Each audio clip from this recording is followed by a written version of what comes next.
get set up real quick.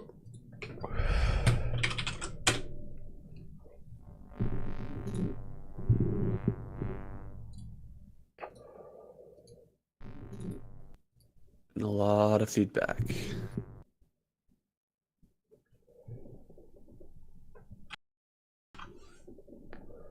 Is it better now or same? Yeah, that was better. Okay.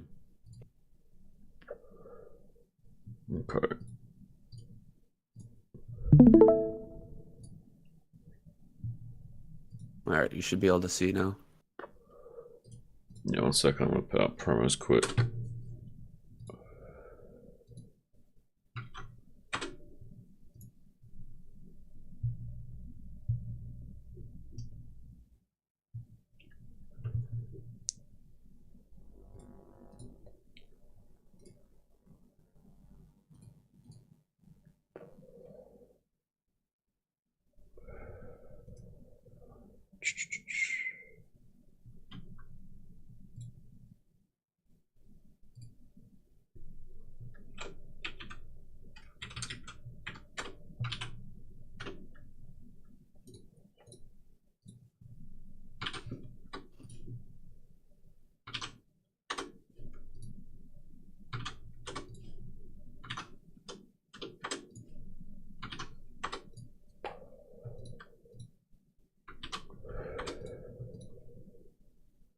You said you had a sick lineup today. Yeah, there's like almost nothing that's missing, I guess. Only one person, I would say. There's no soul key in the lineup.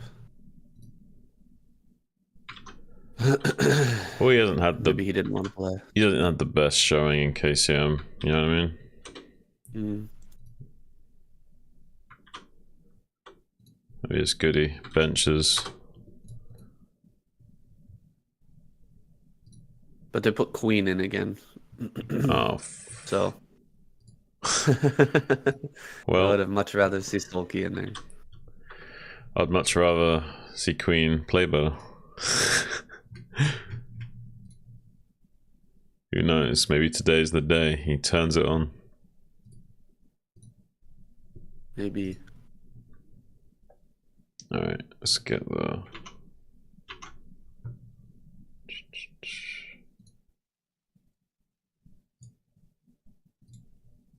Switch the captions.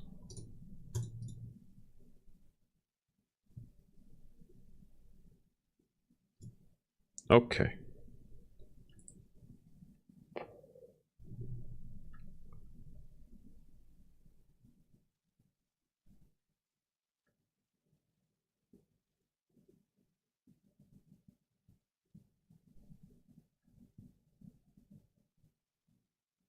Hey, what's up, Bully? Yeah, hopefully this will be another good cast. I'm sure it will be. Sayan and I are usually on it, like Wallace and Gromit. How you doing, my guy?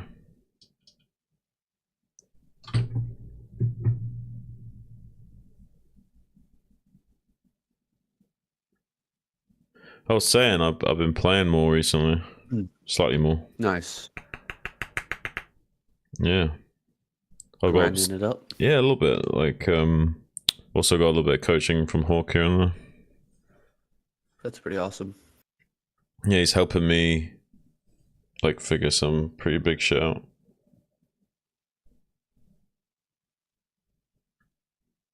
And once I like have harvested a bunch of information, I'll pass that on to you.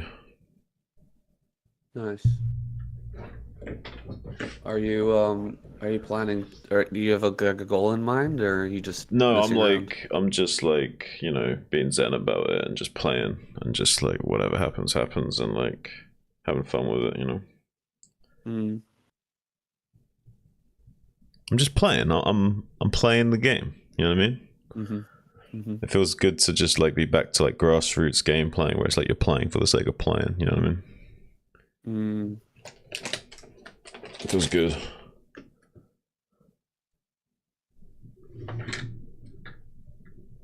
Pass it on to you. Yeah, Bully. I mean, I'm not a gatekeeper. I mean, any knowledge that I have, I would be passing it on to anyone that it was relevant to. Yeah, you can just watch on stream, man. Yeah. I'll be streaming probably when he coaches tells me stuff. Yeah. Yep. How's your sessions been going? I've seen you've been playing a little bit, but I don't know how exactly you've been doing. Pretty good. Yeah.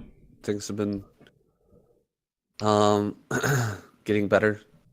I feel like the improvement is there. I had a game. Did you ever watch the game I sent you? Which one?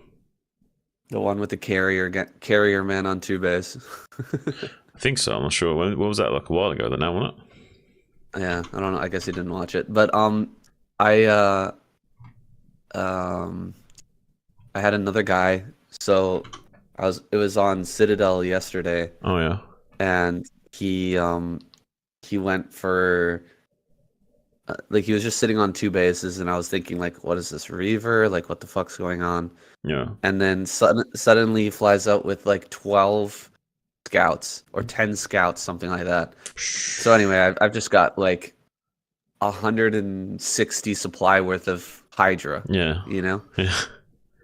I can't like run into his natural because he's got Reaver, but you know, I can't like track down the scouts and kill them either. Need Ensna. So I Ensna. Ensna. Ensnare. Ensnare.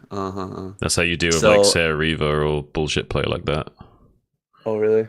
Yeah, you can use use Ensnare, and then you can catch it with either Scourge or Hydra.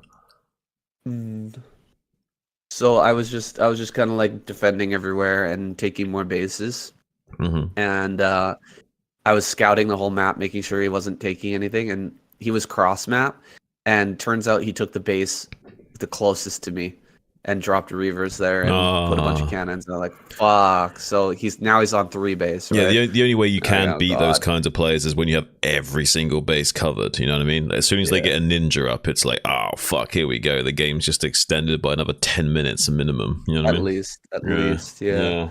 So anyway, he's typing in the chat like kecking and stuff, like you know what I mean, like and like sniping overlords in one shot and flying around, and I have so much supply of Hydra, right? I'm like, okay, I'm not gonna die. Let me just get more bases up. So I just start taking bases everywhere and shutting down all of his expansions, right? Right. And he takes the base like in the middle, you know what I mean? Those like mineral only base, because he can crawl Reavers out there, right, with Templar. And so I'm just like waves and waves and waves of Hydra hitting that over and over and over again, sniping Templar and Reaver, and I just like barely. There's like 1 Templar and 3 cannons left. You know, and I just couldn't quite crack it because another Reaver, you know, crawls over. Do you know what I mean? I'm like, fuck, it's so close. Yeah, it's really hard to crack that shit. I almost cracked it, but I just didn't barely quite crack it. And then, you know, I backed off a little bit and just made sure that I had all my bases up. And I had like burrowed lurkers at every one of his bases. I had 1 lurker at each other base to make sure that he couldn't take them. Right. And then carriers fly in. Like, oh fuck. So carriers fly in. They kill one base, right? Right. And remember, it's cross map, so he has to choose one direction. So he goes down to bottom left, and then he comes up to my main and top left, and he's just killing all my hatches along the way, right? Right. And I'm fighting them, but like I can't kill these fucking carriers. And I have a spire, but he sniped the spire like immediately when he came in with the carriers. Right. So I was like, oh my god. So I start making spires in other locations, and I just like you know, start like filling up my tech, like making sure that I have a defiler's mound and that type of shit. So I'm doing that, and he's like typing a whole bunch of Korean and laughing at me and stuff. And you know, he's dropping Reavers and everything, and I'm fighting back, and Zealots are coming in. I'm fighting them too. And I get a plague on the carriers, and he's still killing my base in the bottom left. He's killed everything, all my main, everything's dead. He's killing all my overlords. I'm flying around, just splitting them everywhere. And then he flies down into my bottom left, and I kill all the carriers with Scourge. Nice.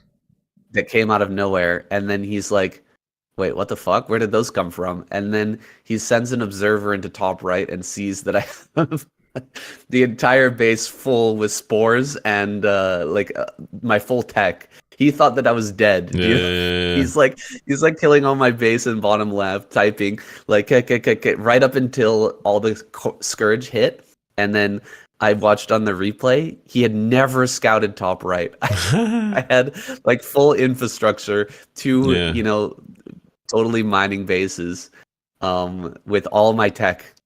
You're a warrior of karma, man. It was so funny because it was just. Was that on stream? Like, yeah, it was the complete reversal because Can you not like turn that into a YouTube video? Maybe I should. It was pretty hilarious. You could turn that whole segment into a YouTube video. Maybe it's like a funny experience. Yeah.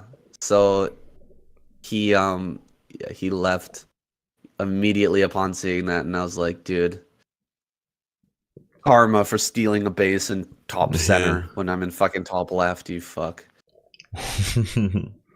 Bastard knows how to steal bases, but he doesn't know how to scout the map. It's more karma for just the way he's acting, right? I mean, you can almost forgive the ninja base, but it's the attitude of the KKK and all the other bullshit, right? Typing KKK over and over and over again. Maybe I should make that into a video. It'll be fun. Yeah, that'll be fun. All right, what's the lineup then? Let's see it.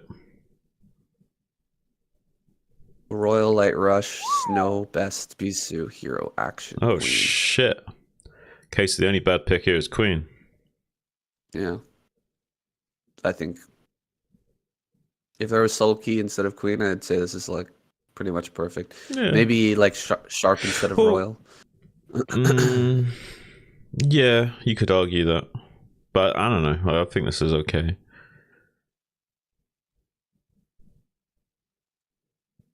Over Royal a little bit. That looks a little funny. I mean, for Protoss, I would say this is about optimal. Pretty good, yeah. It's hard for them to get better right now, I think, with the current dugout. Like the pool of players that are available to them. I think this makes no sense. Looks pretty darn good. I can't see who's gonna win this week. I don't think it's gonna be Zerg, but between Protoss and Terran, like these lineups are sick. Yeah, I mean we're currently tied, aren't we? So it'd be interesting to see where the point structure goes now with this week. I'm getting a feeling that it's gonna. I think it's gonna lean a little bit Terran or Protoss. I'm not so sure about Zerg this week, especially with Queen in the lineup again. I want to be proven wrong though. I'd be so happy if like Queen performs amazingly well and like crushes it, and we see like some Zerg racing ahead. But I just don't see that happening.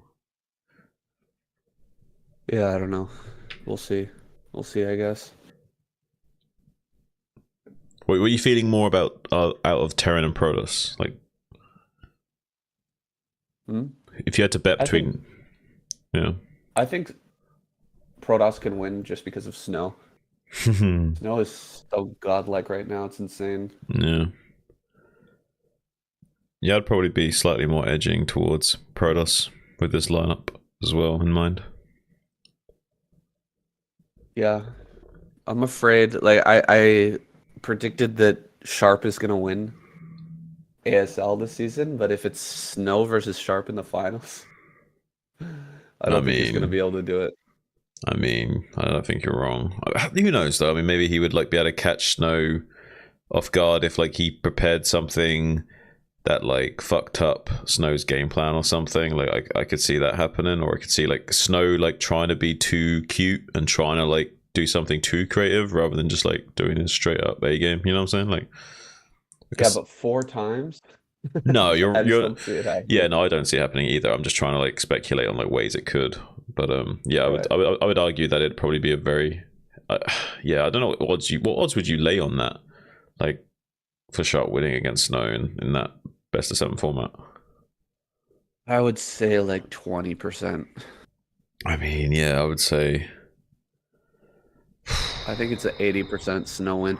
Although you have to take into account the possibility that Snow chokes. That's the thing, though. Snow sometimes does choke. I don't think it's quite 20. I think it's more like 25, 28, around there.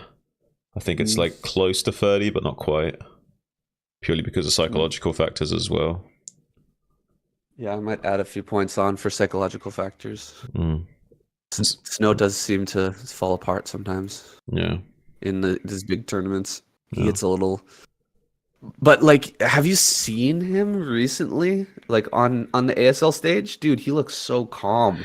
Yeah. In the booth. Oh my god. I don't like to judge. I don't like to judge based on appearances, but it did seem that he was very calm, collected, and cool. So maybe that's a sign. He didn't even react. He didn't even react, win or lose. Like he just completely deadpan. He's like got his poker face on. Like the dude is very, very calm. It's a really good sign, I think, for him. Yeah. It was the same thing. Like I saw Sharp in the wildcard qualifier. Like his body language was really, really good. I was really liking his look, like his the way that he was acting and his calm demeanor was really good. Yeah. And then you look at someone like Action in the wild card, and he was like slouched and leaning to one side, and head off to one side. Whereas Sharp's like sitting up tall and like moving his shoulders, throwing his shoulders back, getting ready. Dude was like way on top of it. Yeah, that's when I. Yeah. It's weird though, right? Because like the names kind of like indicated the reverse. Like Action and like kind of gives you the impression that he's like up for it, right? And like Snow kind of gives you the impression that he's like just chilling and like frozen, not even like up, in much of a mood. So they're kind of role reversal. I wonder where he got the name Snow. It's kind of funny. Would you know there's there's so many things called Snow that would be hard to know. Like there's even a boat called a Snow. Like back in like Age of Sail times, there was like a fairly smaller than a frigate ship, like that was used by merchants, called a Snow. Didn't know that. There's probably some other meaning in Korean as well.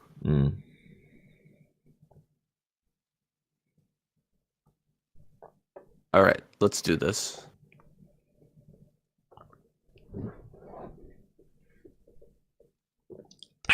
Let's get it. Are you gonna go push to talk? Because I can kind of hear your background noise. Well, that's literally what I've just done. Okay, cool.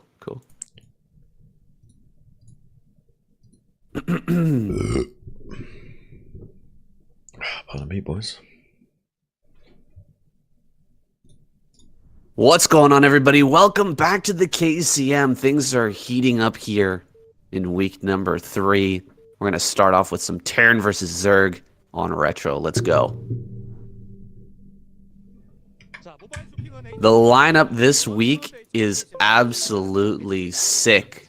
We've got Royal, Light, Rush, Snow, Best, Bisu, Hero, Queen, and Action, with Royal and Queen coming out first. I'm a little bit surprised to see Queen once again, but maybe Sulky was busy. What do you think? Yeah, I think maybe it's a scheduling thing going on there. I don't know, but I'm not too happy with the Queen choice like you are. The rest of the lineup looks pretty stellar. I think the only thing you could really say is maybe Sharp could squeeze in for Royal or Rush or something, but I'm actually really happy with the lineup for Terran and Protoss as it stands. Protoss especially looks very strong. But yeah, with the Queen pick, I'm not liking it too much. Yeah, it's a strange thing that's happened with Queen. We're really kind of waiting with bated breath to see if he makes a comeback, or what he can do to turn this kind of losing streak around. It hasn't happened yet in the KCM, but he's fully capable of doing it. He just needs to get his confidence back, maybe, I think. Yeah, I mean, you can get stuck in these psychological ruts, and I've spoken off stream about this lately with like Hawk and that, and I think usually people can actually benefit a lot from taking a step away from the game and actually coming back to it, in a few weeks or a month with a completely fresh mindset. The problem is for these pros is they don't usually get those opportunities. They're kind of like stuck having to practice all the time, because otherwise they just fall behind the curve a little bit too much, get a little bit too rusty, and can't compete quite at the same level anymore. Plus the income aspect, right? They're playing in pro league, everything. They need to be making that money. Right. The life of a pro gamer, the amount of time that you can stay at the top of your game. I mean, it's proven to be longer than maybe we thought, but it's not forever. And these guys, they want to make the most out of the time that they've got. Yeah, but I guess you could make the argument, though, like players like Flash and these other titans that have managed to secure like long-lasting legacies. You could argue that they are more the exception to the rule as well. There's plenty of pro gamers, dime a dozen, of how like you've had these very short-lived stints of stardom and then kind of like faded back to black again. Sure. Well, here we've got Queen starting off with an overpool, and this is going to put him in a severe disadvantage because Royal's going to see these lings popping out, and he's just gone for a 1 Rax FE with a wall in here at the front. So these lings are going to do nothing, and a lot of economy's been sacrificed here for Queen, probably because he was expecting like an 8 Rax or some sort of greedy play out of Royal, like a CC first or something like that he could punish. Oh, absolutely. Royal, I think, is one of the... I think he's one of the Terran players that uses 8 Rax the most in TVZ, if anything. I think maybe not the absolute most, but definitely one of like the top 2 or 3 people the most likely to go 8 Rax, I would argue, yeah.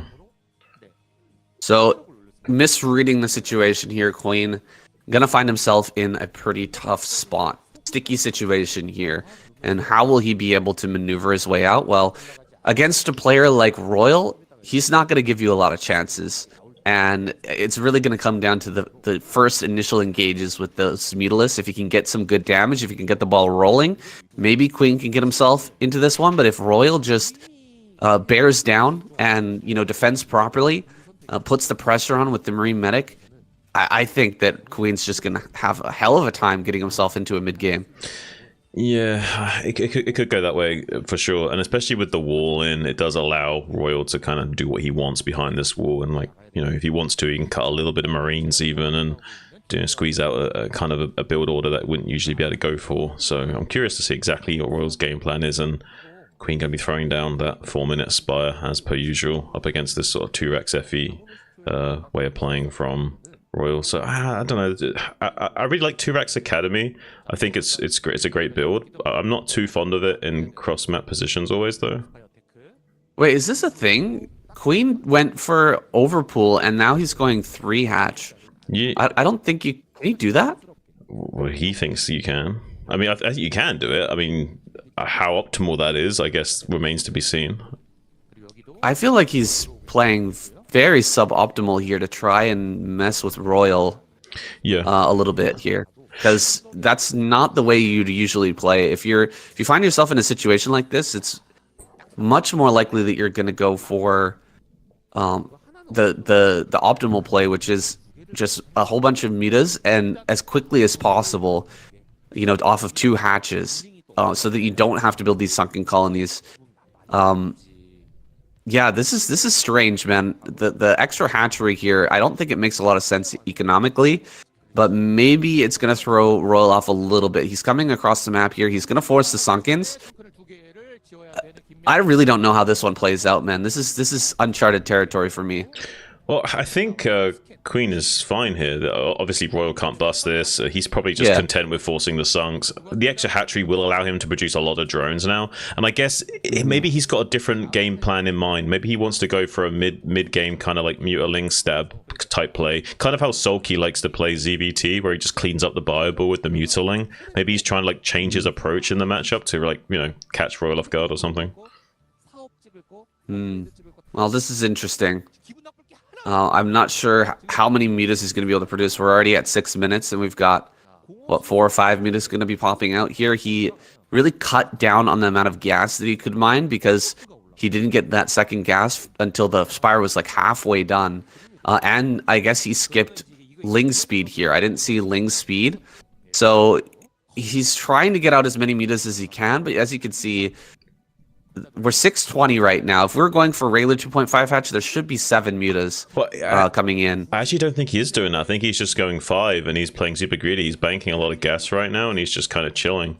I think he's going to go into an eco game here. I think he's going to squeeze out some drones and transition maybe. I don't think he's going to like go too heavy into mutas. I think he'll add mutas now that he'll drone up a little bit, but I don't think we'll see that many more mutas for some time.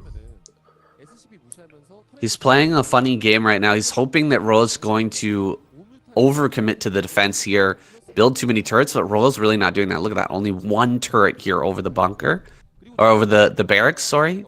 And he's transitioning really, really fast. Yeah. Well, so getting into an armory. Whoa, he's going for an armory there. Yeah. I'm a little bit surprised to see that. He wants to get a Valkyrie out, I guess. Well, it gives him a faster push timing. Like rather than having to wait to like 11ish minutes for a radiate to finish and then go, it's like, okay, well we can like be outside your door at 10 minutes, like banging on the gates, and that's a much stronger timing for Terran to work with. And if he is going pretty light on the mutas and he's not going to like have a strong like air presence right now to like whittle down this Bioforce pre-Valkyrie, then Royal's going to have a very strong push timing.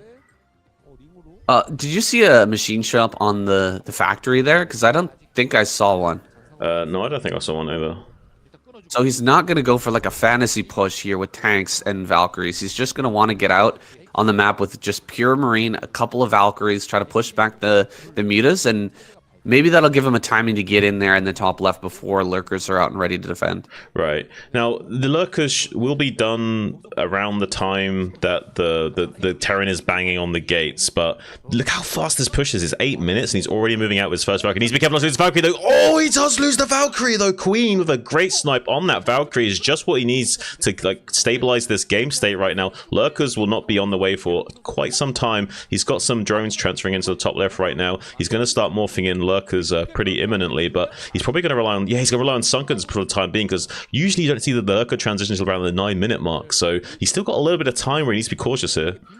Oh, he's going to catch a second Valkyrie. Oh my god, the second Valkyrie going to go down without even firing a shot. That's huge. Beautiful pick there. Doesn't even have to use the Scourge, but he will keep them alive. Oh man, those Scourge almost getting sniped there, but I think with those pickoffs, he can overwhelm this small Marine medic force over here at the top left, and then reinforcements are going to come over here. There's Lings on top of that ramp. If he brings the mutas together with the Lings, I think he could wipe that out. Looks like he's not going to do that. Instead, just going to harass this Marine medic group here on the left-hand side, picking off a few of them, lightening the load that these Sunkens may have to bear in just a few minutes. Queen is attempting a very shrewd game here. So far, so good. He's at a great supply. 72 supply to 84. He's got this third gas online now, so he can start to really churn out the production. Hive is finished. Defiler Mound on the way. This is a great Defiler Mound timing. He'll have everything really crisp, and because of the Valkyrie first play and losing the first 2 Valkyries, I would definitely give like a strong edge to Queen here. So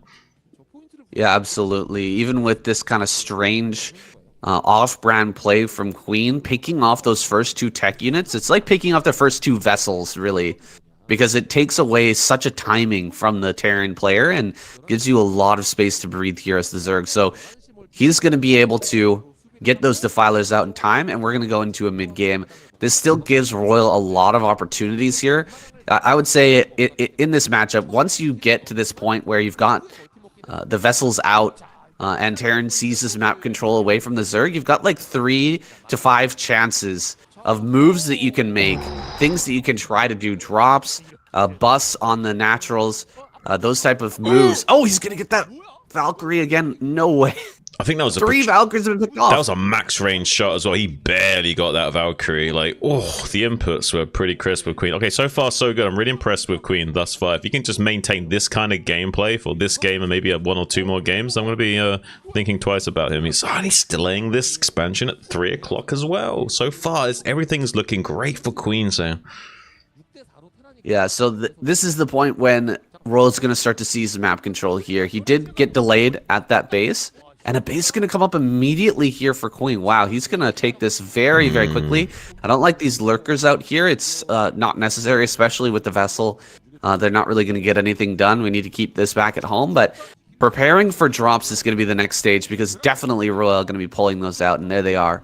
Yeah, I mean, you kind of do have to do some kind of, lot of dropship, gimbal gamble here. I think it's only appropriate when you're this far behind in the tech curve. You've lost so many of these precious Valkyries in the early game. You haven't got the vessel fleet you would like at this point in time. You could potentially have, easily 4 vessels or maybe a little bit less. One of them got sniped, but instead he's got this little double dropship gambit in the top left. There is an overlord to come here and spot this, but he's not quite going to be able to spot it in time. And he could, if he wanted to, elevate more of these units into the top left as well.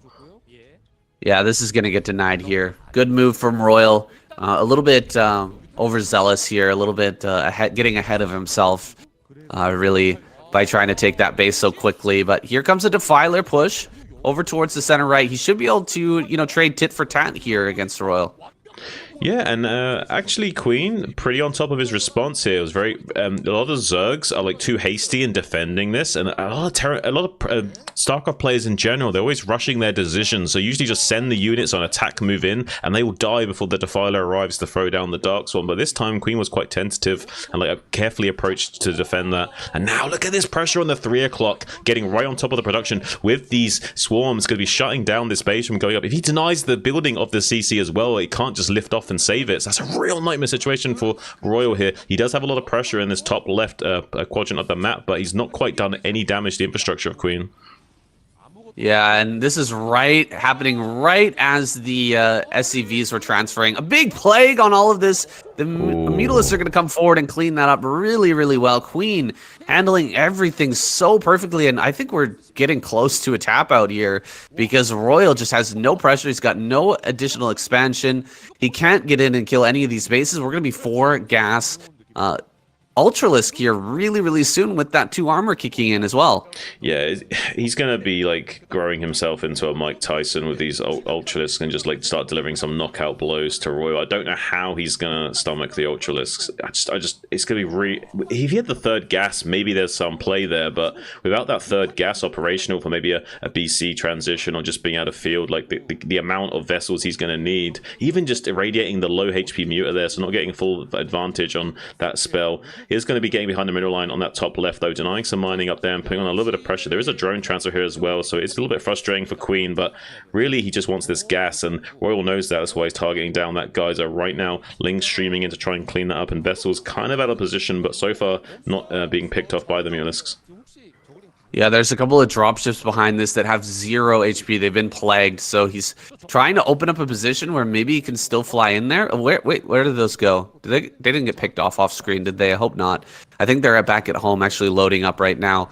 They're going to be sent out once again to try and do one final move. We've had a couple of moves so far from Royal that haven't worked out. We'll see if he has this last chance to actually get some damage here. Look at that. Dropship flying out with like 1 HP. That's like the final hope of Royal, and it's a flimsy hope at best right now. Yeah, he's got 1 chip left in his stack, and it's who knows? I mean, you've heard that poker expression, chip at a chair. Maybe this is it. Just went down, and I think the next one's gonna go down as well. There it is. 2nd dropship just went down off screen. Yeah, both of them right there. That's really unfortunate. That's really unfortunate. Yeah. I don't see how he's going to recover from this. Queen is ahead in supply by enough of a margin that it's kind of worrying right now. With 4 gases online, that's 6 ultras a minute he's able to produce if he so chooses. And with this kind of small bioball, there's no way you can fight against that kind of production of a Zerg. And even getting this base denied in the bottom right as well. Like, Royal is not having a happy day at all.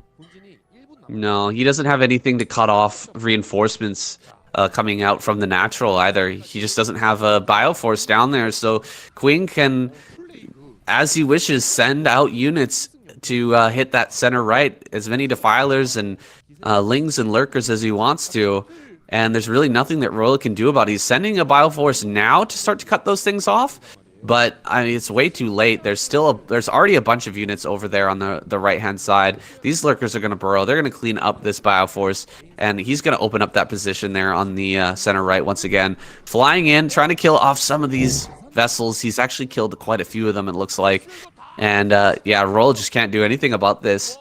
This slow push over here on the center right is going to be the killing blow, it looks like, for Royal. He's not even going to get to Ultra. and we're probably going to see a tap out. Yeah, this is crazy from Queen. He identifies like game-winning plays, even about utilizing his late-game main winning condition, which is the Ultralisk. So kind of exceptional to see him in such a great game state, just on the backbone alone of this defensive technology. Usually you don't see Zergs winning from this kind of phase of the game. Usually they do end up going into the Ultralisk to kind of finish off the Terran, but Queen's done such a good job utilizing the tools at his disposal, even going in now to the 3 o'clock, picking off some of these remaining vessels on low HP. Now just diving on him with the remainder of his swarm. Lots of Lings streaming in, taking out some more vessels while the Lings are soaking up damage, and so much value for Queen with such few units. Yeah, it's just cleaning up SCVs here while the Bioforce kind of flops around in the middle of the map. Nothing to do, nowhere to hit. Everything is tied up tight, and the Ultra production has begun. Mass Ultra going to come out here with the +2 already finished. We don't have speed yet, but I mean, this is just so hard to clean up. He does have +3 though. +3 is pretty darn good against these low numbers of ultras. I just feel like we're gonna see 8-10 ultras pop out here any second. Well, Queen did delay his ultra production for quite some time, and now we're at 17 minutes, which is around the time Terran, if they're on curve with their grade timings, they can get +3 around 17 minutes quite reliably. And Royal has hit all his timings pretty perfectly this game, despite not being in the greatest of game positions. So we do see Queen though getting on top of the natural expansion with these Dark Swarms. This is going to be a nightmare situation for Royal. If he hasn't got like a big round of fire bats in production, I don't know how he's going to start cleaning this up. Yeah, just stellar play here from Queen. Always, slipping out with those defilers, getting just a few Lings, a couple of lurkers into a good position, has really given himself a great advantage in this game with those tiny little moves like this one, walking through the top side of the map. There's so many different pathways that you can take on Retro, and he's abusing them all to really get the most out of his units. We'll get this 5th gas online as well. We still have our natural and our main mining fully here. There's no depleted geysers yet, so he's going to have so much gas to work with. The BCs are coming in. They are going to get plagued, though, immediately. Another plague probably going to come down on that. More defilers coming up here, getting those plagues. There's so little here for Royal, and the ultras are bearing down. This is it. GG is called, and Queen takes a win here, breaking the losing streak, perhaps. Yeah. I mean, I hope this is a sign of things to come. I'd love to be proved wrong, say, and I want to see him dominate now, potentially. Who knows? Maybe he can just like go on a winning streak right now and be super excited to see that.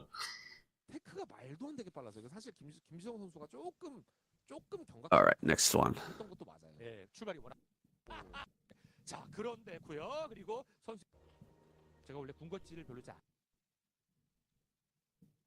Let's go. Yeah.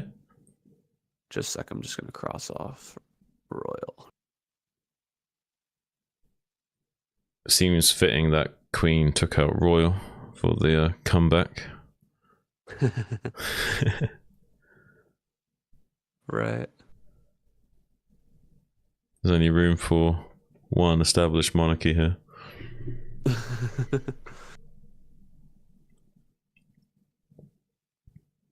Second. Oh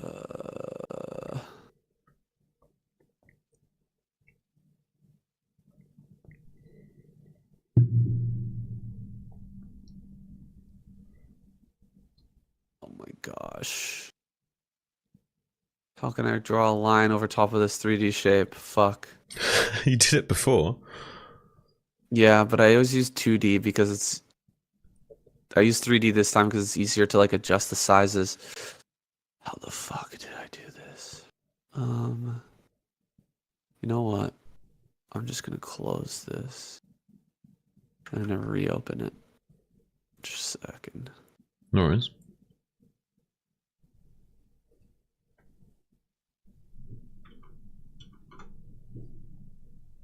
Okay, I think this is gonna work. Yeah, there we go. All right. Here we go. There. Nice. Just needed to close it down, open it again.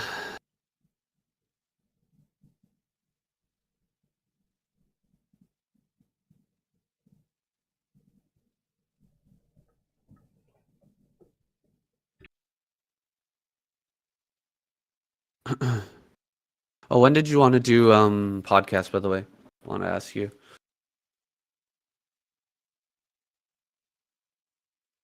Are you talking? Because you're not clicking push Oh, talk. my bad. I was muted.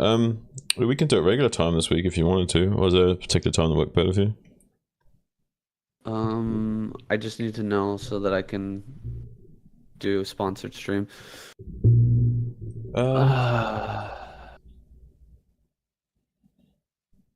Well, we could do it.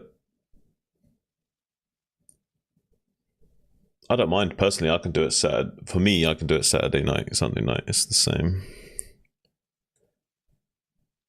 So Sunday morning or Monday morning for you, I don't mind. You tell me what would work better. Yeah, sure. Monday morning for me sounds good. Okay, we can do it. Okay.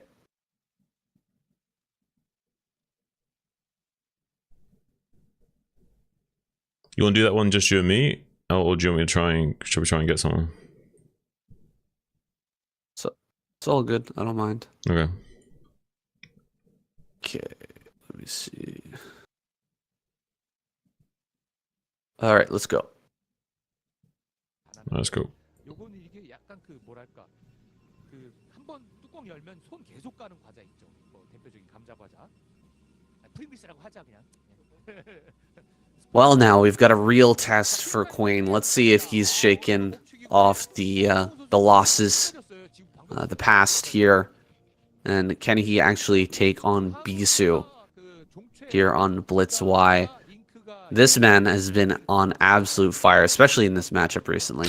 Yeah, I mean, it'd be crazy to see Queen take down Bisu right now, but I'm going to be all about it though. So if we do have Queen taking down Bisu, I'm probably going to be losing my mind a little bit.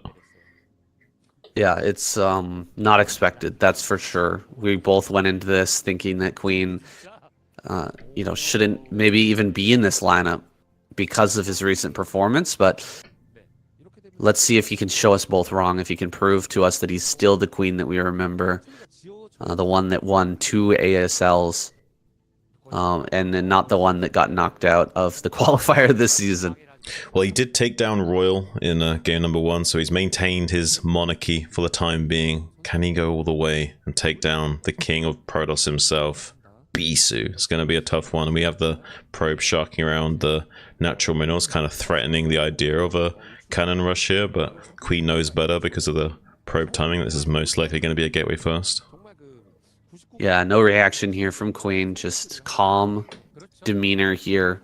What I like to see. He's going to fight this probe a little bit. Very difficult to win one over on the probe, especially a Bisu probe. But he does get a few good shots off here. Where will he take his third, though? Because that's going to be coming here pretty soon. Yeah, I mean, it's kind of awkward, actually, because you have this choice of taking it close, but it's towards the enemy, or much further away from the enemy and you.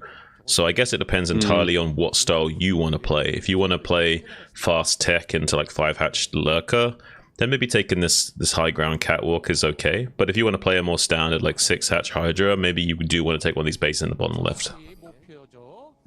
Dude, if he blocks this, like, where are you going to take your third, man? I guess you have to take it in the front there, but the second Zealot could come up here and block you. Oh, I think he's just barely going to get that down. Yeah. This is a tough position here for Queen. So much is going on. This is where a lot of Zerg players will fall apart, but this is where we expect Queen to really shine. Can he actually hold all of this off and get his bases up on time, hit his overlords and everything?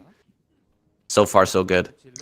Yeah, I mean, so far Bisu has done a pretty good job of like really railroading Queen and taking this third at the catwalk, and that might come back to haunt him later on. So I wonder if Bisu's got a very well-timed meta build coming his way. I'm curious what time he'll take +1, when we'll get his Citadel, how many gateways he'll stay on for how long. We might see a very tech-heavy play out of him staying on just 1 or 2 gateways and going into Citadel and Stargate here.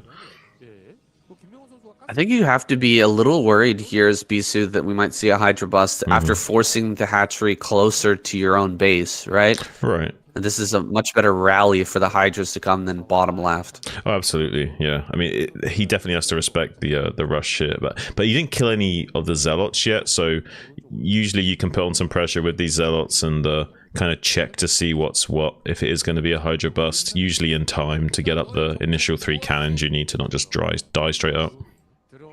He did lose one Zealot behind the mineral patches, and it was really good micro from Queen, doing that, 3-4 lings onto one Zealot and pulling back the weakened Zealot, or the weakened lings to keep them all alive. He did a really good job of that.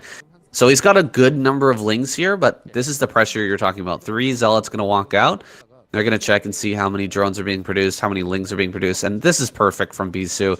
He knows that Queen just made 4, 6, 8 lings in response to those Zealots coming over here, and now he's just going to walk all the way back home. Oh, is he turning around again? I don't like this. He should actually go home right now. Well, I think he's trying to trade here at this choke point where this neck of the catwalk is, because he doesn't want to run back to where the Overlord is to confirm to Queen the exact positioning of the Zealots too quickly. I think he wants to do it now so that he can't get surrounded, but until that time, he wanted to kind of keep the doubt in Queen's mind just for a moment there. Ooh, that was close, man. If you lose all those Zealots, things get really rough for the Protoss. You can take a lot of liberties here as the Zerg. If you pick all those off. And he made all those lings, and he didn't get the kills on the Zealots, so Queen's going to be feeling pretty bad right now. Those lings are going to be terrible later on when that +1 is done and speed is on those Zealots. Yeah, we've got 5 hatchery production on the way so far for Queen. If he doesn't take too much economic damage and isn't forced to make too many lings and what have you, he will be able to afford a 6th hatchery eventually as well to really get enough Hydras producing to start putting on some aggression. But for the time being, he's a little bit suboptimal, ever so slightly, but I would say that this is about as good as you could hope to be against a player of Bisu's caliber, I imagine, at this stage in the game. Yeah, it's a real threat, those first few Zealots as they're coming out, the 3 and then the 4 and then the 5, they slowly add up in number, and you do have to respond with something. But if you respond with making a bunch of lings, and the Zealots just walk home, it puts you in a really rough spot. And he's going to come out once again. He sees the Hydralisk is there. There's going to be a ling run by, though, I think, towards the natural. This could be big. Pulling the probes right off the bat, though, so he probably won't get run by here. Maybe just a surround going to come down on these Zealots, but the Zealots are probably going to find a pretty good position here on this catwalk to fight. Yeah, I don't think that Queen's going to get the greatest of trades here. It's just too bottlenecked up for the Lings to get a nice surround. They will trade reasonably well with the Zealots, but not as much as he would like to. He's going to lose a lot of these Zerglings, and he will soften up a lot of these Zealots, but not many of them are going to die. Yeah, not many of them are going to die, but at least he used the Lings to some effect. Usually they end up going down for pretty much nothing against the Zealots, but he probably made the best use out of those as he could, given the situation. And he's going to get one more Zealot here. No, not quite. That does survive with just 4 HP. More Overloads going down back at home, though. And I think we've got a lot of kills here. 3 on that one, and another one on this second Corsair. So this is starting to get really rough with 4 kills. Well, he can't afford his 6th hatchery even yet. He's still on 5 hatchery production, and he wants to be on 6. He wants to really crank out his Hydras right now, and he just doesn't feel like he's a little bit flustered, I think, as well. He doesn't seem to be reacting in quite the way I would imagine he should be reacting right now. So I think he's a little bit flustered, a little bit out of sorts, but hopefully he can stabilize himself here. Yeah, he's going to get shoved back by just a few Zealots pushing their way across the map. They're going to force down another Overlord here, it looks like. Just going to engage with the Hydras. No, they're going to run back as the Hydra number increases here and pushes everything away. But again, Queen supply blocked. DT on the map could be slipping into the natural here. There's nothing to defend. This is a scary moment here for Queen. He could lose so much. Oh, he brings back the Hydras just in time. Really, really good move there. Killing off that DT is a huge move. That's actually a mistake from Bisu, because he sent in the Corsairs to the main base, which actually triggered Queen to send the Hydras to the main to try and catch the Corsairs. If he hadn't have sent those Corsairs to the bottom right, those Hydras wouldn't have been sent down, then that DT might have got a lot of damage done. Yeah, that's possible. He did want to get in there and check and make sure there wasn't an Overlord, but telegraphing his play a little bit too much, and Queen responding with the Hydras perfectly on time. Just a great reaction time there from Queen. He's going to try and send out Hydras all over the map now. I think he's just barely missed these Zealots heading down to bottom left, though. Yeah, he has missed them. He will. He's not even going to see them. Oh, okay, he will see them with some of these overlords, but it's going to be a little bit too late. He's going to be starting to engage these zealots right outside of Bisu's natural, right when these overlords see the zealots streamlining in down there, and the spires are only just about to finish up. So there's no way any mutas are going to be out any time soon. He does drone block a little bit, buys a few precious seconds, but these zealots are going to get right into the main base and start causing havoc. And he's in full tactical with retreat right now, trying to get back into his main base to stabilize and try not to lose any of these important tech buildings or too many drones. Yeah, I hate moves like this from the Protoss player, but you gotta admit that it is a very strong play. He's gonna let one zealot hit the drone line, and the rest are going to fight the Hydras. And now another round of zealots gonna make their way to the front. This is Queen just about falling apart here under this pressure. Just good Protoss play from Bisu. It's super frustrating to deal with, and I'm sure that Queen is getting more and more flustered here. Yeah, Bisu's being very clever with the zealots in the main as well. Like he ran them into the top right corner just to make it really hard for Queen to like track them down and kill them all, and that left his third base like even more exposed to further attack. So really great 1-2 punches coming from Bisu to soften up Queen. Well, the Queen is doing okay on supply right now. If he can get some counter damage done in the main base with these mutas, there is a little bit of play here for him. There's only going to be Dragoons popping out to defend against this. Still, there are no Sayers in production currently. If he can snipe a few probes, be a little bit annoying, and try and utilize some of this air dominance to snipe off these Templars as well, forcing out storms, even just that alone is going to be huge for him potentially in this game. Yeah, he's going to be able to snipe a lot here, I think. That's quite a few mutas here, and not many Dragoons, just 4. He will back away from those, but rotating around here, there's not many cannons to defend, and there's almost nothing to defend these Templars. Just a couple cannons, a couple of Dragoons, a nice dodge there, forcing out the storms. Can he actually fly in and kill these Templar, though? That's the real goal right now. If he can get in there, kill off all 4 of these Templar, then the Hydras are in high enough number to probably break this base. We'll have to see, though. Absolutely. Like, without the storms, the Zerg easily overruns the Protoss, so just by skirmishing, forcing out storms, potentially sniping 1 or 2 of these High Templars would be could end up being a game-winning move here for Queen. If he can just get rid of some of this splash damage, there's not a lot left over of the Protoss infantry to actually fight this kind of critical Hydra mass that we see here from Queen. This is a very strong 6-hatch Hydra army, and with the muta support as well, there's a lot of utility there to soften up the Protoss before even engaging.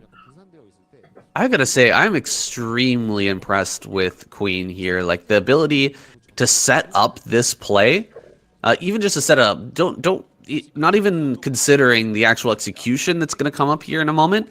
I'm extremely impressed he was able to set this up, this situation, while handling all of that aggression from Bisu. The run by, the attack into the third base. He was under all that pressure, and he still managed to, swing things back into his favor here and find a way to potentially win this game.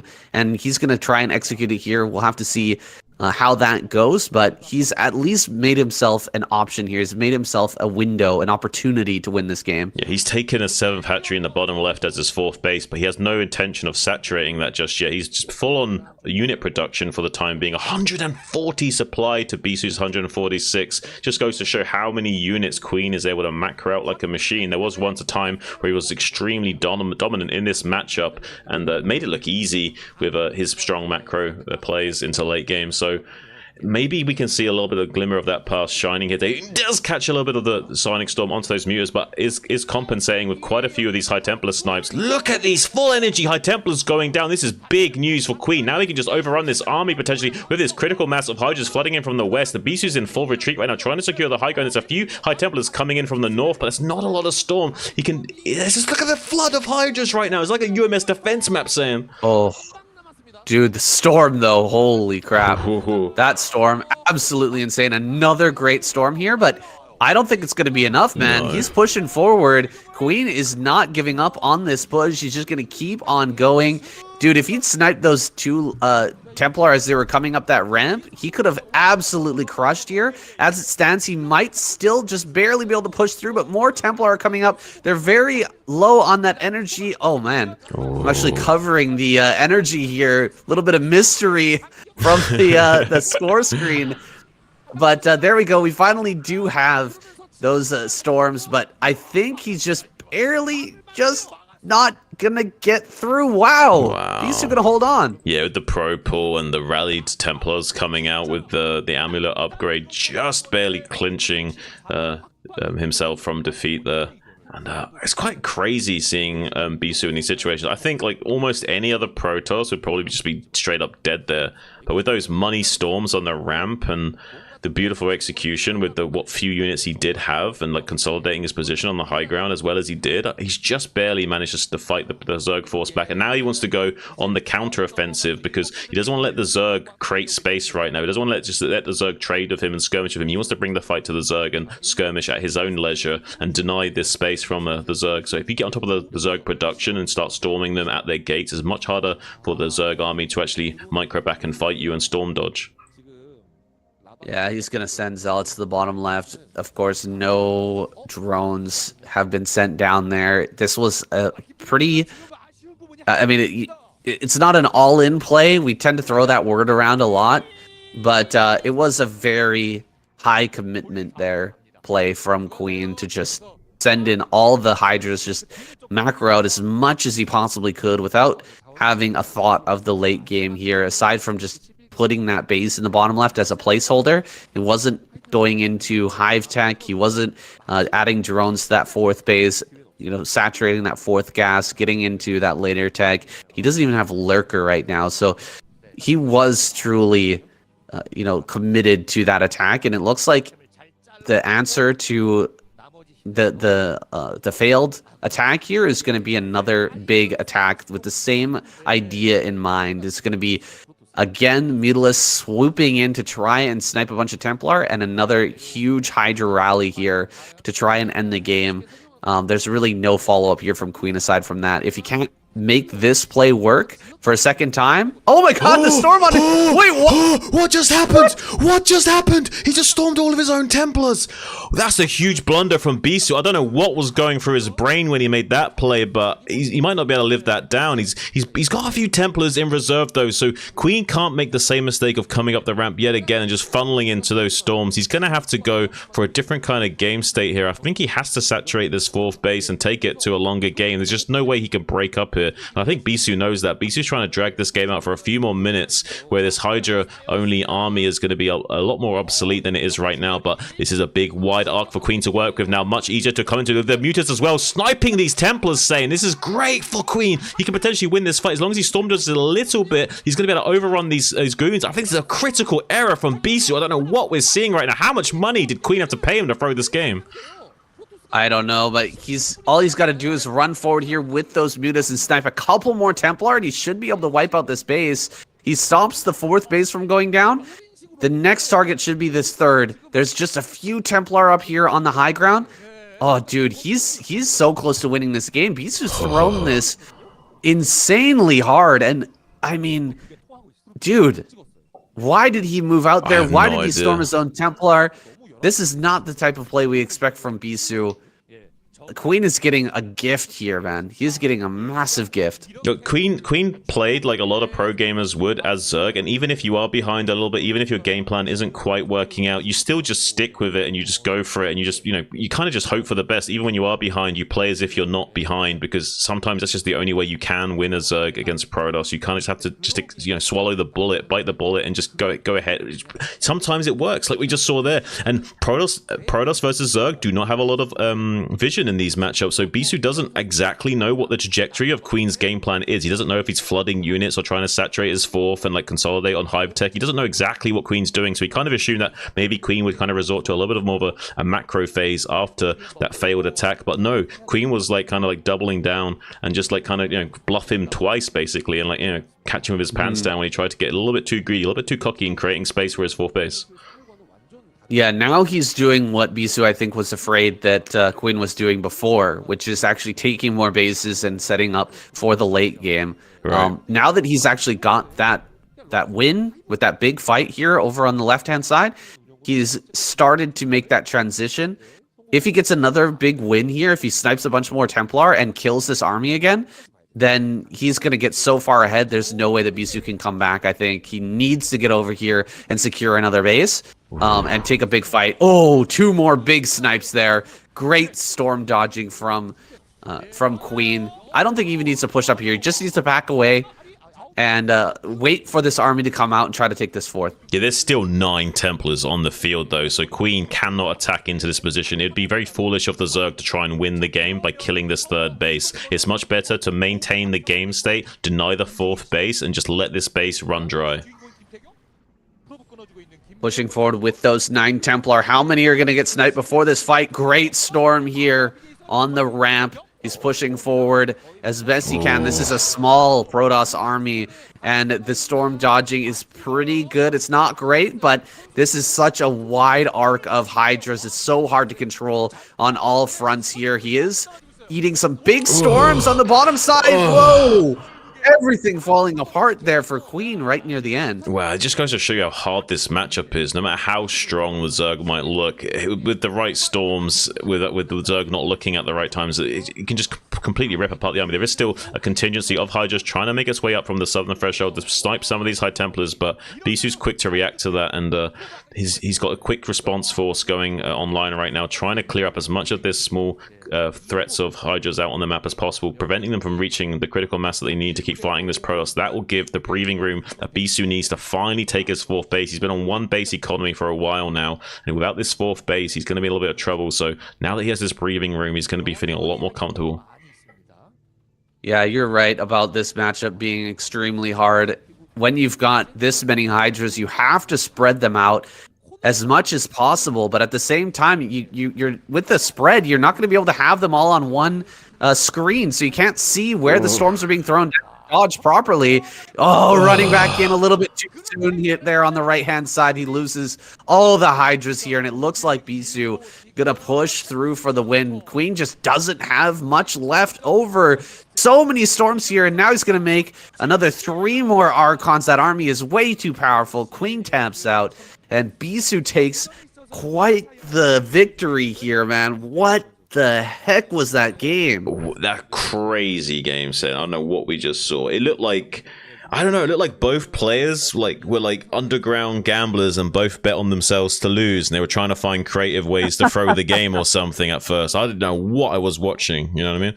But yeah, no, kind of crazy. And Queen almost took down Bisu. So even though we did see Queen fall apart there, he was microing on 3 fronts with those Hydras. It's very challenging to do, to storm dodge 3 different screen locations at the same time with such a wide arc of Hydras. It's also so difficult that you don't have your Hydras all shooting at once, which means you don't have the DPS required to whittle down the Protoss force as speedily as you're able to actually start to win the fight. So while you're storm dodging and the goons and the zealots are just raining down on you with their phase disruption shots and the side blades cutting through you, you just don't have the trading occurring that you need. You're just banking on the Templars running out of storms so you can just sit there and shoot like you want to, but most of the time you can't, and the storms just skirmish of you all day long until you finally get your army whittled down to a nub. Yeah, 9 Templars. They can basically set up an area of just area of effect damage, AoE damage, completely surrounding the Protoss army for, 10, 15, 20 seconds continuously, basically. So you have to be aware of the fact that there's just going to be over and over again storms again and again and again, and there's no real good solution to it aside from a transition into Lurker and eventually getting into Defiler. But that was just not the plan there from Queen. He's stuck with his game sense. He's stuck with that one strategy, which is mass Hydra and a large group of mutas to try and snipe all the Templar. I mean, what was that with the storm on his own Templar? Yeah. That was craziness. That was that almost cost Bisu that game, man. That was like the biggest blunder we've seen for a while in KCM. Unironically, that was probably one of the biggest brain farts that Bisu's had in a long time in a serious game. I'm sure even he kind of like blinked a little bit at the screen when that happened. Yeah, I'm sure Bisu had like a major like brain fart there or something, dude. Like that's just crazy to me. That was fucking wild. it did seem like both players were trying hard to throw the game. You know what I mean? Like, although to be fair, Queen was still fighting valiantly. It's just so hard to engage with pure Hydra. That when the fight reaches that scale, it's so hard to just execute. You know what I mean? With that amount of Hydras. Yeah, for sure. Whew. He almost won as well, man. He's so close to winning that game. I think, dude, if he, that he was pushing up the ramp with the Hydras, if before he pushed in, if he had, he snipes the Templar and then fly to the north and get in between the rally with the mutas and prevent the if he had like high Templars, or at least force the storm onto the mutas. Do you know what I mean? Yeah. He could have broken that. But he flew south. He like flew away. He was just like, all right, mutas did their job. Now send in the Hydras. You know what I mean? And of course, that's really, really hard to send all your Hydras. But he really needed to cut off those reinforcements so badly. Yeah, the rallies of Templar saved the day completely there for Bisu. Ooh, dude. I really wanted to see Queen take him out, man. That would have been exciting. Yeah, I mean that was a very exciting game.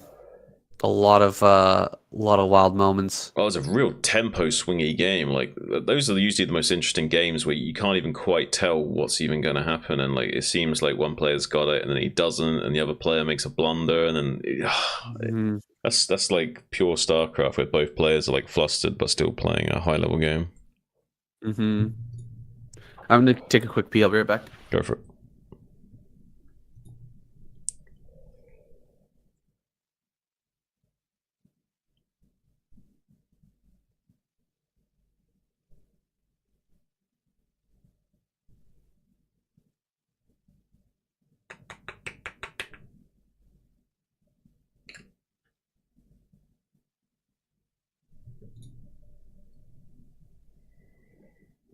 Oh, I'll grab something. Grab it.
All right.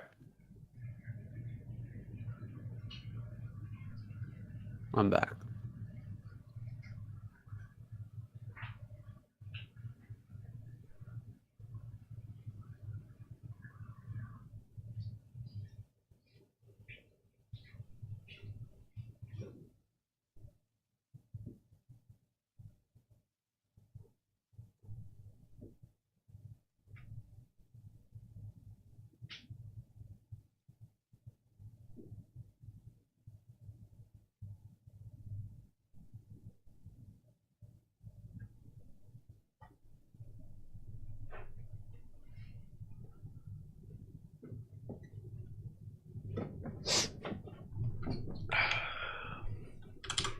Yo.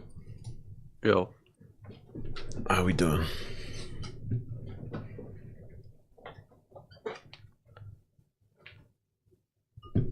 Doing all right. Doing on a throat lozenge. How's your throat feeling right now? Pretty okay. Just a little sore.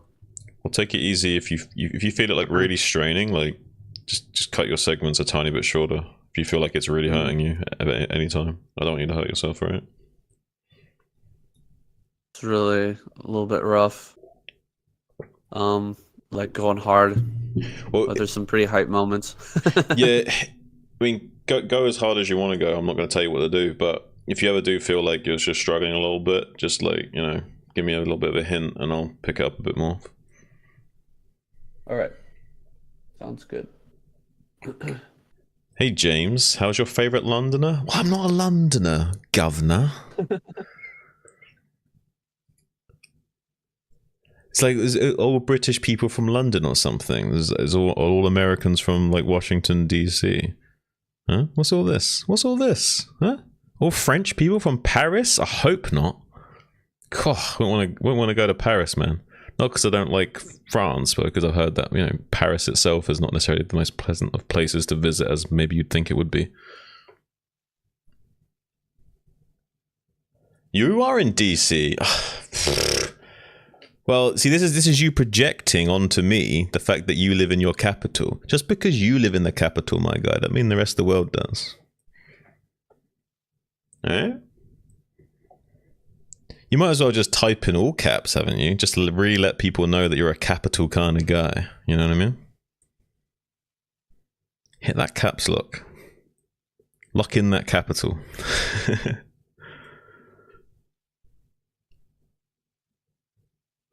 Hope you're having a good day, my guy. Oh, you will be sorry, James. We're going to go into our next game here in a moment, if Sayan's ready. I'm ready. Let's go. Let's get it.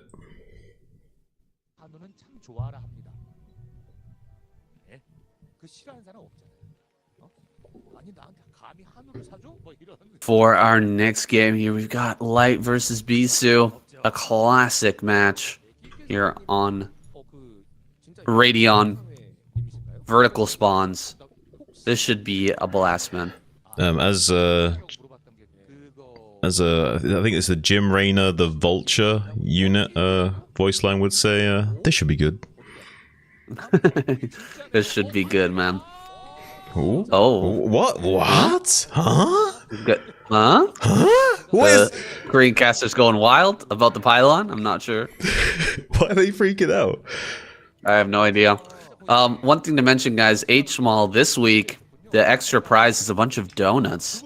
Oh! So, oh, they're freaking out because it's 12 Nexus. Because Bisu would have probably made the gateway in his natural if he was doing anything else. I think that's why they're freaking out. They're assuming it's 12. Really? They're assuming 12 Nexus because if it was going to be gateway first, he would want to put it in his natural expansion because of how bad the rush distances are on this map. Gotcha. Well, if it is indeed 12 Nexus, looks like it is now that we've got 300 minerals in the bank. The next probe going to be sent out to the natural. Nexus first against Light. I think it's a good play because Light rarely ever rushes, does anything really fancy in the early game. So playing standard, we're going to get this Nexus down. And like you said, long rush distances on this map. Bisu should be able to pull this off. Yeah, he should be able to get away with this. And like you say, Light's not the kind of guy to really like dial in these really finely tuned counter rushes that we see to punish 12 Nexus. Someone like Sharp is going to be taking that gas at 11, getting that factory and Vulture just a teeny tiny bit quicker, coming in and punishing the economy of the Protoss player, maybe by sniping a probe or two, or at least forcing pro pulls and what have you right before the goons are popping out. But we're not going to see anything like that here from Light. So it looks like so far Bisu going to be getting away with murder here, even throwing down the double gate just to make sure he's extra safe here. So you probably make the gas at 16 as well, and then he'll make 2 zealots and 2 goons. But if he wants to be super greedy, he could choose to also not make both of those zealots. Yeah, well, it depends on what he sees with this first probe. He'll have to get in here, see if there's going to be a pull. And actually, this timing, this scout here means that Light is just not going to know for the longest possible time. He scout bottom left. He'll probably scout top left after, and he's not going to find the Nexus until the last possible moment. I think the Bisu can skip the Zealots here, no problem. Yeah, I mean, he might still just make one single Zealot, but yeah, usually you'd make 2 Zealots into 2 Dragoons, which also gives you some aggression options after you defend the rush. You can then like pressure the bunker and actually, you know, potentially do a lot of damage to the Terran player with just 2 Zealot, 2 Goon as a follow-up. Looks like Light's going to be putting on a little bit of pressure, moving out with those first few Marines to see if maybe there is a little bit of play here. Because if Bisu does get super greedy and decides, hang on a minute, I just going to make one single Zealot here, and maybe there's a bit of play there. But it looks like no, Light actually opting not for that. I think like we were saying earlier, he's not so comfortable with this kind of like, you know, putting on like small skirmishy pressure in the early game and like doing like technical bunker rushes and stuff. It's not really his cup of tea. And look at this. Look at, oh. Now, with manual move command, you can still... Yeah, see? With manual move command, you can still catch up to the SCV, and Bisu, obviously as a pro gamer of his esteem, going to be able to know how to do that, and gliding across that hex grid like a magician to catch back up to the SCV after losing a little bit of speed on the cliff there. Yeah, just Light not seeing anything is the problem here. Light just wasn't able to scout for so long. He sent the Marines out. If he had seen the Nexus first in the top left, he would have brought those Marines forward to try and do something, but he saw nothing up there. And so he has no idea what the build is, and he just sent the Marines home to be safe. And now Bisu, he's got the Dragoons out here in the front. He's got the wall. Dude, Bisu is in such a good spot here. I don't know what Light can do to bring this back. He's got the CC down, but he's got to find some corners to cut here to actually get himself back into a good position. I mean, yeah, the only reason I would say another Protoss player wouldn't enjoy this game state is just because they would be intimidated by the fact that it's Light. Any other reason, I'm sure they'd be loving this game state. He has isolated this one Dragoon, though, mining behind the line of that Dragoon, going to be keeping it out on the map, and now these Marines can come and force this Goon. Oh, Bisu anticipates it. Bisu knows that this Goon's isolated, and if he doesn't get it out now, he's going to probably lose it, so he just soaks up the mine here anyway, just to keep his Goon numbers healthy enough that he can start to fight this back more with a frontal engagement rather than having to worry about this one Dragoon like getting caught out of position here. You cannot push this, man. I don't think you can push this at all. No. Because the Nexus first, you're gonna have so many units. He's in trouble. These are just as long as he makes non-stop Dragoons, he's gonna shut this down hard. Running forward here, he's got the 4 Dragoons. A 5th one does arrive, and Light loses a Vulture. He loses a Marine. The Observer's about to pop out here. And when that comes, then full area control, full map control going to go to Bisu. I mean, the threat of mines does kind of save the day for Light a little bit there. He didn't lose the tank on the retreat. That's a little bit of compensation for this failed attempt here. He was trying to punish Bisu if Bisu was doing something a little bit greedy, and maybe he didn't open up with 12 Nexus, and maybe, you know, just stayed on one gateway for a while. And it's possible that he would have found some damage there if this was a different situation, but with this rush distances, with the 12 Nexus opening, like, no way is Light going to do anything to Bisu in this situation. And now Bisu is going to feel very comfortable just to come out onto the map, clear out all the mines that he can find, and he'll take his third at a leisurely time. 7 minutes is usually the kind of standard timing, but if he wants to, he could even take it right now. Yeah, he could absolutely do that. And, you know, funny situation happened to me really recently. Love Snow called me on Discord, and just for the purpose of telling me that the Nexus first actually does have a counter, and Sharp discovered it. It's putting out mines and going for a really fast third base. I don't think we're going to see a third base here, though. I feel like Light is playing in kind of the older style, not taking a page out of Sharp's book here. He's going to try and put some pressure on, and dude, just Bisu has way too much, man. He's got so many units, and this is so many Dragoons. He's easily going to wipe away these Vultures, and he's in a really bad situation where he could end up losing a lot of tanks here if he's not careful. Yeah, but just while we're still on this topic, mines into third, I've discussed with Wolfix at length. It's such a great way of playing against this style, but unfortunately a lot of Terran players are comfortable playing that style, and they seem to botch it up and can't really quite execute it to pull it off. So we don't really see it that often, but it is such a strong technical build to counteract the greed of 12 Nexus, but not many Terran players familiar with it, and a little bit hesitant to switch up their play style completely by going for something like that. Light's trying to get some stuff done here. He's laying down mines behind enemy lines. He's seeing if he can snipe the probe, making the Nexus maybe, but he's a little bit too slow to that party, and no, he's attacking his own Nexus there for a second. Bisu is like all over the place with his mouse right now. I'm wondering if he's like not charged his wireless mouse enough or something, because we've seen some interesting clicks here from him today. Yeah, for sure. The storms, the clicking on your own Nexus, probably stemming from the same issue. We're going to be going into Arbiter here. I mean, it's a great choice from Bisu. You've got so much of an advantage right now. You're going to have this pretty quick Nexus coming down. The probe count's going to be really, really high, and the gateway count's just going to explode here shortly. The Arbiter is kind of just icing on the cake here to have that extra bit of utility in the army to shut down whatever Light is going to try to do to you here coming up.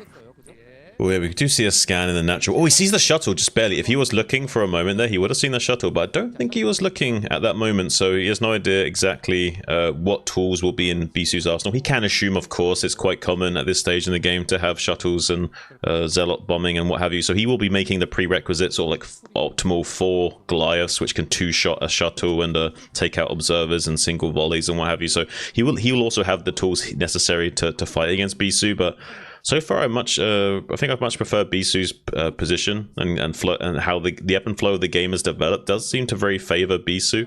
Light's a very experienced player though, and I also think Light's probably one of the better players at playing from behind. So I certainly wouldn't be counting him out anytime yet. Yeah, he's still got some play here for sure. He's going to hit the timings 100%. He's going to hit his macro. These are the things that we always expect from a player like Light, but the tactical advantage here is massive. He does see the Arbiter, though. That's a big scan. Yeah, knowing exactly what's coming here is going to help him to prepare appropriately for that, though there's not a huge amount that you can do to prepare for this aside from just start your science facility and get into EMP. No, I think you're right, saying, and with the 10-minute third, I mean, it's a respectable timing here for Light, and he's making it on location too. I mean, if he can hold anything that Bisu throws at him for the time being, he's probably going to be looking pretty healthy going in from the mid to late game phase. It's just that Bisu will be having a slight edge going forward. Yeah, Bisu probably just going to grab his 4th here. Adding on those extra gateways, he doesn't have the numbers quite yet to try and break this.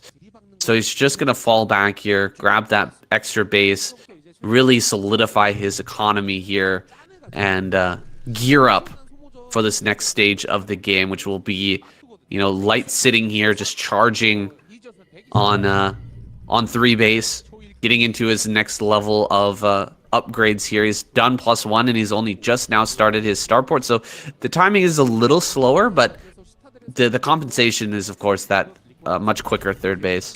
Now, Bisu is taking 12 o'clock as his 4th, so if he wants to stay on 4th base for a while, this does give a bit of a win condition for Light. If he can somehow hold off a big attack and then push him, he can contain the rally point and potentially win from that. But look at this Arbiter coming in. He does have a stasis available, but beautiful spread of tanks. Oh, that's a nice clump though. Gets the vultures and 2 tanks for that effort, so really great stasis. Now he's starting to overrun these tank positions effortlessly. Bisu looks like he's just unstoppable at the moment, cleaning up Light.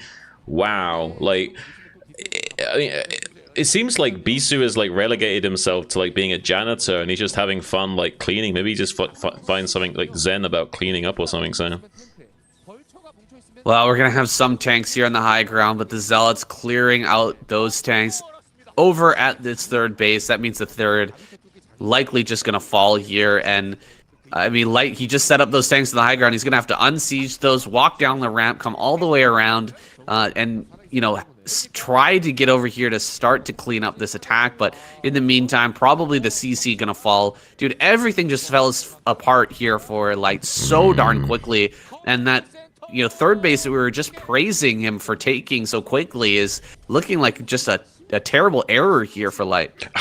It does look bad with the current game state, but I have to say, if he's going to win the game, that's the kind of play he has to make. Yeah. So, yes, it's a bad situation, but you have to play like you're not behind to be able to eventually have a chance at winning. So sometimes you got to make these decisions that are not necessarily the most optimal given the game state, but they are also going to be a necessary evil going forward.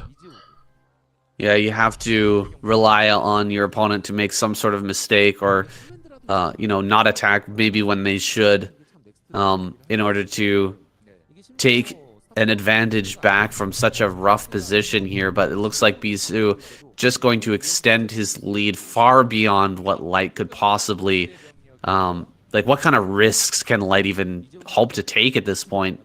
To bring himself back, what do you do? Like double expand here? Like that's basically the only way you could bring things back. Yeah, you try ninja expand basically. Yeah, so double expand. Yeah, you take this, and then you take a ninja expansion, and then you do some vulture drops and stuff. Like this vertical axis on the right hand side, you could exploit with dropships a little bit. So you could do a little bit of vulture drops just to try and be a little bit annoying to Bisu. The problem is he doesn't have any resources really at play. So every resource right now is being dumped into his factories because he can't even produce 24/7 production out of the production facilities he's already got. So he's struggling for money right now, and every money he does get is going into units.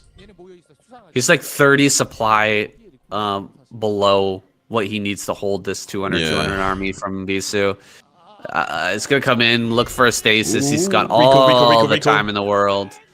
Oh, a recall really into the back line. Zealots here, and then the attack into the front is gonna come through. Interesting move here from Bisu to utilize the recall into the back line.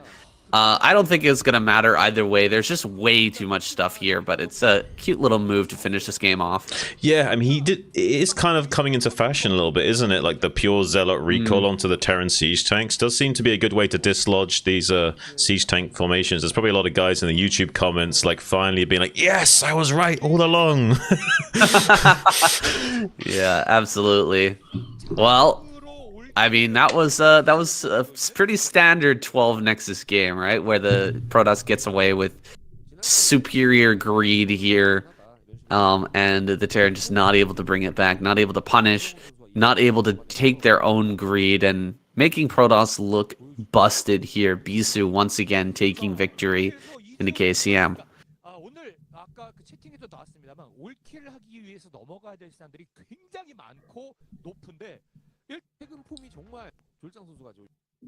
It's like Protoss gonna run away with it, man. Maybe.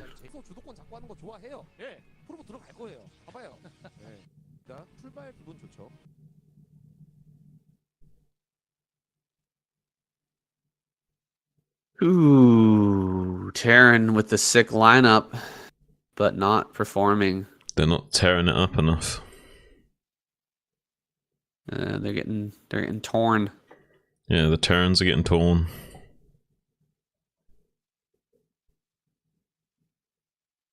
All right. Wait, here's a question for you. How do Protoss reproduce? Like, how are they born? Like how do they come into existence? I don't know. They just Is there spawn in? lore about that? I don't know. They just warp in, dude. Like I don't know.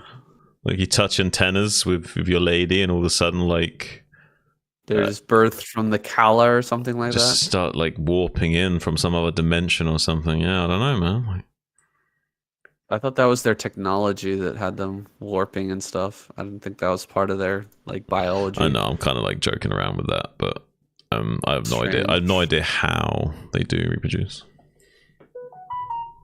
Something to do with the Kala. Not sure. Probably. All right, shall we? Let's get it.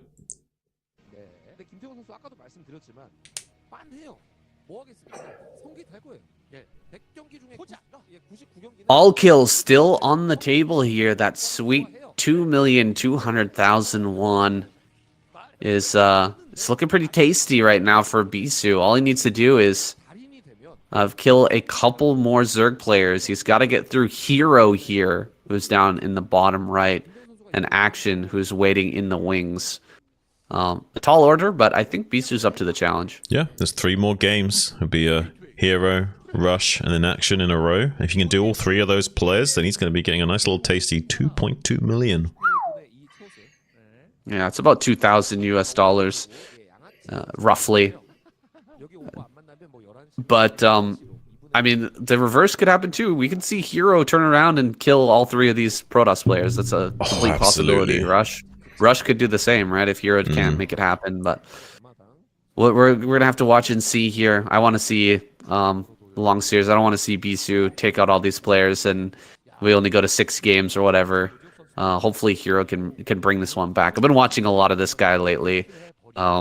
Did a segment on my channel recently with watching these point of view games on the ladder. And dude, this guy, he makes some great decisions. He's a very, very smart Zerg player. Yeah, I watched a little bit of that video actually, and he's one of my favorite Zerg players. It's crazy how good he is and how underrated he is at the same time. I've said this so many times in KCM casts, and I cannot overstate that enough. It's insane how good this guy is. Yet he's not quite, been that champion. He's always doing well. He's always placing round of 8, round of 4, and performing pretty good, but never quite going all the way. And he's good enough to pretty much take on everyone. He has a very wide range of play. He can do any cheese, any macro build you can possibly think of. This guy can execute it at between 400 and 500 APM. He's an extremely solid player. It's a shame we haven't seen him go all the way in ASL. I would like to see that one day. Yeah, for sure. Well, this is going to be a massive challenge for him here. Bisu, absolutely on fire in this matchup especially, and he's going to come in right away here with the probe and Zealot. He's already dealt a little damage with the probe, and he's trying to target down to finish off some of these drones, but it looks like he won't be able to. Great surround there on the probe, and he will get the surround here. Follow up on the Zealot. Does kill his way out of that surround, though. Zealot picks off one of those lings to open up some space for himself. Ooh. Oh, the Zealot actually getting glitched over the mineral patch there. That was a little bit close. And the second Zealot's going to get caught in between all of these drones. That is a huge moment here for Hero, clearing that out very nicely. Now the probe going to sit back here, try to deal some extra damage, and it will pull out as the Zealot dies, but it does go down as well. So really great hold here from Hero, handling that beautifully. And I mean, the pressure was good there from Bisu, but Hero just moving his lings like no other. I think Hero can, if he wanted to, potentially do an all-in ling here, maybe kill Bisu. He will pull probes to defend, so it's not like a guaranteed way of winning or anything, but there's a lot of pressure here that Hero could levy against levy against a Bisu, and Hero could maybe even kill this gateway, potentially, if he did flood lings behind this. He was considering a den being thrown down there for a second, but hesitated. Yeah, he knows that there's some pressure he can... I think Hero's just thinking to himself, I could go for the kill here and try and punish Bisu, but if I make a mistake and that doesn't work, I'm probably just dead. So rather than take that risk, I'll just take my small advantage and go home with it and just macro up and do the kind of crazy mid to late game game plan I had in mind from the start already. Right. Yeah, I imagine the Cybernetic core being in the wall in here at the Protoss Natural is probably going to factor into that decision making. You're not going to be able to pick off the +1 if you do end up having to transition out of the Hydralisk all in, into, or a Hydralisk rush into, more of a macro play. You're not going to be in as good of a spot with that +1 still finishing there in the main. So, right. Hero, he's going to try and play this out a little bit more normally. And we're seeing this again from Bisu, right? The 4 Zealots walk across the map. He's just threatening here. He wants you to build more lings. And then he's just going to walk home, pick up another Zealot, maybe threaten a little bit more. But he will not be coming out here. And it worked perfectly again. Look at that. Another 8 lings were produced by Hero. He had to make those, and now he's cut some of those drones that Bisu wanted him to cut. Yeah, it's like a one-way Protoss can keep Zergs honest and not go too crazy with the power droning. It is kind of insane just how many drones a Zerg player can get if you leave them unchecked. So Bisu is just making sure all the checks and balances have been made, and Hero's not going to be getting away with anything crazy here. And he knows how good Hero's macro is, so he can't afford to allow him just to drone leisurely. Yeah, so it's also a way you can check to see if there's Hydralisk coming, right? If you're that far across the map with the Zealots, you see if you should be able to see if Hydras are coming, and you can start to build cannons back at home. If they're right in front of your natural, when you see it, you can't really get the cannons out. But if they're across the map, there's a good chance that you can help them to finish, or let them finish with the Zealots delaying. But here we're going to have a Hydra swapping out to defend the Corsair. I guess that he wasn't able to get into his lair in time and get that Spire out to save the Overlord here. So he's just going to resort to Hydra play to keep those alive. Yeah, and sniping these Overlords doesn't just serve as like a way of supply blocking the Zerg. It actually also serves a purpose of slowing down the 6th hatchery, because every extra Overlord they have to make is another 100 minerals that's going to be delayed in this 6th hatchery going down, which is going to, you know, eat into their potential Hydra production later on and just make the Zerg much more of an easier threat to deal with. Mini game going on right now as Bisu sweeps the map for these Overlords. He will find this one over here. There's one more in the middle of the map that could be found and killed, and that will definitely slow down the production of those buildings, the extra hatcheries, as you said. So more kills that Bisu can get, the better off he's going to be here. Hero. Oh, I think he's going to find this. Dude, Bisu. Wow. Yeah, he found every Overlord. Okay, I'm really impressed with Bisu. It's crazy how well he's been playing recently. You were saying earlier about not wanting to see him go on a spree and kill everyone. In a way, it would be kind of fun just to see him like go crazy and like dunk on these greenhorns that think they know what's up. But at the same time, I also agree with you. It would be nice just to see a bit more of an interesting series where it goes back and forth. But look at that, surviving with 2 HP on that Corsair. Does God just favor this guy or something? Like, what's going on here? Yeah, the stars, man, are in alignment here for Bisu to take an all kill. This man is looking to be just so lucky at the same time. So lucky, but also so good. Like, you can't put it all up to luck, but that was pretty darn lucky. He managed to find every Overlord here that Hero was trying desperately to obfuscate on the map. Now, we don't have Overlord speed just yet with this DT out. There's no attacking that can be done by Hero, but he should be able to drone up a little bit more here. We still haven't seen the 6th hatch, though. Yeah. Dude, he's really slowed down Hero a lot here. Well, he might be forced to transition into just going, like, air dominance now. He might just go up to, like, 10 muters and just triple mine gas and just play that way. He might have, like, railroaded his build a lot because of this. I think it's really slowed him down. Yeah, he does have the 3rd gas. Look at that. Bisu even going to scout it. He loses to the Corsair, but dude, this is crazy. There's the Spire. Just seeing the 3rd gas, you don't need to see the Spire to know kind of what's coming here. Yeah, he just doesn't have the kind of like power spike or production he wanted. He will still have a lot of Hydras, don't get me wrong. It's just that he doesn't have that kind of swelling that he'll need. Like at that stage of the game, he would have had like 1 hatch per gateway, and he would have had such a powerful production to work with. And now he's kind of playing catch up. Bisu's already racing ahead in the gateway count. He's going to have a very strong 10-11 minute timing to move out onto the map. So yeah, I don't know how I feel about this. I'm a little bit concerned for Hero going forward, but obviously out in the open, anything can happen. He is going to be catching some of these Zealots out of position, and if the Zerglings could wrap around, he would be able to isolate a few of them and kill them off. Ooh, a little bit of a glitch there happening onto those Zealots. They got glitched out for a second and couldn't move, so almost caught a few of those. But look at this. I actually feel like a Hero can't really attack into this, and usually against a Zealot Templar, you just want to skirmish and keep microing back and keep forcing a fight. And you do want to force a fight is the issue, is that you kind of want to just keep attacking with the Hydras, and every time they storm, you back out and come back in again and just keep forcing storms and just skirmishing over and over again. But you need to create that space first. We need to keep Bisu on his side of the map and then allow himself to just keep skirmishing back towards his production line over and over again. But instead, he's wanting to do the muter switch, so he's not wanting to commit any of these Hydras to that kind of skirmish way of playing. He wants to instead snipe all the High Templars first, but Bisu's already read into that, and he's got Maelstrom on the way. Yeah, I was about to ask you, do you think we're going to see Maelstrom here? We're going to have a Dark Archon, and there it is. It appears before our very eyes. The Dark Archon is ready for this play from Hero, and if he kills all of the mutas, it's pretty much an instant GG, right? He's not going to be able to snipe the Templar, and the Templar Zealot Dragon will allow him to take these 4 bases, no problem. He'll be able to take the base here at the 6, and he'll be able to take his mineral only there out at the front, and it'll just be lights out for Hero. But we've seen some players split off like small contingents of mutas, like they'll fly in with like 4 or 5 mutas, and you don't know that it's actually 4 mutas. You might think that it's 12, and then you use the Maelstrom and the Storm to kill that, and then, you know, another 6 or 8 mutas fly in and kill everything. So we'll see. He's gonna see the he sees the Dark Archon. That's big. Maelstrom gets used already. That's all the energy on the Dark Archon. He can fly in and get this now. Yeah, he can.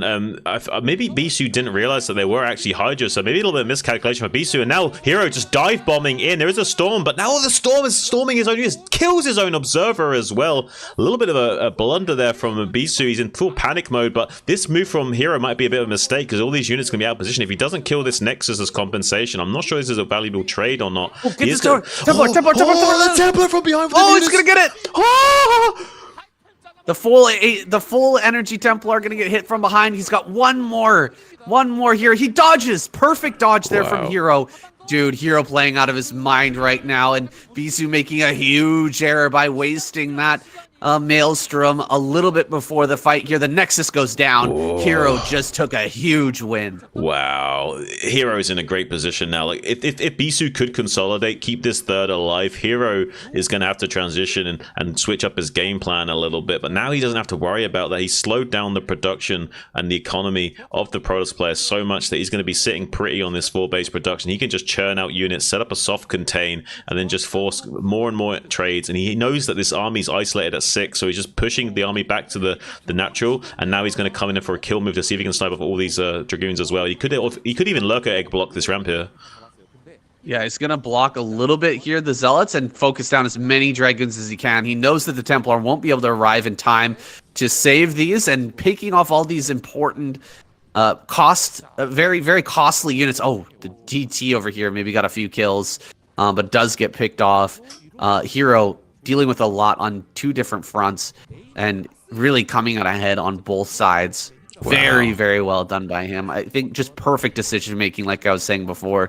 The game started here is just so good at understanding the game state and what he needs to do. This guy gives me goosebumps. Like, I already rate him so highly, and almost every time I watch him play, I still am surprised, and I get nerd chills. And there's not many players that can do that to me. There's something special about this guy. I swear. Well, we're gonna have 4 Zealots make their way over here to the top. Right, this is something that Bisu needs to do right now. He needs to slow down this 4th base, the economy that's going to spike up here for Hero very, very soon. But at the same time, he does need to get this 3rd base up, and he is allowing the cannons to go down over here. Meanwhile, we've got some mutas heading over towards the top right. They're going to clear out the Zealots. Wow. It looks like Bisu going to take wins on both sides, but he loses the Nexus. Hatchery goes down, though. Okay, that was a trade I think that Bisu's going to be pretty happy with. I still think this favors the Zerg, though. I agree with you that Bisu's going to be like happy that he got the hatchery, but I kind of feel like Hero's using this 4th as a bit of a bait base as well. He never really saturated. There was only ever like 5 or 6 drones mining there at any one time. I feel like he's just using this as like a pull Bisu's army out of position so he can keep going for these like little special tactics gambits to keep slowing down this 3rd base. And now with a full muta stack, if there's no Maelstrom, he can just come in, clean up some of these Dragoons, and threaten the Templars as they come in from the east here. He's going to get on top of the Templars, at least 2 of them here, I believe. And he does get one good storm on these retreating Hydras, but now that he cleans up all of the storms available to Bisu, he's going to also be attacked at 6 o'clock yet again. But the beautiful storm is going to be delaying the inevitable of the rest of those cannons going down. So he does maintain some kind of defensive position at 6 o'clock, does Bisu, but the supplies are currently dead even, which does favor the Zerg. Yeah, dude, if he had just like one more control group of Hydras here, I think he could have just busted right through Bisu there. A little bit frustrating for Hero right now, but he is going to keep that pressure on, keep on flying in with more mutas. The stack is getting kind of low, though. One more storm on that. All those mutas just might explode. Another round of mutas comes out. Okay, he's going back up to 12. He's just going to keep this pressure on, and I do not blame him in the slightest. He's done a great job of sniping Templars so far. If he just gets a few more and brings the Hydras together, he might just be able to straight up win now. Nice job. Picks off 2 more Templar. I think this might be the tipping point. I think this might just be, unless there's, there's 2 more Templars coming up. If he can snipe those with the Hydras from behind, this would be huge, but he doesn't quite have the timing to do that. So instead, he's going to be trying to fight on 2 fronts here. Bisu has just barely enough to maybe hold this off, but there is still enough Hydras that he can whittle down the Dragoon count over and over again. And this is the problem here. It's like in PvT, if you keep getting your tank count reset over and over again, you don't really have the standing army required to trade well anymore. And that's what we're seeing here. We're seeing the Protoss being quarantined, and now with both bases being mined out, he's going to be resorting to just one base worth of economy to work with, and that's not going to be enough of a production to actually churn out all of these gateways non-stop. So eventually Hero's going to come out ahead. Yeah, Hero has the base in the top right. He's spreading his Hydras through the middle of the map. This is a really important thing in this type of scenario. If you allow like 4 Zealots to run up into the top right, could actually ruin your game at this point. It's happened already once before. If it happens again, it could just end the game here for Hero. So he's got to make sure that nothing is heading in that direction. So he's really spreading his overlords out now. He's coming around the back. He's got quite a few mutas here ready to dive on top of these Templar. Templar casting their storms well beforehand to try and preempt the dive here, but really good dodging from Hero. Picks off most of them, but still 2 Templar do remain. Yeah, it does make it a lot harder for Bisu to secure his 4th, though. He wants to take his 4th right this second, but he probably doesn't feel like he can. He has the probe just chilling here, and he might still take the Nexus in a moment and then cancel it if he needs to, but he doesn't feel as comfortable in taking this 4th as he'd like to, and he really desperately needs 2 base worth of production. He's not going to get it for some time. Yeah, he's got 2 base worth of probes mining on 1 base. He needs that extra mineral income. Here comes the storm on the left-hand side. It's actually so good. Oh my god, he like dodged back and forth in and out of that storm.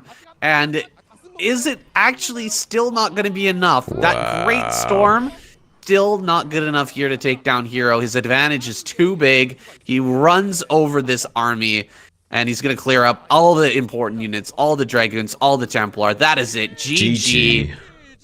Damn, that last fight, dude. Hero almost messed that up, I feel like. He paid so much storm, but he did have enough. Yeah, he did just out-macro Bisu in that game. Very tactical awareness of the game state to really abuse Bisu and force enough interactions that he just couldn't get the production going that he needed to stabilize in that game state, and eventually was overcome by the onslaught of Hero. Hero is the hero we need. I'm not sure we deserve him right now. I need to see the other Zerg players step it up a little bit. Dude, Hero. Just imagine if that Maelstrom had gone onto the metas. But yeah. This is peak ZVP, man. This is the fun, like, tactical, really down and dirty Zerg versus Protoss that we like to see. With, absolutely. Groups of Hydras, mutas, Templar, Dragoon, Zealot, just that raw Protoss versus Zerg, storm dodging, and really excellent decision making from both sides. I love to see it, man. This is exactly what we're here for. KCM week 3, excuse me, will continue now with Hero starting his run. Can he all kill now the Protoss side? He's got to get through Rush first. Let's jump into that game.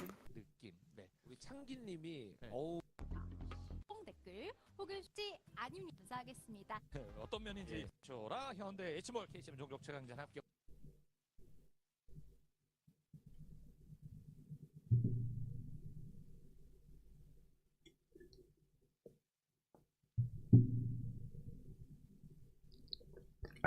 Man, oh man. Seriously, like, I can't fucking state how much I like Hero and how good he is. I lack the vernacular to elaborate further with these mere mortal human words to explain the depth of the lexicon that is Hero. Fucking hell.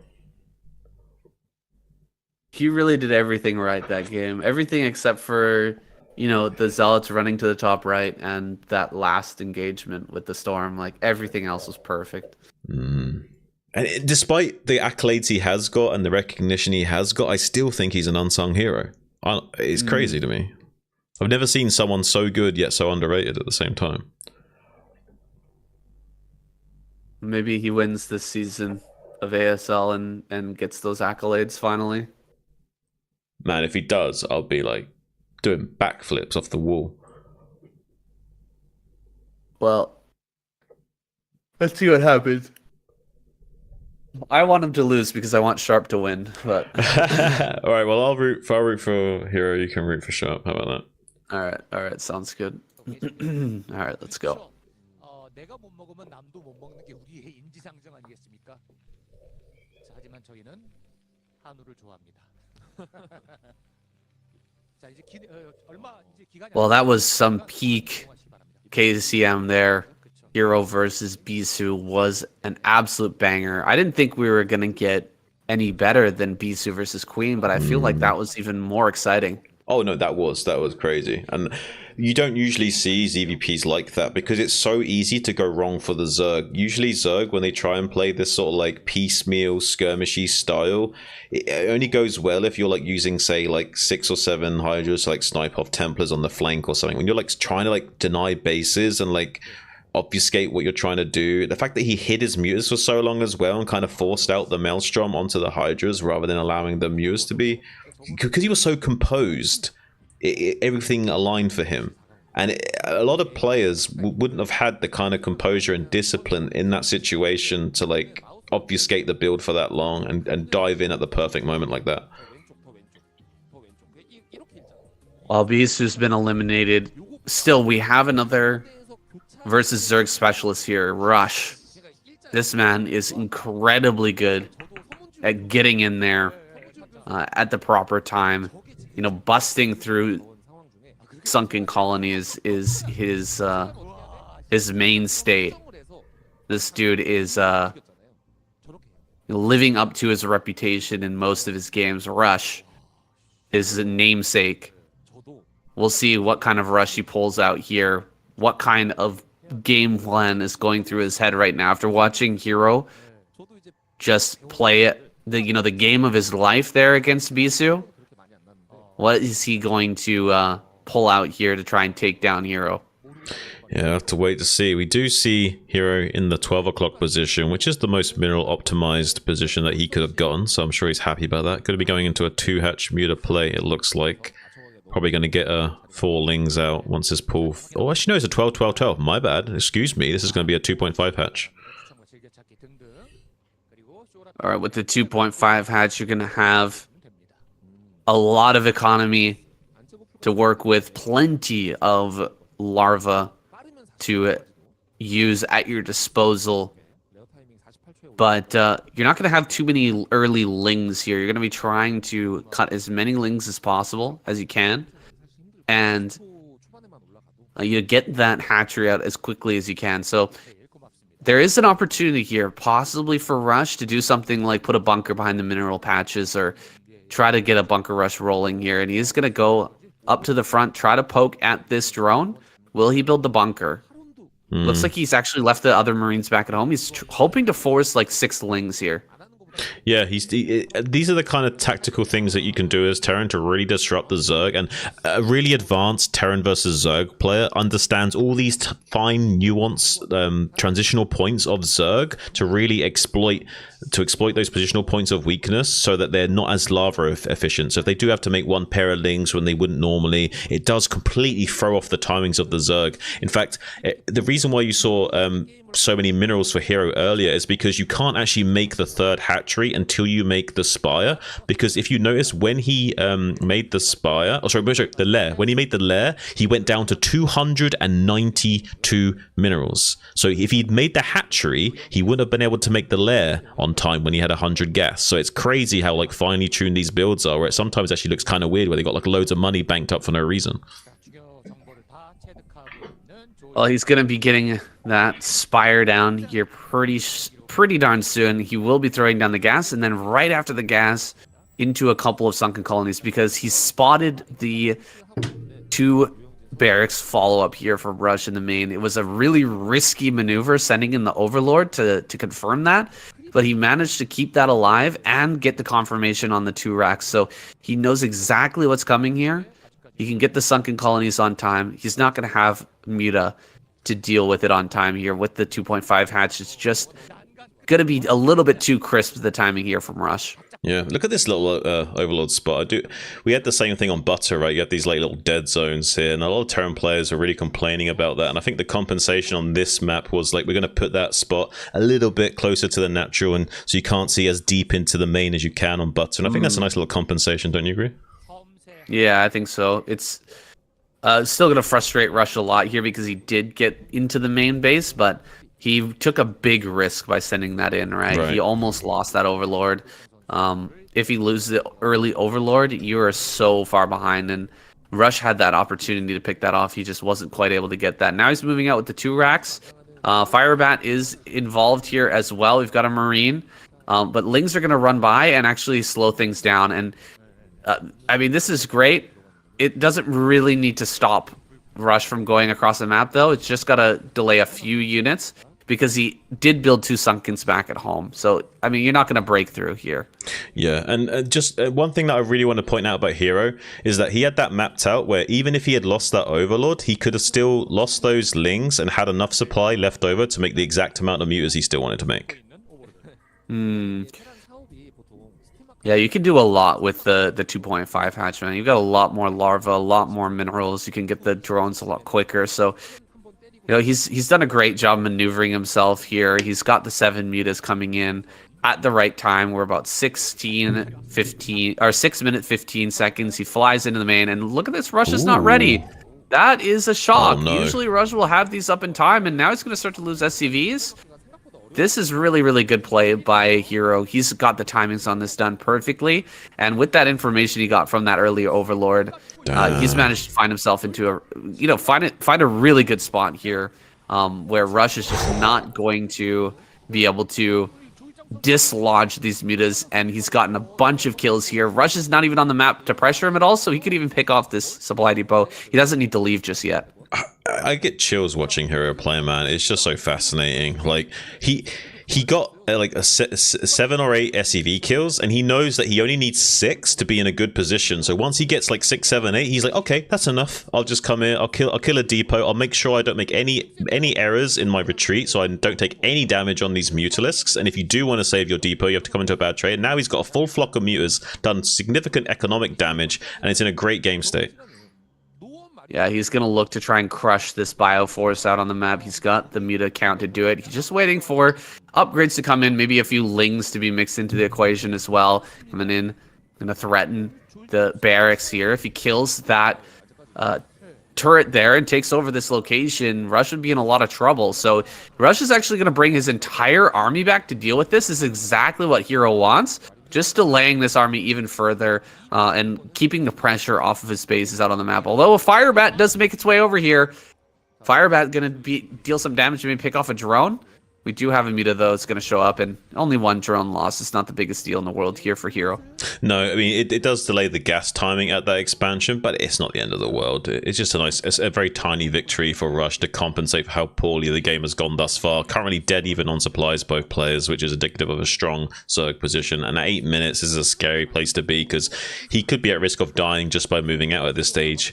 Like we were saying earlier, like a strong mutaling force could just clean up this Bioball, and if he's not careful, that might be exactly what transpires. And Hero's going to start whittling down the bio little bit by little, and he's going to keep pressuring the production line to not only shave off Marines, but keep forcing these Marines to stim and come back over and over again.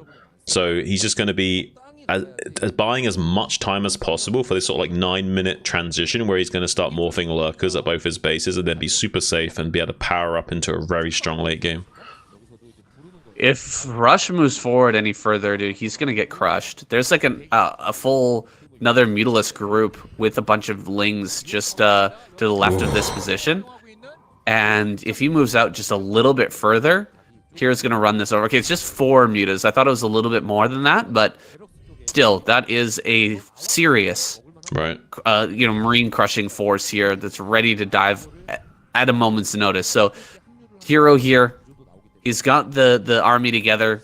Can he actually execute and overwhelm this force? Well, Rush is going to bring out his reinforcements. So now this Bioforce, he's waited long enough, he's delayed long enough to where it's actually big enough where you can't really fight this with Ling and Muta. You need to kite this and deal a little more damage, pick off straggling forces for a little bit before you actually fully engage, and that's what he's going to do. Yeah, I think it was a little bit of a mistake from Hero not to pressure and be in between the Bioball and the rally point more, to kind of not allow this coming together of the forces for Rush and to slow down the push a little bit. He was being a little bit passive with his Muta, just keeping track of the Bioball. He is still playing a very stellar game, but a little bit of a missed opportunity there not to punish Rush when he tried to move out. But he is worried about Rush being extremely aggressive and catching him out of position, so can't totally fault him either. He's just trying to play a very straight up game because he knows the good position that he's in. Dude, Rush is gonna try and do a tank push, and Crazy. Defiler Mount is done. It's crazy. I don't know why. Yeah, he's feeling the desperation right now, and I think Hero's just gonna wipe him out. There's almost no way this works. He's gonna have Defiler easily in time here, and the tanks are even being delayed. They can't move out. Yeah, they're being delayed. Even just being delayed 5 seconds is a big deal right now, because his window of making this work is already so tight that any second that Hero shaves off of that, he's going to be in a phenomenal position. Yeah, he's slowed this down enough, and we've got lurkers everywhere. We're about to have Defilers popping out here. The consume is for sure on the way here. That is so essential.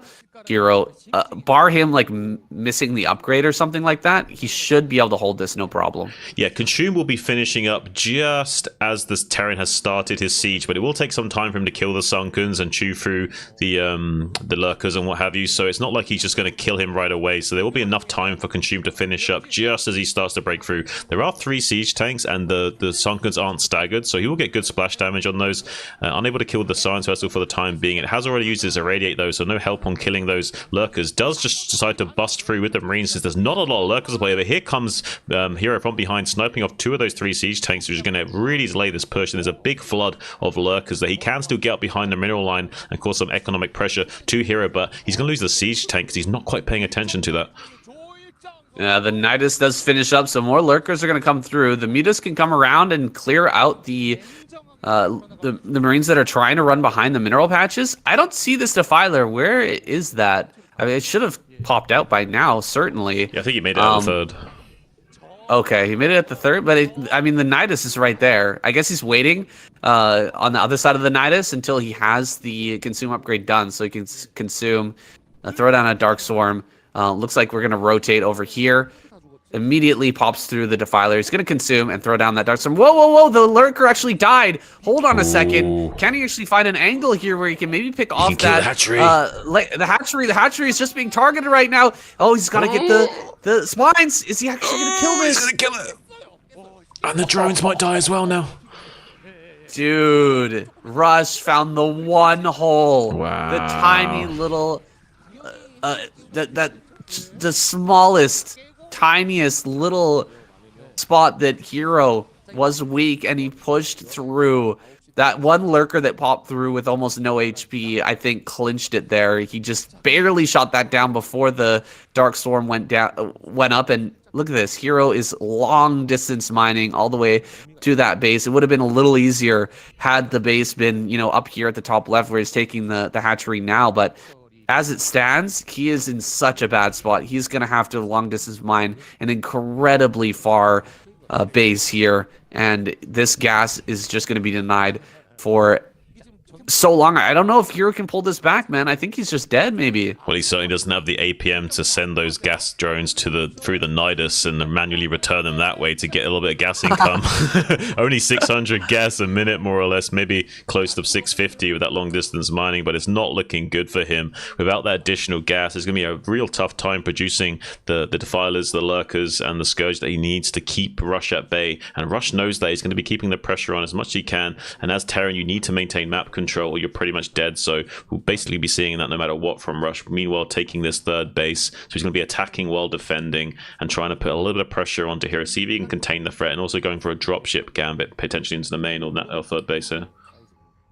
Yeah, the dropship gambit is where things just get so hard for the Zerg player. You're so strapped on gas units right now, because you didn't just lose the gas mining, you also lost the hatchery as well.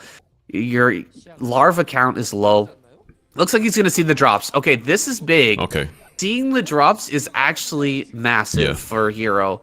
The fact that he knows that this is coming means that he might just be able to snipe this down. He might be able to get in ahead of this, and that could actually swing this game. Oh, and he's running into lurkers here as well. That's huge for Hero, and he might get a great plague down. Dude, massive plague here. Hero might bring this back. Dude, this is crazy. Well, he's turning Rush into a kebab with all this chili sauce he's dousing him in. Rush needs to be careful. This is like pretty much most of his army, and he's just getting it drenched in this red goo. Okay, Ultra gonna come up. He's confident enough to try and go for Ultra here. I thought it was gonna be that Hydraless Defiler play, but here comes the drops.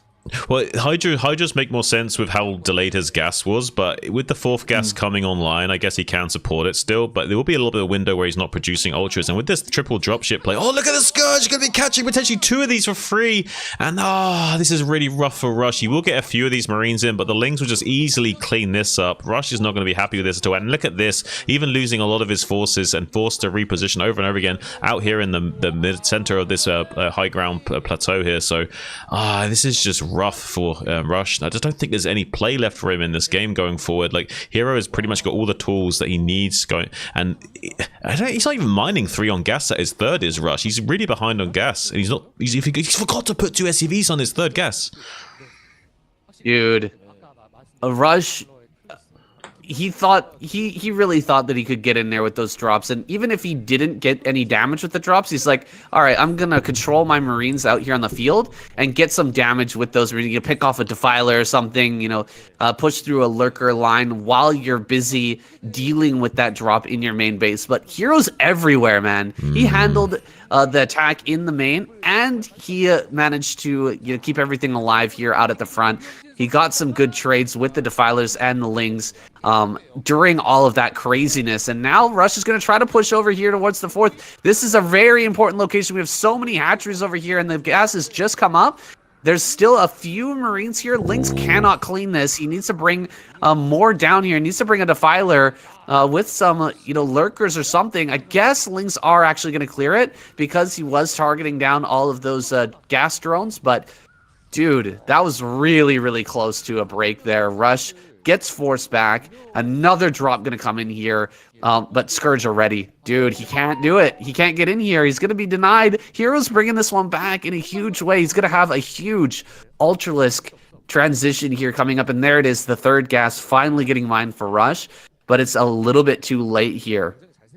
Yeah, I mean, Hero's anti-drop play has been stellar this game. He's really showing a masterclass in how to play ZVT. He's going to catch one of those drop ships for free, leaving the low HP one there as well, so it's easier to clean up. I think there's another pair of Scourge coming. Yeah, he's going to maybe get this one as well. Wow, Hero's on fire today, saying, what are we seeing?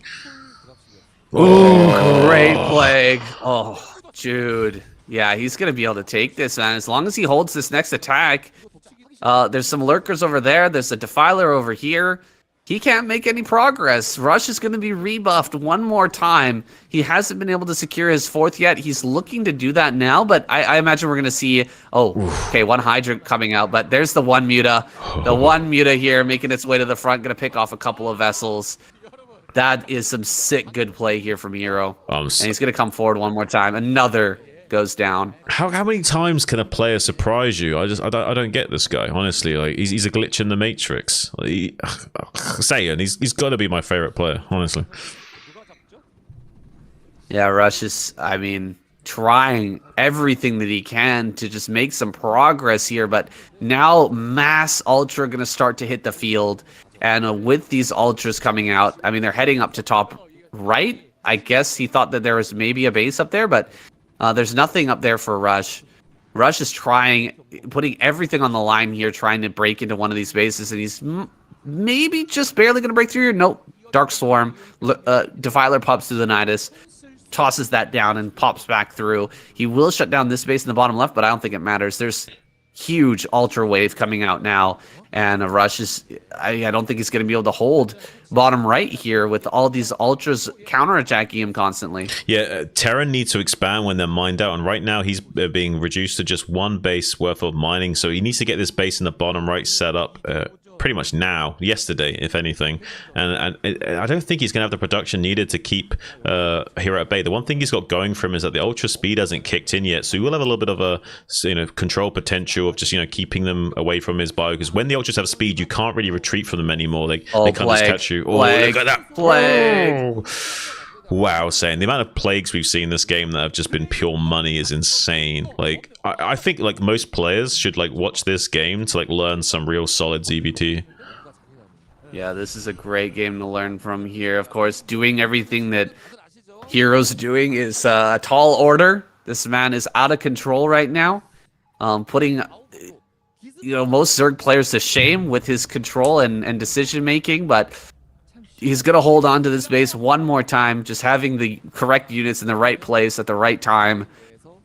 Fantastic stuff from him, shutting down this base down here. I think it might be the final straw. Rush on one base mining here as his gases start to run out as well. This vessel count is going to get reduced for a final time. Ultras hitting from both sides as the Marines get cleaned up. GG is typed out. And Rush gets eliminated. Hero on a spree. Just 2 more Protons players stand between him and that 2 million won prize.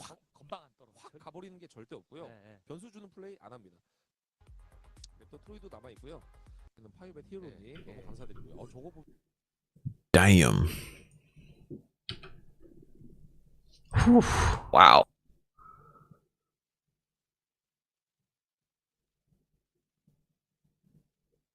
All right, quick snack for me. I'm just gonna quick snack. Okay. Yeah. I'll be right back as well. What's up?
Yeah, I'm back, man.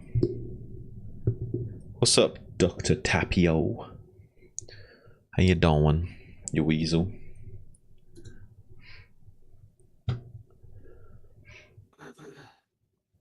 Oh, hello. Are you a real doctor, or is this sort of like a pop psychology TikTok creator kind of doctor?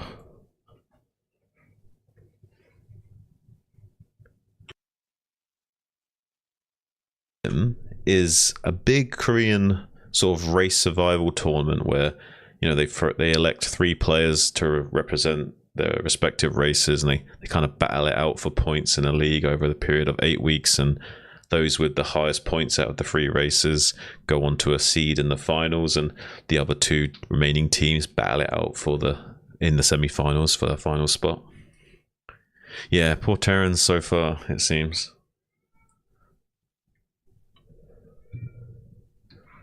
I'll be back just 1 second. There's a cat going nuts outside, and I don't want that to leak out into the cast, so I'll be back just 1 second. I'll close the window.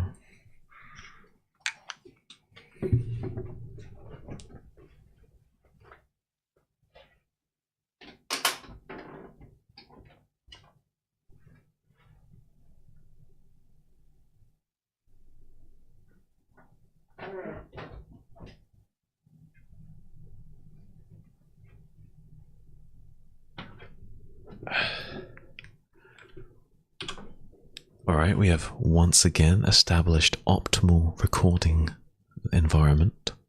Just waiting on Saiyan to come back here.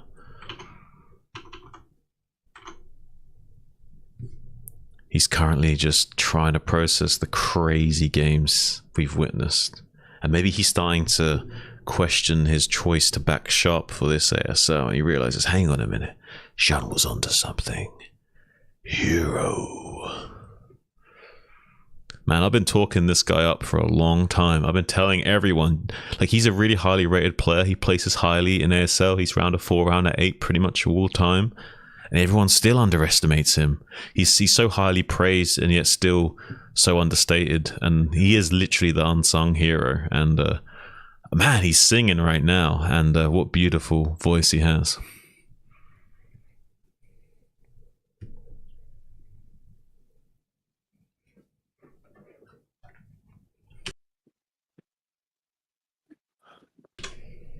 Is that a wild cake, a wild Saiyan appearing?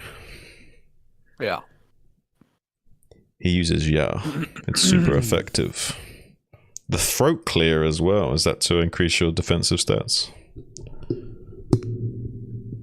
That's raising my attack, actually.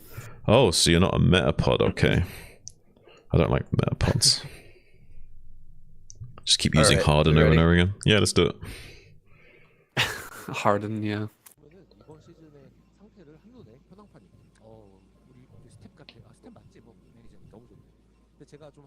Well, Hero making us all look a little bit silly for ever doubting him as one of the best players of all time, dude. This guy crushing in this week of KCM, and now it's up to Best to shut him down and give Protoss a chance to win this week. Of course, Snow still in that back pocket action. Another excellent Zerg player in the roster here. It's just all Protoss versus Zerg for the rest of this week, but only Hero has the opportunity to get the all kill. Yeah, I'm all about it though. I've been working on my PvZ lately. It is my weakest matchup, and I do need to brush it up, and it's something I play the least, so I'm really happy to study some great games, and these are probably some of the best games we could to try and learn from. So I recommend anyone out there to really try and dial in on what these players are doing and the little idiosyncrasies that they might be using to get one over their opponent here. Yeah, absolute cutting edge gameplay from these guys. They're going to be pulling out the absolute latest strategies and delving into the meta deeper than basically anybody else. First, I mean, Best throwing down a Forge here. What do you think on Dark Origin Forge Fast Expand? I mean, I'm not too keen on it, but I do think it suits Best's playstyle a little bit more. So I'm happy to see him do it because I think it does suit him more.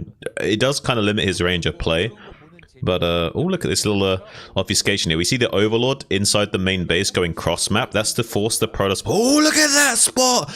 Best checks it, but Hero knows better and put his drone just a little bit left, hugging that water line more so that he wouldn't see it, and obfuscates the drone so he does get this hatchery down. See, he hides the second Overlord, so Best doesn't know that it's overpool. He thinks it might still be 9-pool, so he's forced to check the main base, but he did try and check behind the minerals for that drone and didn't see it. Really tight mind games from both players here. Yeah, very nice. Very, very nice for Hero. He's going to be able to get that base in the preferred location here. Being forced over to the third for your natural it's just a pain in the butt. It's not a massive loss if Hero has to throw that down over there, if Best actually spots that, but getting the better end of that trade, it's a great mental and small advantage here in a real sense for Hero. So he's going to be able to get into his game. Best, of course, throwing down the Nexus after Forge, so he has a great economy behind this.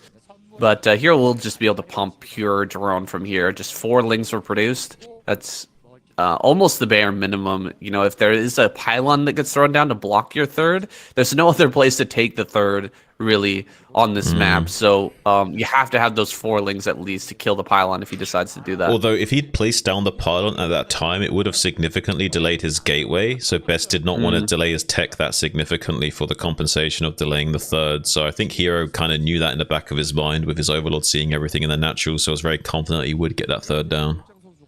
Yeah, for sure. But I mean, if he saw only 2 lings, and you throw down that pylon, that the pylon's gonna finish. You have to build that hatchery, so you probably have to build it like off center, maybe at that third, or put it at like over here, over in the center right, which would be terrible for his base layout and defense later on. Well, I would just place it off center and then play 4-hatch Hydra and delay my gas, I think, in that situation. Yeah, that's probably how he'd have to play, but then that would be best kind of securing or taking control of the game a little bit more and playing, knowing exactly how his opponent has to play and forcing him into that position, which is never how you want to play as Zerg. You don't want to be controlled. You want to have options available to you, and so the opponent doesn't know exactly what you're going for. You can kind of hide things from them and stuff. But anyway. Go on. I was going to say, usually it's the other way around, right? Usually it's the Protoss player with the limited information and being railroaded into a very rigid play in terms of their range. So when you can flip the script on the Zerg like that, it is very rewarding and can be devastating for the Zerg to have to navigate. Well, here we're going to have Best getting into his Stargate play and a Hydra Den already done for Hero in the main. Now he's gonna force the lings to come over here towards the third, and at that moment he's gonna send the probe into the main and try to figure out what's actually going on here. And there's not too much that Hero can do about that because he has to bring these lings to bear in order to deal with this. And yeah, the probe is gonna get in. He sees the Hydra Den. This is perfectly done by Best. Just absolute perfection. His execution of this play here. The Zealot and the probe doing their job. Doesn't matter if they die now. Doesn't matter if they get any drone kills. But he's going to go for it anyway. He gets one. Oh. Wow. That's a big deal. Wow. I mean, we did see a little ring around the rosy there initially to like protect these drones, but coming back in for that drone snipe is huge. Not only delaying the mining time, but also getting a drone snipe is huge at this stage in the game. It's really going to limit the power behind any kind of transition out of this. If he wants to commit to this, he has to kind of like put all his eggs in one basket, and Best knows that he's going to go up to 4 cannons right away, be super safe, and that's going to probably trigger Hero to not even want to pull the trigger on this at all, and instead just going to go for a normal macro play, which is going to suit Best just fine. Really good damage on this first Overlord too. That Overlord's the closest one to the natural, which means that, if he sweeps in with a couple of Corsairs a little later, he could probably snipe that and then just defend with DT if necessary. But he's flying through the main and natural, and he sees that there are hatcheries being added. So he knows that it's not going to be all in Hydra. He is going to cancel, looks like, one of the cannons. He's just on 3, which is a little bit dangerous. 3 is bare minimum, absolute bare minimum. But Best is walking a fine line right now. And checking to make sure that more Hydras aren't coming. He's got to keep tabs on that to make sure that another swell of Hydra doesn't come and just end his game here. He has to have enough. Make sure that he has enough cannons to defend that if it does occur. Well, 3 cannons basically just stops you dying to like the fake Hydra busts, like actually having enough weight to it to do some damage as well. So it kind of just like makes sure you don't just die straight up to even just like a very tiny amount of Hydras. So it is a very safe in the most minimalistic state. But he did have 4 cannons initially, but he plays the way I advise whenever I'm coaching as a Protoss player in PvZ. If you're not sure, it's better to just start the cannon then cancel it at 99. You know what I mean? Kind of hedge your bets a little bit. Yeah, for sure. And he did cancel the cannon. He's got to. I was just trying to say he needs to stay active with this Corsair to make sure that there's not more Hydras coming, because they can handle what is here right now, but they can't handle any more. If more Hydras suddenly show up with 3 cannons, you can just die. So he is going to clear that Overlord now finally, and he forces Hero back. Hero's been droning up behind this, so he is going to have an economy here that is going to be formidable, but he doesn't have a Spire, which could become a problem here as this game progresses. He's going to have to defend against the Zealot timing and keep his Overlords alive, which could be a little tough. There's the Spire coming up now, but it's nowhere near complete. He has got 3 gases coming online, which makes me think he will be doing the same kind of style of getting into these Mutalisks to deal with the Templar. He did kind of delay mining the gas, though, so it does seem like he's aware of the game state. He knows he's a little bit behind the economic curve because of all this harassment that Best's been throwing at him, like we see here. So he is took him a little bit longer than he'd like to get up to the 6 hatchery production. So he delayed his gas mining just a tiny bit to squeeze out a few extra drones. Get at least 1 per patch is the bare minimum you want. And then once you've got like 2 control groups of Hydras, you can go back into droning a little bit more.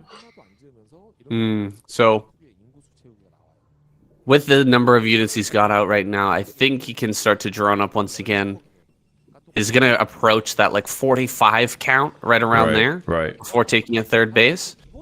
Our Dark Archon coming up. Okay, Best is very aware, as was Bisu, that there's a potential with the 3rd gas coming up to go into a Mutalisk switch, but no, Lurker is going to be the choice here. I like it on this map. You know, the play that we saw from him previously on Citadel. I mean, that play is strong, but on this map, I don't favor it as much because when we attack in with the Mutas, we kill off all the Templar, and then we still have to cross these bridges, which is a really big pain with all the Hydras. But if we go with Lurker instead, we can control the middle of the map, and then the onus is on Protoss to cross the bridges, which is a much better position to play from, I think, as hero. Absolutely, and with these bridges and the left side choke, it is much easier to contain the threat of the Protoss player and navigate this like mid-game phase a bit more comfortably, as again, with this low to high ground transition from the 3rd base location, it can be so annoying to have to deal with like the small lurker contains there, but usually you actually won't see the Zerg set up there. You'll actually see the Zerg set up much further out in the open, near the bottom of this sort of 4th base location. They want to like kind of contain in these like wider open choke areas, a little bit ironically, but it's just so they don't get stormed to death in these tight narrow corridors. So you'll usually see Zerg set up outside these 3 bridges, and then as a secondary contain they might set up outside this 4th base as well. So Hero here is going to make a lot of Lurkers, and while you're doing this, you're actually droning up pretty hard. You're using all of your gas as it comes in to make these Lurkers and set up this big contain, and then the rest is all the minerals can go into those drones. That's going to allow you to quickly saturate that 4th base while having still a strong army that's kind of building up over time and getting prepared for this this move across that Best is going to try to do. Well, these Lurkers are not set up very nicely. I think this was a big mistake by Hero. He needed to have this set up a little bit better. Running in like that and just burrowing immediately in kind of a long line allows him to get stormed down pretty brutally here, and Best now taking control of that left side. He's going to back up as Hero starts to push forward across these bridges, but hopefully Hero can move quickly back over to that left side and set up a contain. Otherwise, you know, we might see Best, you know, quickly and easily grab a 4th base without too much contention from Hero. Yeah, I mean, right now, though, the supplies does kind of suggest that if Hero was able to get a good engagement, he would be able to trade well. The thing is that Best might not let that happen, right? He might just sit on this high ground area and take his 4th base and try and get into a powerful macro game himself. I think Hero is anticipating all this, though. The way he's setting up, I kind of like Hero's position a lot. I feel like he's anticipating the game going the way it is going to go, and he's already, like, he's not counting his eggs before they hatch. He's already setting up for the next phase of the game. He understands full well that he can't, like, force any interactions here. He's just going to play really chill and passive, just control the center of the board, and force Best to come to him. Yeah, the control of the center of the map here on Dark Origin is paramount. You must keep control of this area as a Zerg player, otherwise the Protoss can storm you from the low ground onto your 4th base, and he's going to come forward here. Storm going to follow up the Maelstrom, kills off a lot of Hydras here, but that, you know, that's a fairly big commitment, making that Dark Archon. You do need to get more than just one Maelstrom on a few Hydras to make that worth it. Yeah, I mean, Best is slightly coming out ahead in supply now. He's getting his armor upgrades. I imagine +2 armor is going to be finishing up shortly.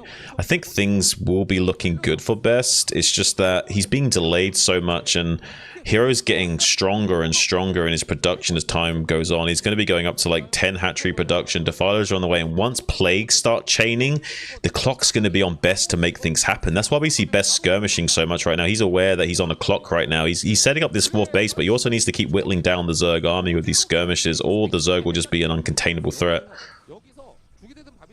Well, the 4th base is going to come up here pretty darn quick for Best.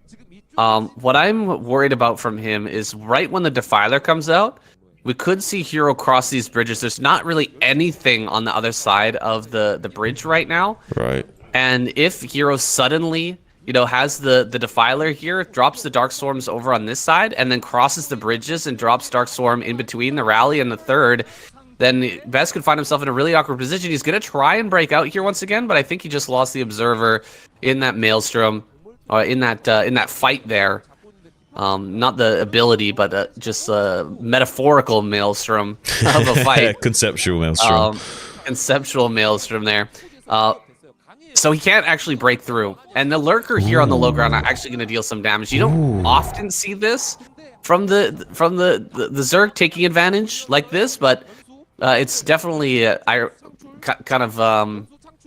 it's nice to see. Because that's what Protoss are always doing, is dropping the storms up on the high ground, killing off the drones. Yeah, usually don't see that from Zergs. It's nice to see some tactical lurker plays.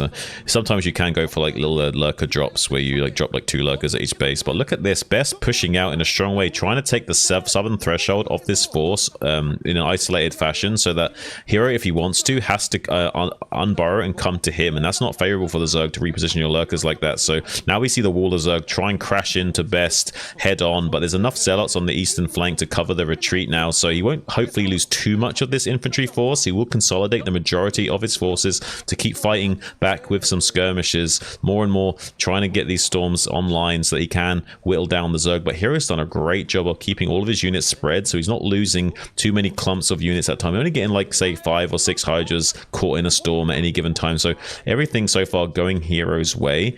I think that he's also done enough damage at this 4th base and denied mining for long enough that he's going to be in a very formidable position going forward here, Sam. Defiler is about to pop out here if it hasn't hit the field already. We're past 15 minutes. Around 14 is like the earliest Defiler you can really get in this matchup. But I think we're about to see that hit the field here. More lurkers popping out. He's trying to make a move towards the north, sensing that there might be a little bit too less lurkers up here. And hey, man, he might actually break through. That was a great Maelstrom. Yeah. Hitting a couple of lurkers that were unburrowed and a bunch of Hydras. He clears that out really, really well, and he's carved himself a little bit of a space here at the bottom of this cliff. But if he gets surrounded now, he could lose the entirety of his army. Here's the Defiler. The Dragoons. Oh, yeah, there's the Defiler. Does consume, but actually the Ling dies before it gets consumed. So he can't throw down any abilities. Needs to fall back and actually get another consume here. He will drop a Darkstorm on these lurkers and holds the position.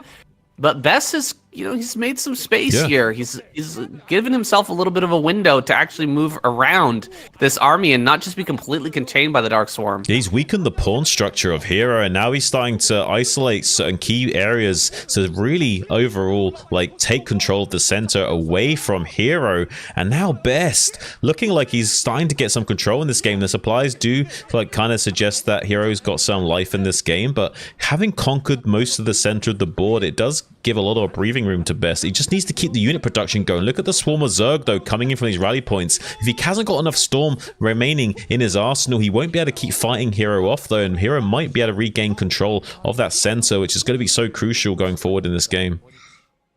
Dude, my eyes just about popped out of my head when I saw those 7 lurkers just run up into that force. Like, dude, he's out of rallies. He doesn't have anything coming up here, but then lurkers come out of nowhere and hold this right as the Templar run out. Perfect timing there from Hero. He can stack up the lurkers really tight and take that fight. More Templar are here though now. He actually needs to spread out. Plague. Oh! Big plague on this army.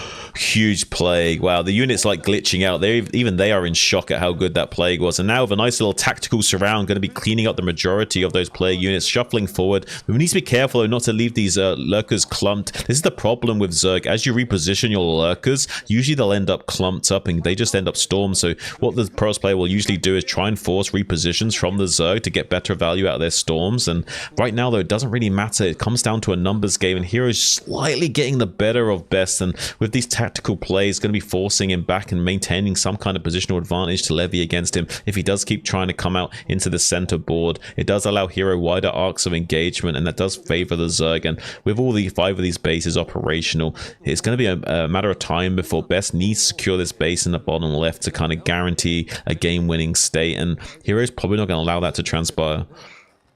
Yeah, Best is still okay here. He's got 2 bases mining, and on 2 bases mining, Protoss can fight for a very, very long time. He still has some... Actually, his mineral smoothing's been pretty excellent this game. Right. He still has some minerals in the main and natural, which I'm a little bit surprised about, but I guess he took those, the 3rd and 4th base so quickly this game that he's able to make that happen. And so he's going to have a great economy here still, and an opportunity to maybe leverage that economy to get another base in the bottom left. But I think killing Hero right now is kind of off the table at this point.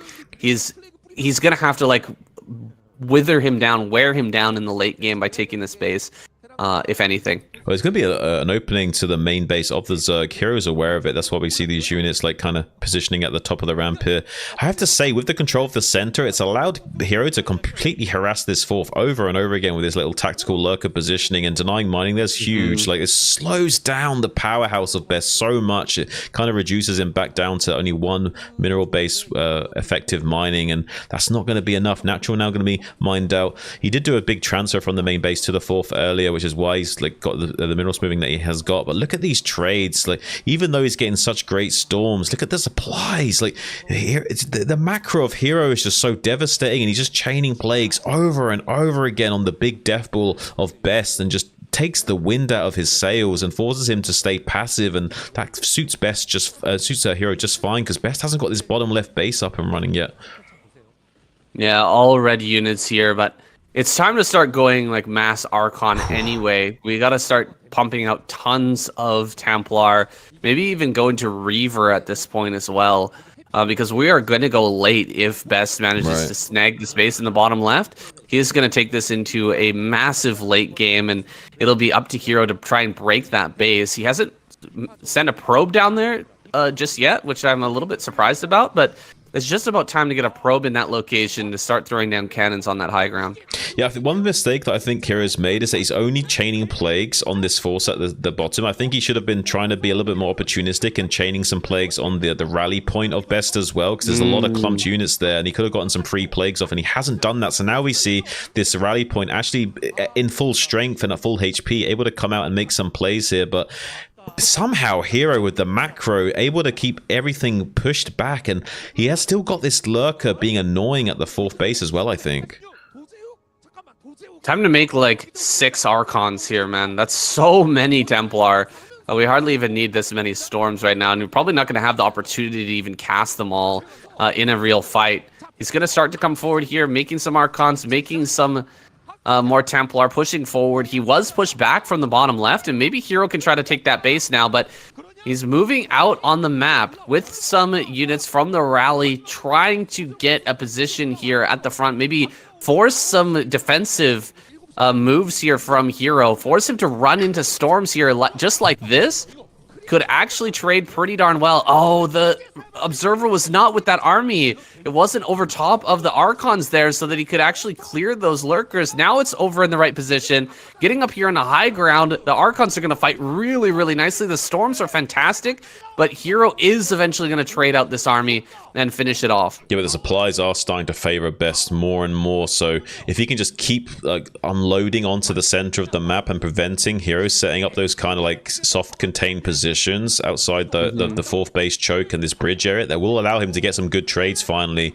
And he is getting some he has got a big enough death ball where he can just keep going and just like keep whittling down Hero over and over again. Now that the ball is big enough and we've got the center control, now Best can really put the hurt on Hero and keep forcing him back over and over again, and he won't get the kind of easy plagues that he needs anymore to get the effective trades. You need plague to trade effectively with a fully upgraded Protoss army with Lings. That's why we see no Lings being fielded right now, because without good plagues on this army, there's no point even bringing out too many Lings. So you'll see a few Lings here and there, but you won't see like a big flood of Lings unless he's getting chain plagues. Look at this. Best is going to get up onto this base. Hero, his fourth, might actually be picked off here. Lurker's going to run right up on top of this. Get a pretty good burrow here. There's not going to be a storm to kill this, but the Zealots are fighting just straight up against the Lurkers and killing them off. Another great round of storms here. And dude, is he actually going to be able to do it? He's going to make a bunch more Archons, and the Archons are not going to be killed. He's going to be able to keep these Archons alive, and they're going to fight these Lings incredibly well. Okay, he does surround and probably try to kill these, target them down as quickly as possible. The Archons live. Wow. No way. The Archon's still alive here.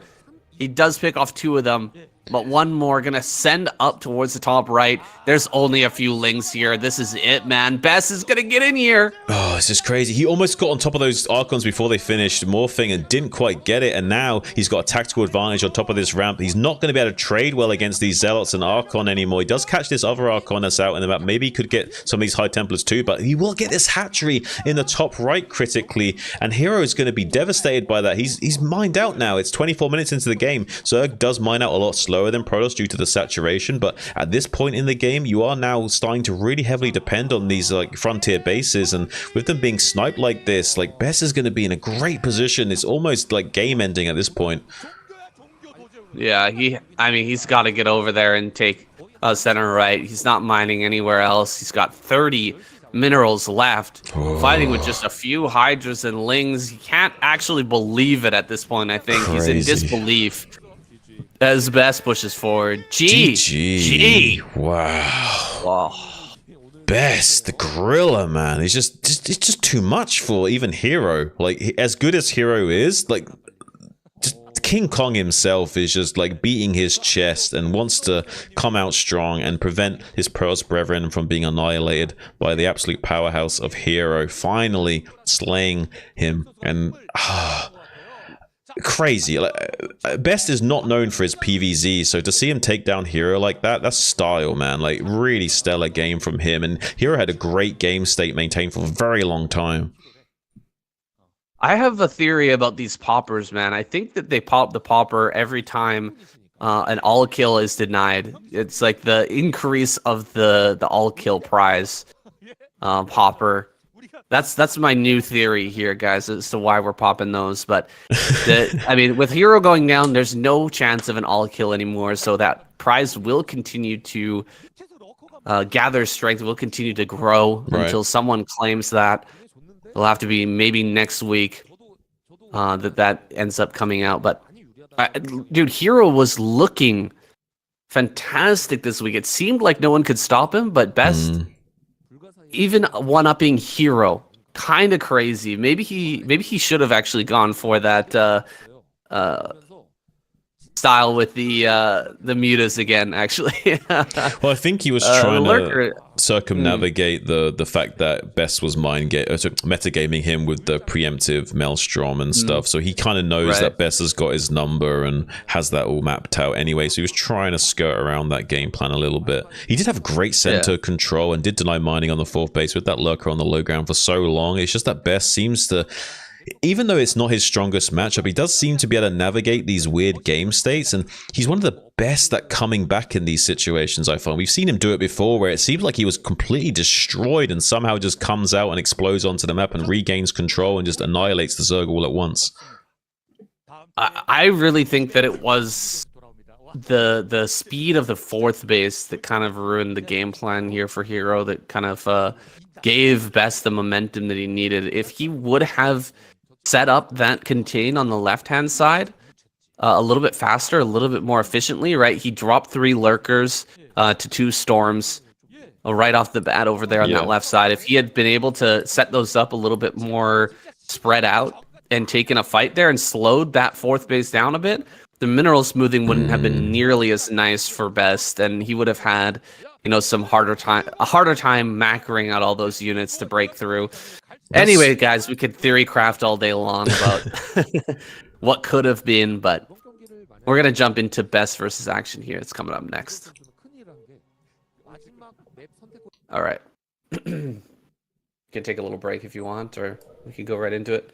I do want to vape, so maybe let me get my vape going just so I can get a little bit 420'd. Okay, I'm just gonna stretch here and I'll be right back. Okay, man, sounds good. Whew, wild games we're having. I'm kind of happy that this week is going the way it's going, guys. Like it would be nice to see some all kills and like see people dominating, but at the same time, this like tempo swing back and forth is exactly the kind of exciting action we want to see. And with the current league standing of the points being tied, this is exactly the kind of week I was hoping for. And kind of spoiled for choice right now, seeing the players that I love, like Hero and Best, performing like that. I mean, even Queen showing up in game number 1. So we've been kind of like, really privileged with some great games here in this week. And I think that I could have probably planned out a better week myself if I tried, I don't think.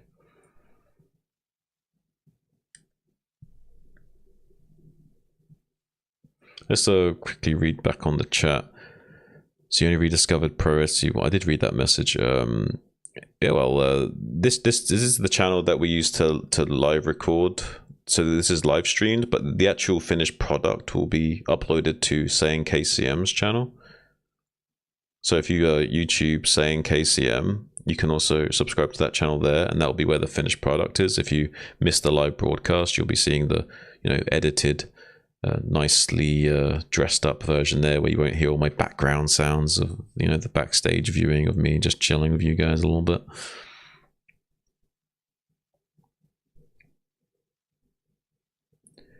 And Hero, it did feel like Hero threw that game a little bit. He was in such a great game state all game long, but Hero got the better of him. I really feel like Hero didn't press his advantage enough and go for those chain plagues on the rally point of Best as well, and like bring the fight to him more. He was a little bit too passive with his center board control.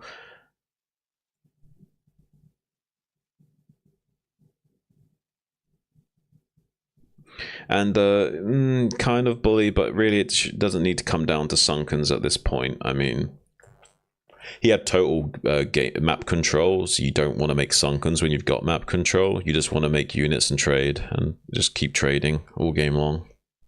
To turn drones into buildings is just weakening your economy.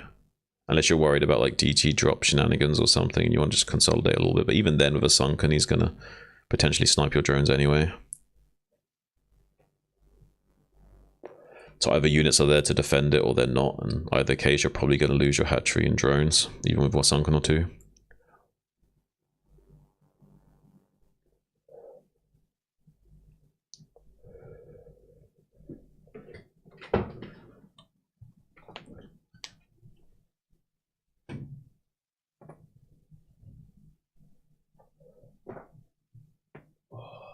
Wow, that was a crazy pop I just got from stretching and twisting, man.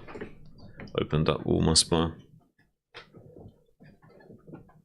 recommend if you guys do the same thing I do, be a little bit careful with the torque you put on your back. I don't work out a lot, so you need to be careful. Unless your core's super strong, that stuff can be a little bit dangerous if you're not careful. Usually when you're cracking your neck and stuff, you want to do it side to side rather than a twisting motion. Same with the back. Yo, yo, yo. I was just giving some stretching tips and cracking bone tips to the chat because you want to be careful when you're adding torque to any of your joints unless you've got a really strong core and you work out a lot. So usually when you're cracking your neck, you want to do it side to side rather than like a twisting motion. And with your back, you kind of want to like stretch back and maybe like hang forward. You don't want to like do too much torque on your spine from like twisting side to side unless you do it in a really careful way. How would you stretch? Use some yoga stuff? Yoga poses? I found the best stretch for me, because I have a bad back because of my injury, is I sit on the floor and put my feet together, and then I lean forward and to the left and right. That's a good one. Yeah, that's a really good one. That's the kind of thing I was going to say, that's the kind of thing you'd want to do like first thing in the morning as well. Especially if you had like sciatica or something. That's what I do every morning. I wake up, I do that. That's a good routine, man. I sit in front of the window, the sun shining on me. Just have like a little stretch and kind of meditation. You little yoga sun god worshipper, I see you. If I can't do that stretch because it hurts too much, sometimes that happens where it's like, oh man, it's really sore today. I found a way to like get into it is I'll like put my hands on the wall and lean forward so that my full body weight's kind of on my hands. Do you know what I mean? Wait. So your full body weight's on your hands. So how explain the pose to me again? No, so like I'm standing like so that like bent over, I can just reach the wall. Okay. And then like my upper body, all my like pressures on my hands. Do you know what I mean? Like leaning onto my hands. So that like not my full body weight, but like my upper body is kind of like being supported by the wall. That makes sense. And then I like twist to the side and stretch my side so that I can like loosen that area up. So like I twist my body a bit and lift up my hip so my side body gets stretched.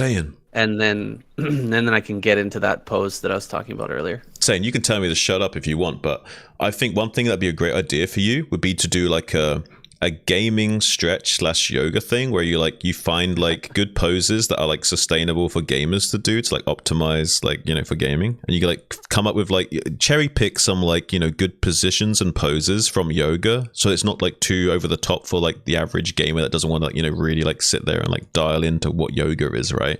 Just come up with like a little gamer package of yoga and stretches to like help out the Starcraft community. Maybe it might be good content for your channel, maybe, I don't know.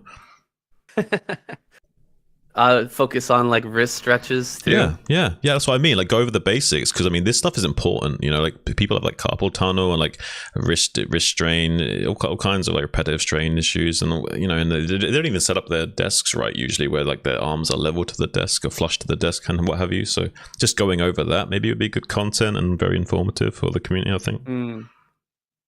Yeah, that might be a good idea. Yeah, it's a little idea for you there. Mix it in. yeah, and you could even like not necessarily collab with your girl and then she's in the video, but as in like, you know, get her ideas to like, you know, help dress up your video to make it even more like, you know, informative, and that, 'cause she's got her own like professional opinion, right? She could probably help you with the how you format the video and like make it really good. Maybe sounds interesting. All right, let's go into this game. I'm really excited about this. Me too. This week has been like banger. Maybe one of the best of all time. I was saying that while you were gone, that like I don't think I could have scripted a better week considering the current point standings of everyone being tied. This has been an absolute banger of a week. Yeah, for sure. Now we just need Action to win. Come on, Action. Here on Troy. Come on, Action. All right, let's go. Action is coming. 그래서 이게 되게 중요해요. 승점 하나하나가 포맷 치아님 정확하게 보셨어요. 네, 맞아요.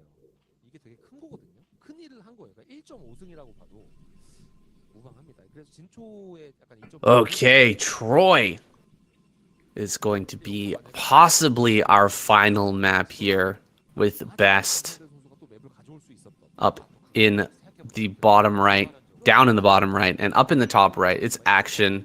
A little bit of news here, guys. Since this is the last, potentially the last game of this week of KCM, I wanted to let you guys know that next week I'm going to Korea. I'm going to watch the round of 4. I bought the tickets. Ooh. I'm ready to go. I've got the plane ticket. You know, it's only $10 to go and watch the ASL. What?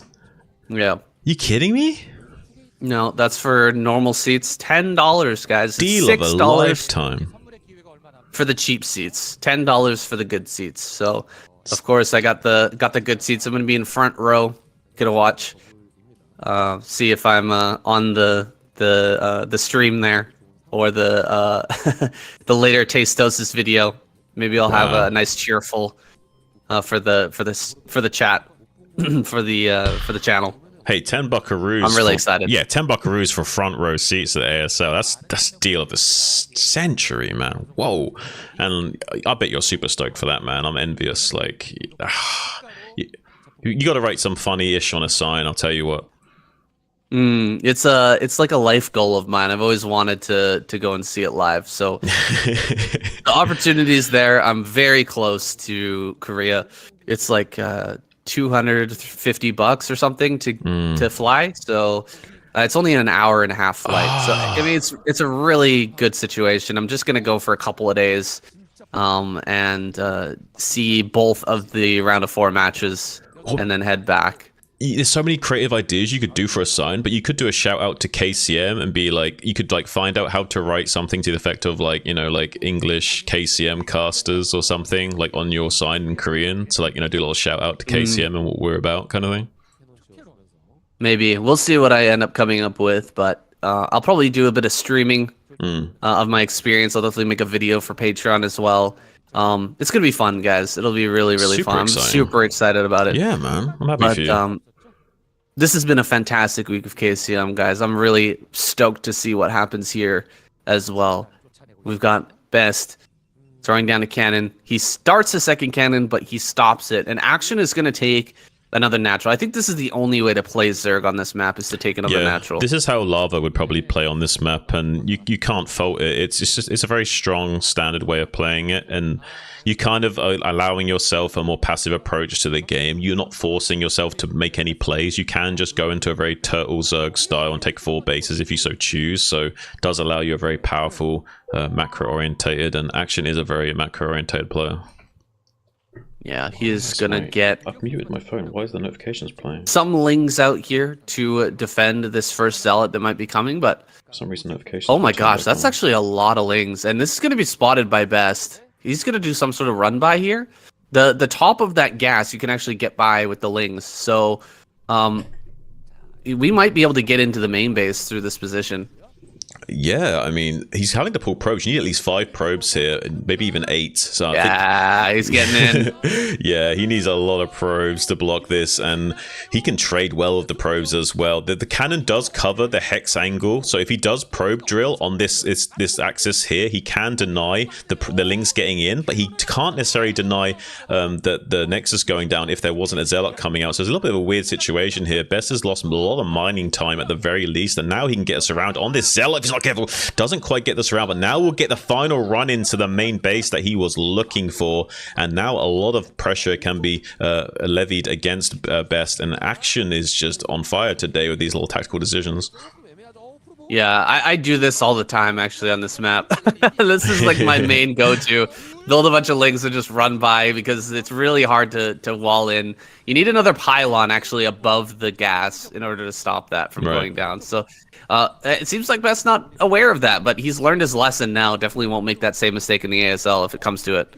Yeah, I mean, I hope so. I mean, you'd hope that all these players learn from their mistakes, but we do see some players like fall into their old habits, and it can't be helped. I think like they play so much, they kind of fall into those grooves and the mindset, and it just can't be broken because they're so dedicated to the game because of their careers and streaming and the tournaments and stuff and what have you. They can't really afford to take breaks to refresh themselves. He's gonna set up a little wall in here, kind of like this. Positioning with the cybernetics core, but we're still going to see more probes go down almost 100% as speed finishes up.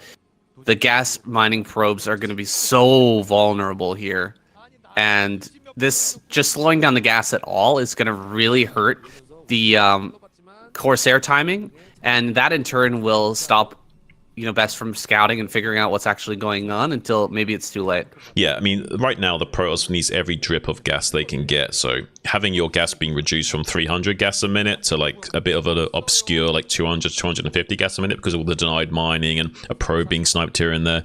It's crazy value that Action's got. And the fact that he's got the APM, the 400 APM to multitask and switching back and forth between doing his build order and doing this harassment at the same time, it's crazy amount of value. He's even forced a cannon in the main base, and he's going to get a probe before the Lings get shut down by the cannon. It's insane the amount of value that those Lings have gone. Yeah, that was really smart by Action, waiting until the cannon was like just finishing to run in with the Lings to get the last probe kill, forcing the cannon to finish, not able to actually cancel that. Oh, it's going double Stargate. I actually like this because I was thinking right as I was watching this game, like how it was unfolding here, that this would be a great position for an Ogre Zerg play. Right. But yeah, he's not going to go for that. There's no second gas here. I think Action is just going to get into a huge amount of hatcheries and a bunch of Sunkens, and that'll actually favor him if he goes for double Stargate. There's not going to be a lot of options for Best here. Yeah, he's going to do what I said. He's going to play Lava Star. He's just going to take 4 bases, turtle up, and just like laugh at Best because Best is going to struggle to come out onto the map and challenge him. And he doesn't need to kill Best. He's done enough damage to Best already to slow him down. He's feeling very comfortable in this game. Yeah, he is. He's going to take his 4th base already, 7 minutes in. This is a crazy quick 4th base, and there's really not much that Best can do about it. He's going to lose his Zealots out on the map. He might be able to run into the natural here. There's no Lings right now in that area to deal with that, but even if he gets a couple of drone kills, it's not going to be the end of the world here for Action. He's able to drone up so much and get so many hatcheries out right now. As long as he doesn't lose too many overlords to this double Corsair play, he should be fine. Yeah, I mean, it's good that Best is attempting to do this, though. Like, this is the kind of thing that he does need to do to squeeze some kind of compensation for his disastrous game state. Unfortunately, he is kind of putting himself a little bit more behind. If they are slightly unsuccessful attacks, it does make his move outs all the more weaker, but he kind of is forced to do it because he's kind of like eventually going to have to just build up to a big enough Corsair fleet that he can kind of go for a bit of a gamble play, try and kill enough of the overlords to prevent the production of Action running wild. He knows how strong of a macro player Action is. If he gets any further ahead, he's going to be in a nightmare situation. Well, Action is actually going to get a bit out of control here because he didn't he wasn't able to force him to build a bunch of sunken colonies here. Usually when you go for this additional natural, you're going to put buildings up in the front and build a bunch of sunken colonies behind so that you can deal with whatever push is going to come out of Best. But because he lost those early Zealots, his push timing is so late, we can skip all those extra buildings. We can just build Hydras and drones and get away with a lot here. He's going to pump up so many drones that Best is going to be light years behind by the time he finally decides to move out. We only need like 2 control groups of Hydras, and then you can just drone behind that. You need like two groups of Hydras gives you that sort of comfort to be like, yeah, I'm not going to die to any like 8-9 minute like Zealot timing that you can throw at me, and I can just drone safely behind that. And with the 4th base as well, like it's going to be insane just how much of an advantage he's going to secure soon if he does remain unchecked like this. Yeah, he's got higher supply right now than Best even. This is kind of crazy. Yeah. Best had to make extra cannons because of the Hydras being out. Like you can't hope to hold on with just 2 cannons or something. If you don't build enough cannons here, you can just die, right? The slow Zealots are not going to save you, and we're so far away from Storm because of this double Stargate. Dude, this is really bad. Best hasn't killed any overlords that I've seen so far. No, I think maybe 1 or 2, but yeah, not the kind of compensation you'd want for such a big gas dump. And he already had his gas, like, you know, siphoned off a little bit with that Ling harass in the main base, remember? So he's really far behind the tech curve of the game because of how much gas has been lost to the harassment and now also dumped into this so far useless tech. Well, he's going to make a move now. Going to dive on top of these overlords. But the Zealots, they're dying, and the Corsairs are not getting the kills that they need. Now they're coming back in. He needs to kill all of these overlords to even like make this an even trade. And he kills most of them, but I mean, we just lost like 10 Zealots. Yeah, it's not 10 worth Zealots it for like 4 overlords. That's crazy. Yeah, the only way that would be worth it is if, say, we had a DT coming in behind that and we killed all the overlords and then we get some economic damage as well to compensate, then maybe we're talking. He's instead going to take this little island base here with the shuttle, which is it's a reasonable thing that he can resort to here, but he's still going to be really far behind the curve of this game, and he's really lost in the ebb and flow, and he's just playing catch up at this point, and I do really worry for him. I agree with this play from Best. Like, he has to do something here, right? Right. And taking the island is at least gonna give him a chance, maybe.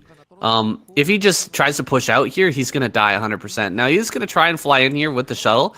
Sees that there is an army there. He will go for the storm. Ooh. Big storm there.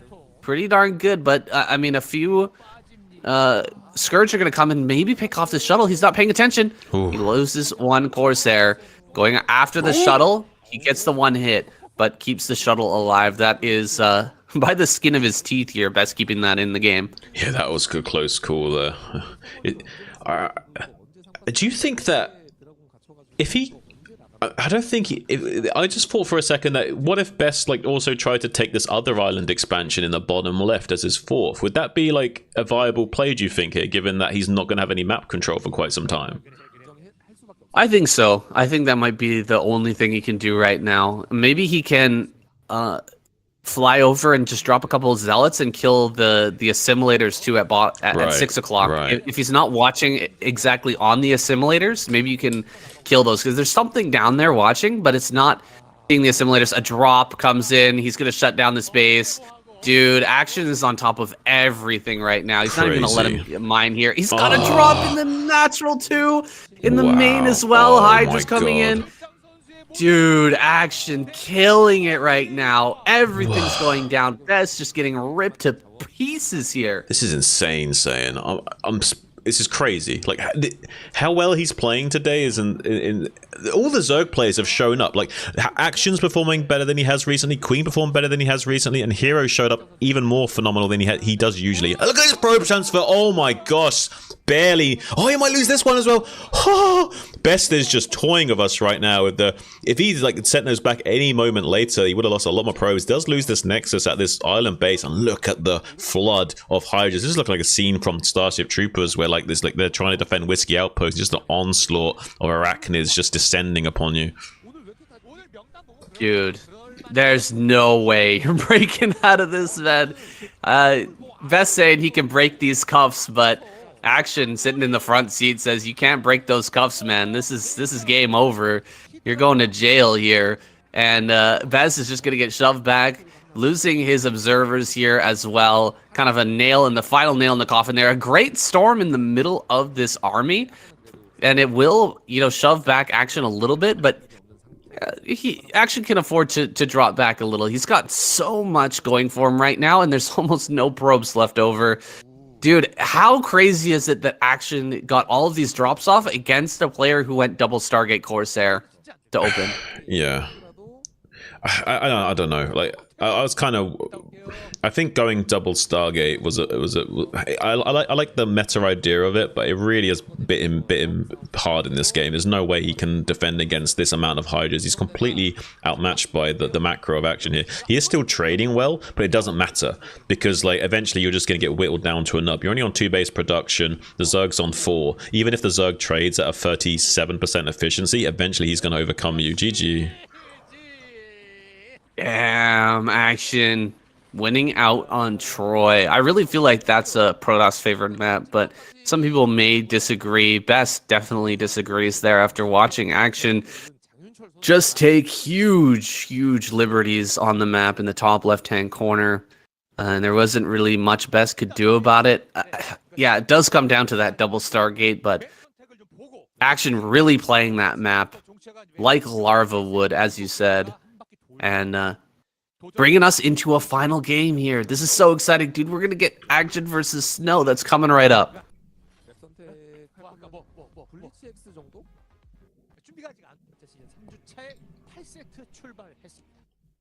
Whew. Man, we got some crazy games. Dude, yeah. We got some amazing games. Seems like everyone's on form because of ASL, you know? I mean, everyone's like sharp as blades right now. Yeah. Yeah, everybody is in peak form. And I guess the ones that got knocked out, like, they don't need to like obfuscate their styles and builds anymore. They can just like play their absolute A game as well, right? Right. Yeah, for sure. Yeah, just pull out whatever builds they had tucked away for ASL that they didn't get to use. Mm-hmm. Oh. Damn. Legendary week of KCM, man. Are you ready for this final? I was born ready.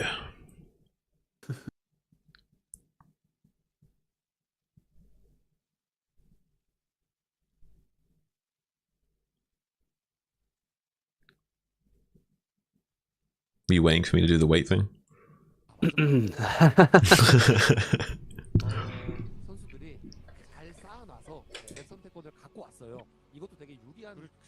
Set number 8.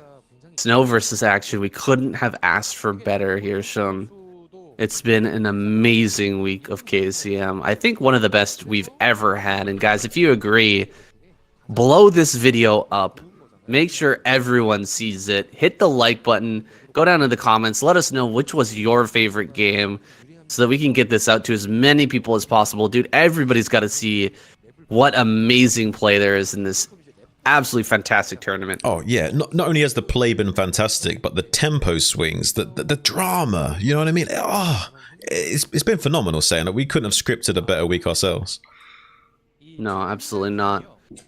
All these players pulling out their absolute A game during this ASL season. You know, some people have been hiding their builds.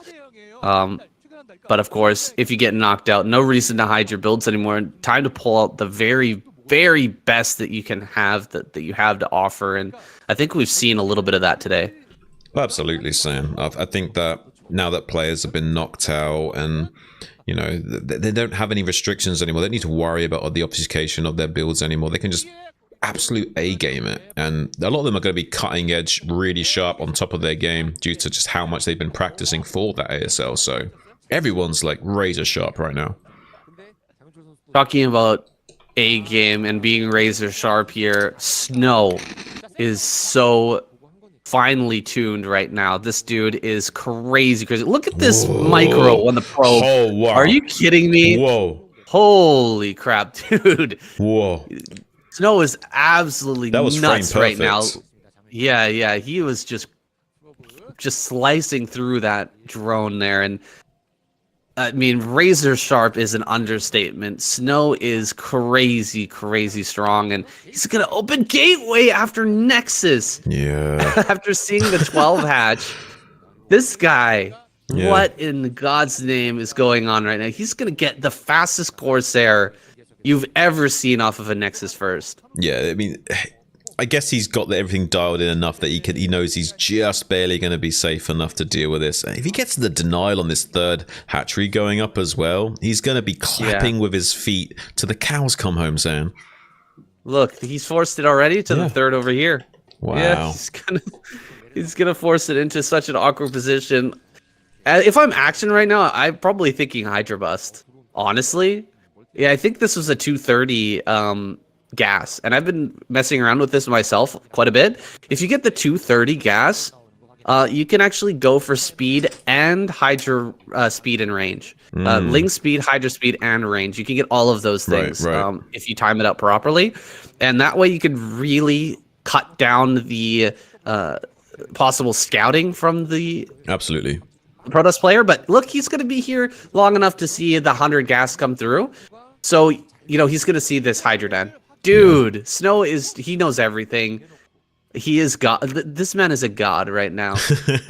Well, it certainly seems like it for this present moment. I do think this is going to be a fake 973. This is just to put on a little bit of pressure from Snow, get him to respect it. Even though he has scouted it, it's still a very strong build because the Protoss player will have to confirm for sure with the Corsair to identify if it is indeed going to be a committed 973 or not. So the Protoss isn't out of the woods yet. The Zerg could just make Hydras and kill you still. Just because you scout it, it doesn't mean you automatically defend it.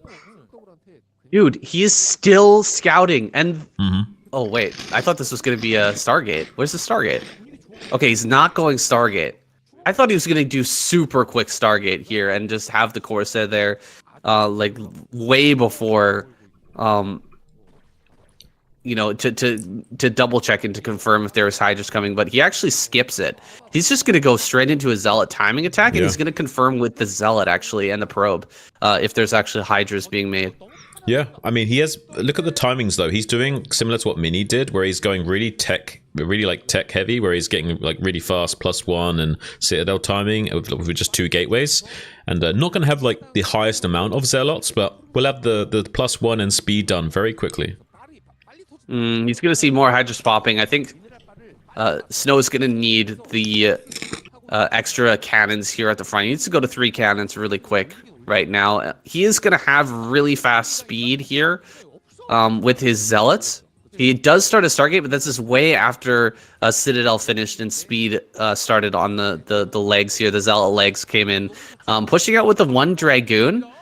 I've seen this play a lot, actually, emulated on the ladder. The 1 Dragoon plus 3 Zealot is kind of a scary little army there, and you're going to be able to confirm how many Hydras are being made because you have to push forward and force your way up towards that natural with the Overlord. Like, you've got to push forward here, so you have to reveal how many Hydras you're making in order to get rid of this, to actually, you know, force this back. Well, you also can't use the Overlord to confirm the defenses of Snow. He can't see how many. So we're gonna have more gateways coming up here in the main, and that Zealot timing attack we were talking about a little bit earlier, he's gonna try and hit while action is droning here. He's getting some more hatcheries up, and there's a bit of like a shaky period for Zerg as they're transitioning out of the Hydra into drone production and then back into Hydra again. If any mistakes are made in there, you can hit with a very strong Zealot timing and actually tear them apart. Yeah, I think what was really key there was that he forced the Overlord back so it couldn't come in and confirm the exact defensive position of Snow. So he didn't know if he could commit to an attack or anything, right? Like, it really obfuscates the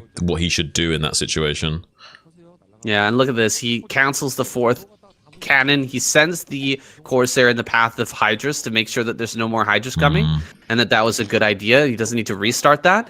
He's going to get over here and confirm how many drones have been made. He sees the hatchery. Dude, this is a masterclass from Snow right now we're watching.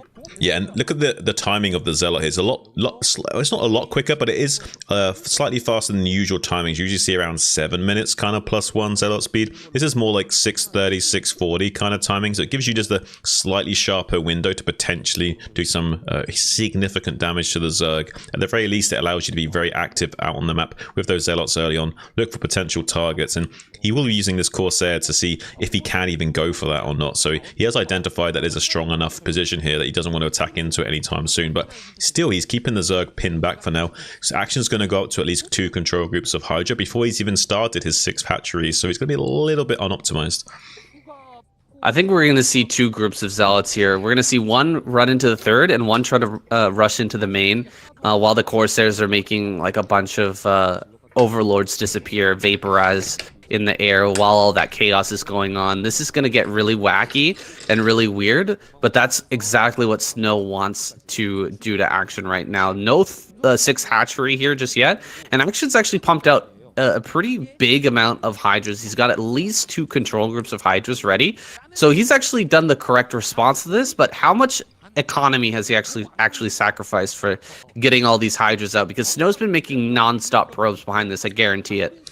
Yeah, this is the compensation that Snow's getting by doing such an aggressive style like this and getting slightly earlier tech timings. It's railroaded action into favoring a heavier army, and he's not got a sick factory. He's not got the kind of drone saturation he wants. He's got absolutely bare minimal drone saturation because he wants to go on for a full-on offensive right now. He's probably not even going to make any drones. He just wants to get pure units on one drone per mineral block. See if he can catch Snow with his pants down right now and just flood him with Hydras before he can react to it. He's got a small contingency of force, so that's going to be doing a little run by though into the natural expansion, which will complicate things a little bit here. Yeah, this is so good by Snow. You have to pay attention to your Hydras up here at the front, because if you get one storm on this, it is going to ruin this bust. Zealots are in high enough number that just one storm will kill this. So he is going to be, forced to pay attention to the main base and killing off these Zealots while trying to dodge these storms at the same time. It's very, very hard to do, and Snow is taking perfect advantage of this situation. He's getting a bunch of drone kills in the main and natural, and he's getting those storms off that he needs to hold back this army. Yeah, action's not getting through here, man. He is not going to be able to break this. Snow's, I think, taking such an advantage now that really action is forced. His hand is forced. He has to go in here, and his Hydras are just run out. He's done. GG. Oh my God, Snow. Crazy. Absolute masterclass, dude. This what a guy. beast. What a beast. Absolutely insane. insane. He gets the clapper from me, man. Yeah, that was good. I don't usually... Take your socks off and clap your feet together. I don't usually feel very good when I see a Protoss player rip apart a Zerg player like that. It brings back too many bad memories. PTSD. But that was so impressive. Really incredible play there from Snow. And dude, if we start seeing more Protoss play, like that's like a Mini-esque thing. Remember when Mini was going Gateway first, and then he was putting Cybernetics Core before Forge, and everyone was freaking out? This is like, imagine Snow taking it one step forward. Nexus first, Gateway, then Cybernetics Core. Absolutely insane. Yeah, he kind of did like the greedy version of Mini's tech build. It worked really well. It was really sharp. I misspoke there. Nexus first, Gateway, then Forge. It gives you such a quick Cybernetics score, but he didn't skip the Forge there. Oh, dude, the greed is crazy from Protoss. Yeah, I mean, you kind of got to do it though. I mean, some of these maps, some of these matchups, and hold on. I paused. No worries. No worries, we're good. What's that? Oh, it's someone said awesome cast. Thanks, Sunshine. Oh, you're very welcome. Awesome games. We're happy to cast them. Yeah, that was fun. Did I have that on the whole time? And okay, yeah, I didn't need to have the fucking bar there, but whatever. Fine. All right. So yeah, you can say what you wanted to say here. We'll just bring up the point ranking screen now. I can't remember. That's all right. It's all right. Ooh, how to wrap this one up? Well, this kind of went sort of how I thought it would, but not really. Like, Zerg overperformed, I would say. Protoss performed as expected, but with like, I don't know what you'd call it, but like bonus points. You know what I mean? Like they played as good as I anticipated, but with a lot more style and finesse. I expected Terran to maybe get the better of Zerg, so I was a little bit surprised about Terran kind of falling short, but other than that, I kind of went as expected in terms of like point structure and whatnot. Yeah, the people I expected to show up really showed up. But pretty much everybody showed up. There's almost nobody who really. Everybody had a good game. You know what I mean? Yeah. I think Rush was the only one who really got smacked. Maybe Light too. Light kind of got smacked, I guess. Yeah, Light got smacked the most actually. Yeah. I mean, Rush. I'm kind of realizing now how hard it is to do drops on Apocalypse. because it is hard to get the bases up as the Zerg player because you don't have that easy main base to take. But the bases that you have to take are so tight. There's not really a lot of space to drop. The only real location you can go for the drop is the main. Right. So well, exactly, and that also tips Hero off, right? The Hero knows that that's where he wants to drop. It's in perfect alignment with those starting positions. He understands all that, so it's like he can just abuse that and just constantly have Force Scourge and links to clear up every single time. Mm-hmm. Damn. And I mean the Overlord positioning was perfect too, right? He's got 2 Overlords. Yeah. At the natural, you can't slip out. That is one thing he does do quite well. He does have really great scouting in general. Yeah. Yeah, maybe he would have had to like change the rally points on the 2 starports to like the main base or something and pick up a bunch of Marines there and then fly out to actually get the jump on him. But even then, it's tough. Yeah. You have to like go all the way around the map or something. Mm-hmm. I still think Terran attacking the main does make sense. It's just that Hero is so well prepared for it. What can you do? Yeah. Very well played. Oh, man.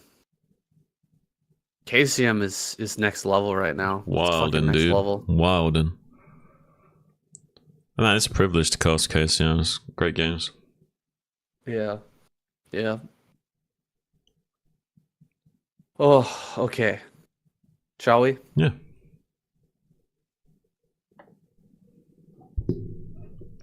Well, wrapping up here is a little bit tough. This was maybe the best week of KCM we've ever seen. Such a pleasure here to cast with you, Shun, and to cast for all of you guys out there, the audience watching right now. You too, Sam.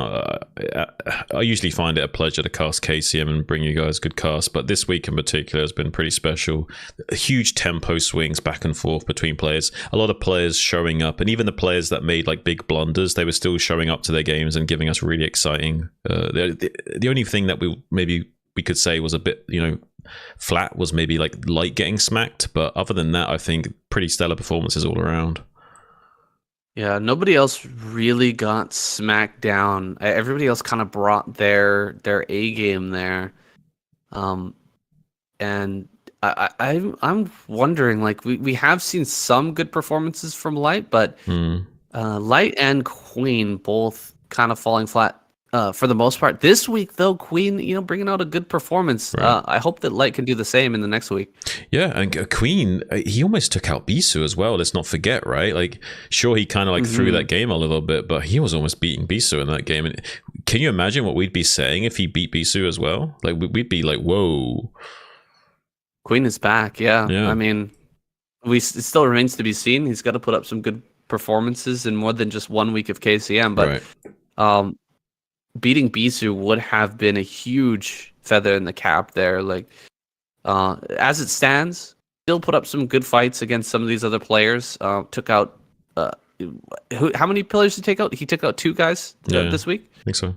Yeah. So, I mean, putting out a good version of himself, one of the best versions we've seen of Queen for a little while. But Hero, dude.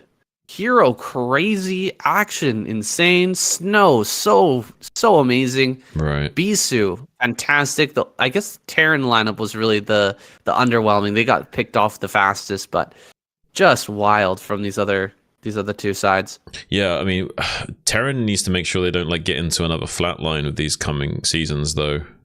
I did anticipate them doing I expected them to come second place this week, so hopefully they can fix that out, because right now they're on a flatline trajectory, so they need to fix that in the next week. Yeah, 2 weeks in a row after that opener in week 1. Still very tight point rankings here, guys. It's anybody's season to get that first place slot and the seed into the finals. The semifinals last season was pretty much decided by week 5 or 6. It was like, we knew who was going to be first. But this season could be a lot different. It could be a much tighter race. A lot more exciting for all of us viewers back at home. But absolutely. I don't know if I can handle much more excitement, man. That was pretty... Yeah. Pretty wild. I mean, we're not even into summer yet, and I feel like Christmas has come early. All right, with that, guys, Thank you so much for watching. We're gonna wrap up here. We'll see you in the next week of KCM. Thanks, guys.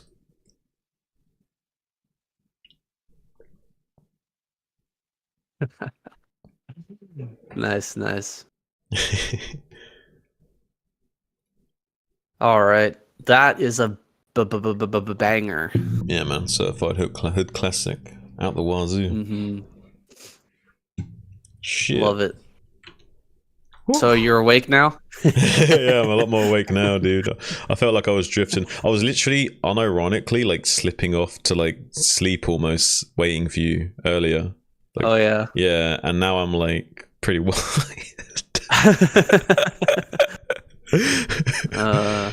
Oh man. Nice. That was a good time. Yeah, it was a really good time, man.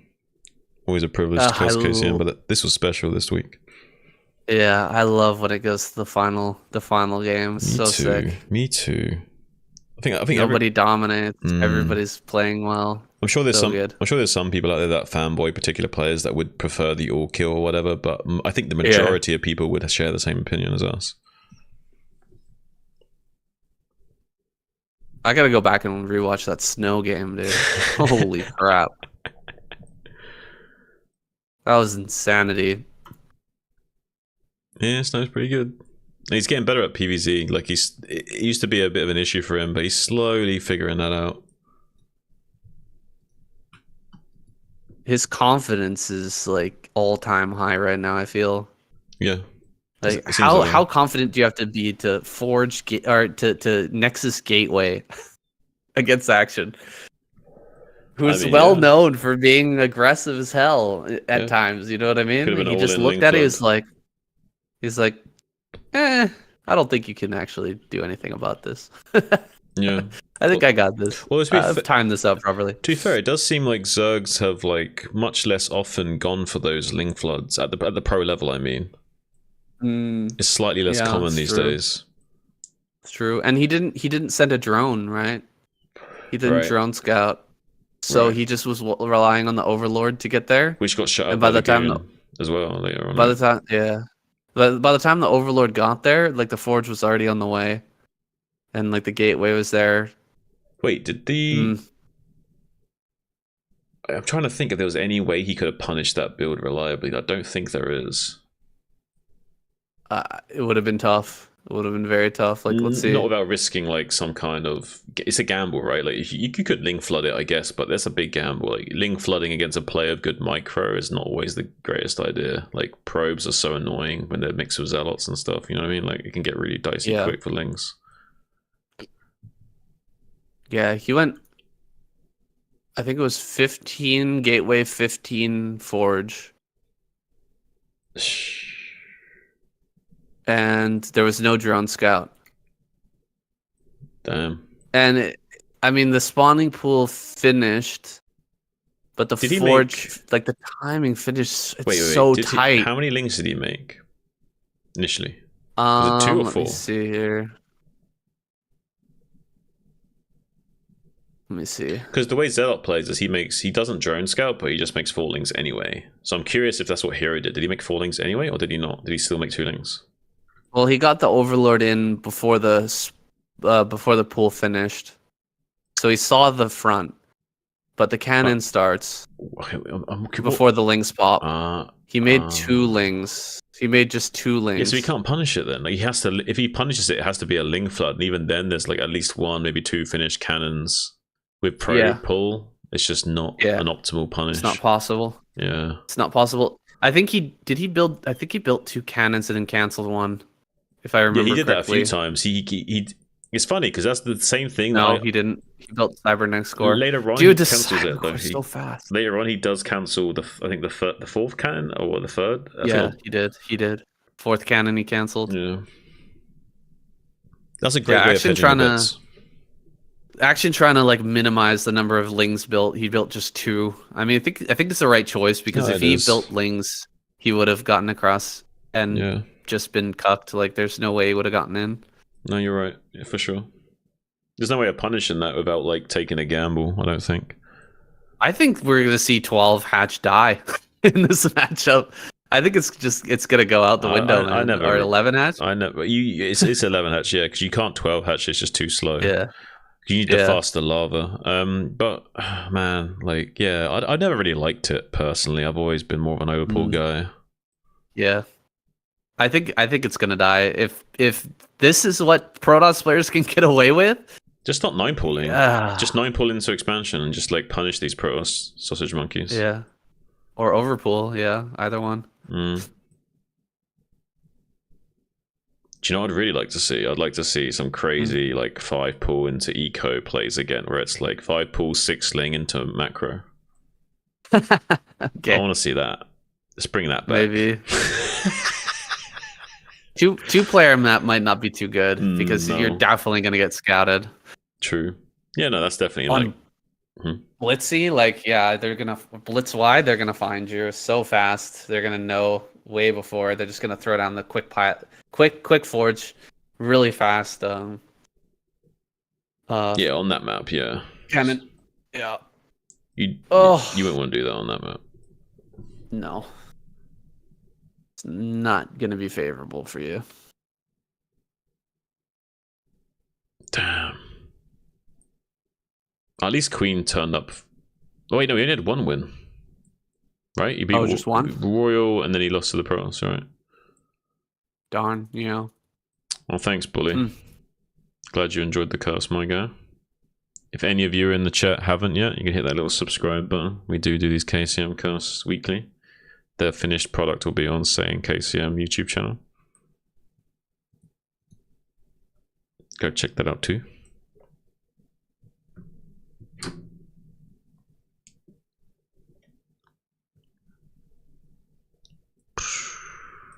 Damn. I did not expect this week to go like that. Yeah. That was intense.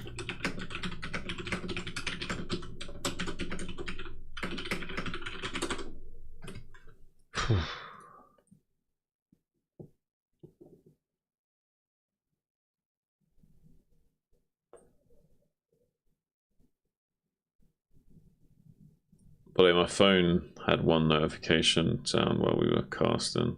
I thought I had the ringtone on mute, but for some reason notifications wasn't muted. So my I don't bad think for I that. heard it. Yeah, I don't know if you did pick it up or not. I think the phone was fairly far away, but I thought maybe it had been picked up.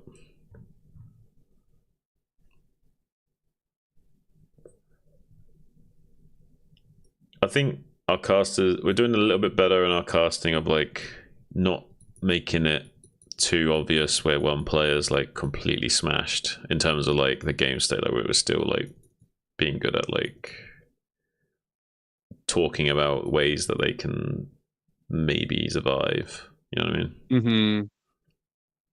We don't want to sugarcoat it as well. Right, it's the balance. We're saying when it's bleak, but we're trying to make it yeah, at least seem like there's a chance. Yeah, we're finding that middle ground. I think is important, and that nuanced view I think will be appreciated as well.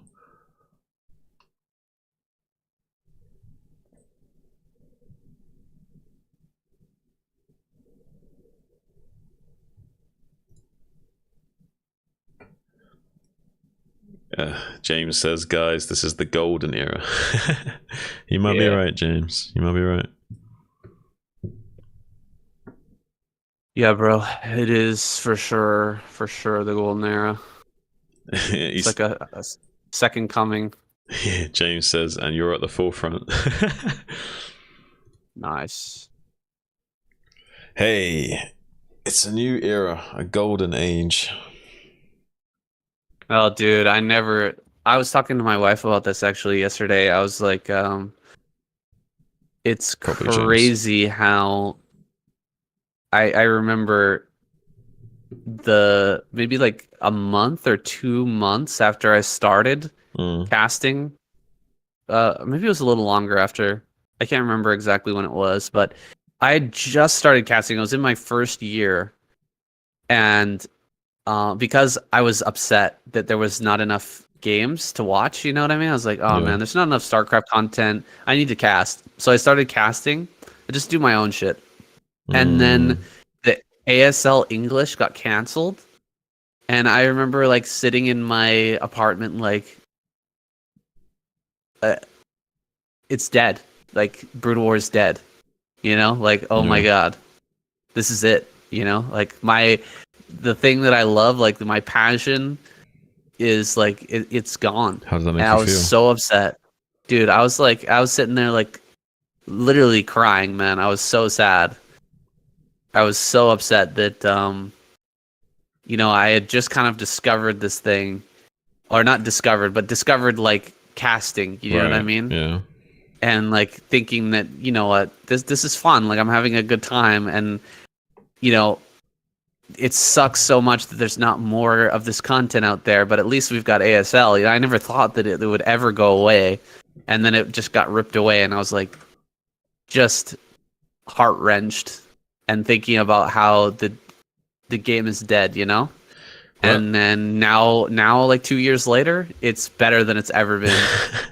It's crazy. Well, two things I'll say is like, well, first thing will be like, that's love, man, in the sense of the pain that you feel after something's gone. That's the love that you feel for it, right? It's the pain that you feel afterwards. That's the love there. And man, like, but now we're in the complete like tide shift where it's the opposite is true. We even got Day 9 coming back, just doing random StarCraft 1 content all of a sudden again. It's like, whoa, like, you know, it just feels like there's a certain energy, there's a certain atmosphere, there's something, there's a glitch in the matrix where it's like, oh, hang on a minute, you know, things aren't quite what they seem. Yeah, it's been a real like 180 from there.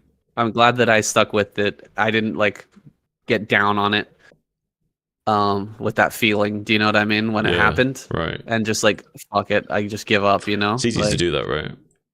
Yeah, I stuck with it, just kept it going, and now it's, I mean, there's more Broodwar content out there than ever. It's fantastic. It's exactly what I dreamed of when I started casting. Or I was like, there's not enough, we need to make more. And then now it's like there's so much. it's fucking amazing. It's like we're spoiled for choice. It's crazy. Yeah, I never don't have something to watch. Do you know what I mean? I'm never like, oh, I want to watch Broodwar, and I don't have anything. I have always got like 5 things on the back burner that I could watch. The only thing that's really a miss is like maybe the ladder experience, but I've never really cared or wanted to care about the ladder experience much. If anything, I would like us to move away from that toxic ladder experience and go back to the roots of StarCraft and all the custom 1v1s and like practice groups and all that kind of mentality. Personally, I think that's a better environment. Right. Yeah, no, I agree. I can agree with that. Oh, by the way, James, sorry, Sayan, James asked, Sayan, would you and Jean do ASL? Noken and Gypsy do a decent job. We can't, unfortunately. We don't have the permission. No. The reason why Nyokin and Gypsy can do it is because they are doing it through a Korean guy who, his name's Cruiser. He owns the Starcast TV channel, and he has like a special relationship with Africa TV where he has he's got the permission from them to do that. Then there's, of course, Tastosis, who they've been working with Africa TV for years and years. They have that permission as well. But I've tried to talk to them in the past, especially like right after ASL English went away, when that got canceled. I tried to contact them. I've tried many times. They just don't. They just don't answer at all.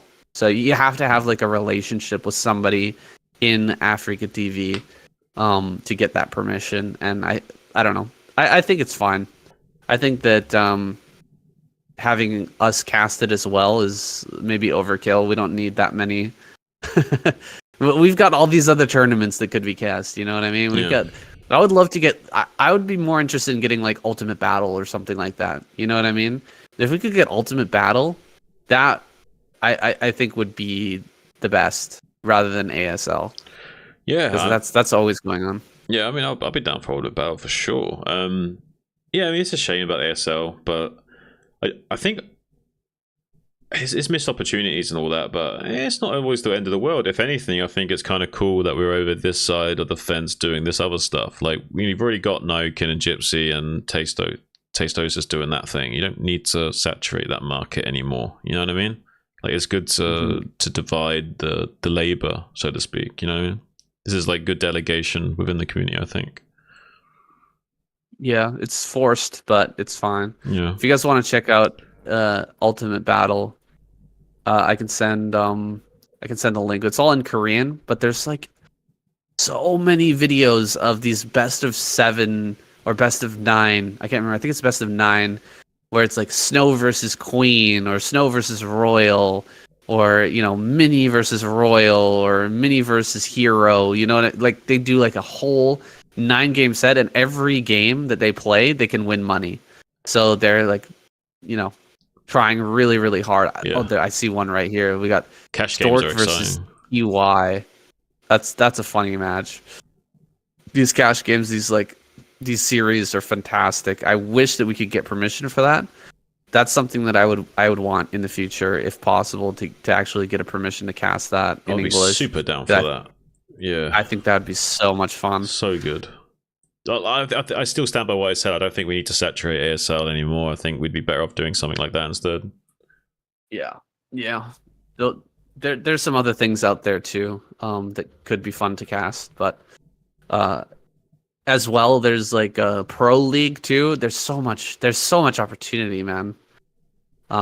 It's just really hard to get permission on the Korean side of things. Hopefully we can make inroads at some point on that side. James, and of course we could always start our own tournament too. We could do that for sure. But like James says, guys, can you do more content to explain the Korean scene? We're also curious. It's hard to understand the context of how these players develop. Yeah, I'm not fully understanding it either. Honestly, we don't speak Korean, so it's really hard to get in there. We'd have to have translators and people that were in the scene, no less, so they could actually make sense of what they're, interpreting as well. That's another thing. Like, just having a translator is one thing, but having someone actually understands what they're translating would be a big deal. Yeah, that's true. It's totally true. Man, this is really fun, dude. I had a really good time. Me too, man. This is awesome. I hope that this just goes on forever. I feel like this is something I could see myself doing for the next 10 years at least. Honestly, me too. Like, it would be super cool if we, no matter what happens, we could figure out some kind of path where we at least get to cast together for that time. And if we could, like, make something more of it, at least. I think there's a lot of things. We talked about it off stream a lot, what our potential would be, and even outside of Starcraft, if somehow the scene did die. But I still think like there's a lot of life in Starcraft. I think that this game could be played for a very long time and live as a retro RTS. I think so. I hope so. All right, I've got this all edited up. I'm gonna put it together. Nice. I think I'm gonna go touch some grass, man. I haven't been outside yet, and it's very nice and sunny out. Yeah, man, go enjoy that nice Japanese weather over there, my guy. Yeah, I'm gonna enjoy it, guys. Thanks for watching stream. Plenty more coming in the future, guys. I know that it would be nice to do ASL, but there's so much more stuff out there, and there's already plenty of talent on that. I think there's other areas that we can be better utilized, maybe. Yeah, there's definitely other areas we can tap into there. Buddy says good night. GG, everybody. Starcraft is chess. Starcraft's more like poker than chess. There's chess elements, but there's more alignment to poker actually, believe it or not.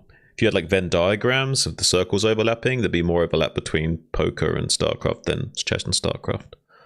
Yeah, that's because of the lack of information, like the asymmetry of information. Like you can't see the other person's hand really, unless you get clues to you kind of get clues to what they're doing on their side. Which is like in poker, right? You're trying to figure out their range of play and what have you. Mm-hmm. You're trying to like, and you're also trying to play the person too. Like what kind of person is this? That are they going to go all in on this certain things? Like how, what circumstances are they going to bluff? Or are they going to, hide their hand? Like, how are they going to be hiding their hand? And you can kind of like play the person rather than playing the game of poker, just like Broodwar. I think that's why we saw a lot of Starcraft players back in the day make the switch to poker. There was a few good Starcraft players like Elky and what have you that did make the switch to poker and were very successul. Yeah, for sure. Mist got really successful in poker as well. Like, yeah. He's back in Broodwar now. Yeah, he's back. So, yeah, it's a great time to be alive, doing Starcraft stuff. just alive, man. What a time it is to be alive, just to be breathing, absorbing these experiences. And Starcraft, man, it's just it's almost a perfect game. Like, there's so many things that are wrong with it, but that's almost what makes it so charming and like a timeless classic. Yeah, that's right. Like, there's so many silly nuances and just dumb things that are unnecessarily in there, but it just makes it so fun. Yeah, that's the charm. That's the charm. Yeah, that's the charm. All right, dude. All right, guys. I'm gonna take off. All right, buddy. Thanks for everything. Take care, buddy. Peace. Well, I hope you guys enjoyed the cast. I was tempted to play some games.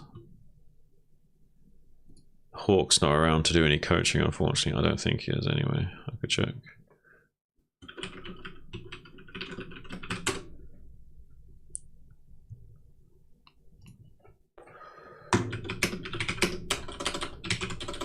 Hawk's a really good Zerg player. Take it easy, James. Hope you have a good night. He's like 2400. He's like one of the best NA players.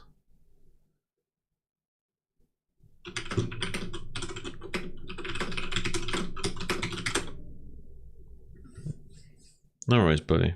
Good to have you. Appreciate the support.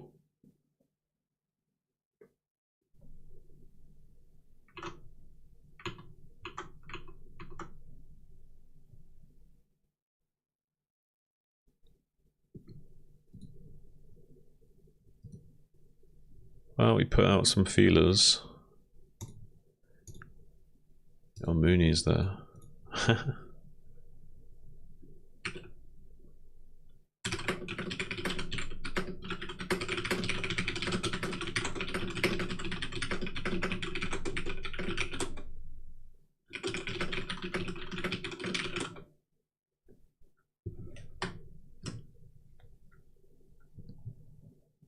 I should fundraise with you for a tournament.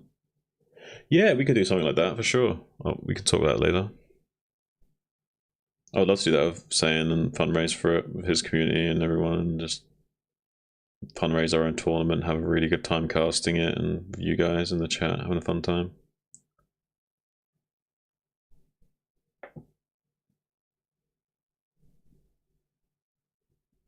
Whew, what a week this was, though. Crazy week of KCM, man. Stellar. I expected some good things from some of those players, but even the ones I expected to do well were better than usual. And the ones I didn't expect to show up still showed up, so it was like, ooh. And the games were just so tempo back and forth. Couldn't ask for more.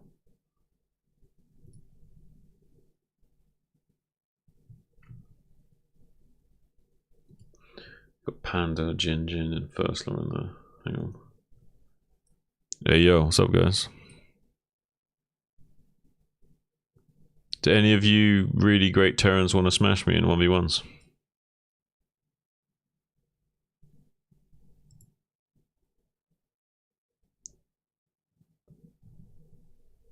After this game? I'll code Jinji.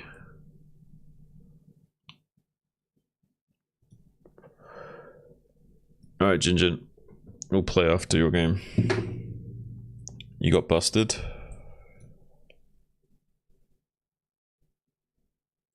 Yeah.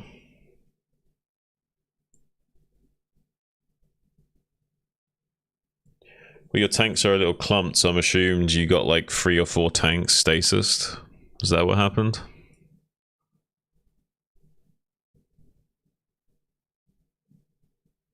Nothing, no shuttle. Huh? You kidding me? How?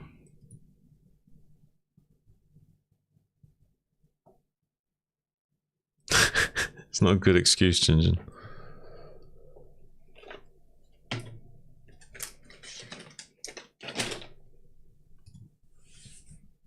He didn't even have fourth. Well, yeah, but the reason why he busted you is because he didn't have a fourth. You know what I mean? Like, he's just trying to kill you on 3 bases. How much did you have at 12? How many units did you have at 12? Okay. Well, so one mistake you could argue in here is that you knew that he was on 3 bases, yet you still insisted on taking a fourth.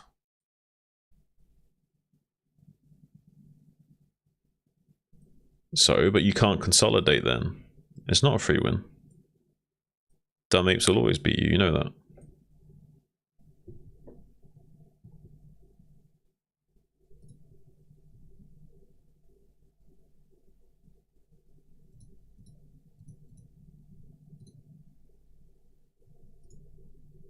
I'll switch the camera.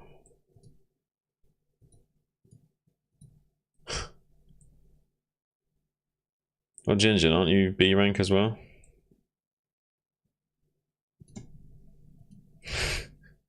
So stop projecting. You're just projecting how you feel about yourself onto other people.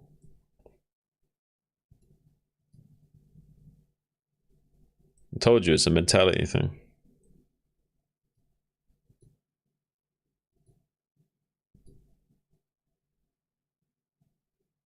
Jinjin, do you ever like get angry where you're like losing your temper angry, like, you know, wanting to break things angry?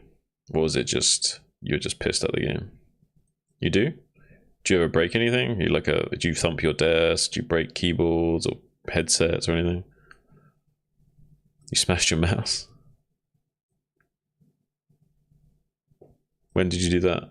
Is it like a how often have you done that? Is it like a once in your lifetime thing, or how many times has that happened? Last time you quit? Hmm.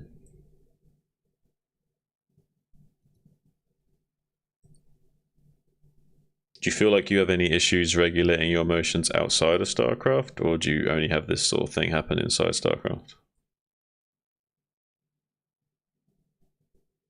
Do you ever experience... Okay. I don't know. I don't want to assume anything about you. That's why I'm asking.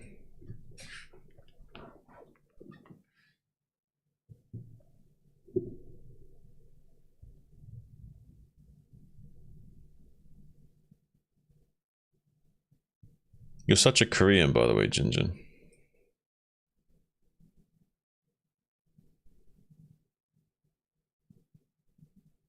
Like, only a Korean would like bother to like type chat like this while playing.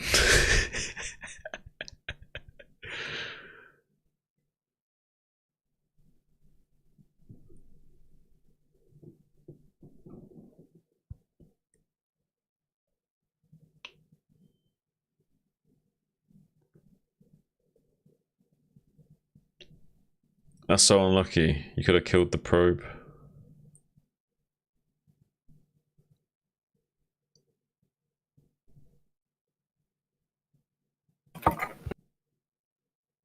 Hey, what's up, Posty?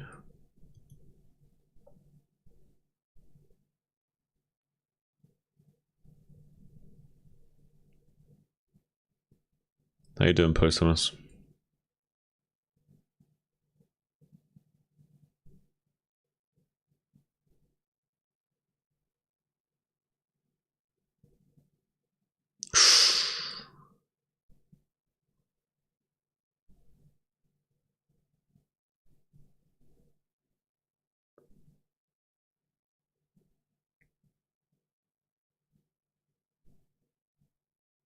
You want those tanks closer to where the turret and the CC meet.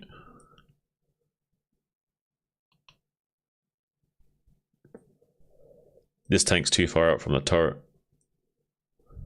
You're lucky he doesn't have a Zealot in there though, so you should be okay.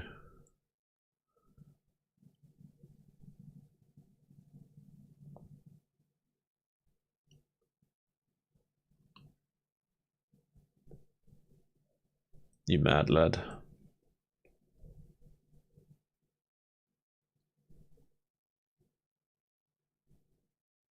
Hey, Shen. Hey, what's up, Posty? Do you want to play a really quick game? Oh, wait, he might be done soon, though. I was going to say, do you want to play a quick game? Because I was going to wait to play him, but I don't know if he wants to... Wait for who? Yeah, actually, no, he might be able to play this out. If the pros... Who? Jinjin. That's what I'm talking about. Okay. But do you want to play a quick 1v1 while we wait for him? Sure. I haven't warmed up yet or anything, so it'll be good. You stayed up all night? Yeah.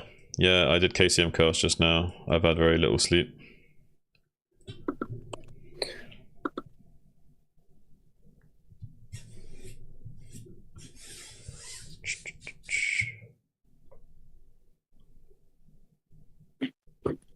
Wow, the energy you have is amazing. Do you remember that bar in my rap where it's they call me a monster, my energy is fishing? Your rap? My energy is fishing, like fishing energy. Okay. Oh, by the way, did you send me the lyrics you were mentioning no, about? I didn't. Wait, I didn't. Let me do that quick. Okay. Let me find my bars. Where are they? There. You are going to take off soon? Sorry? You are going to take off soon? What? What do you mean take off? You are going to take off? Take off like leave? No. You're okay.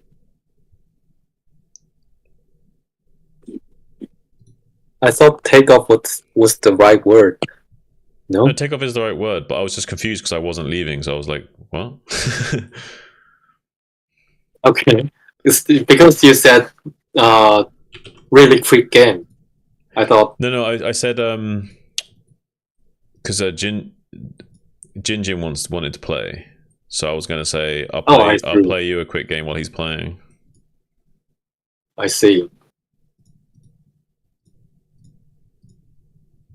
Where's Starcraft? There you are.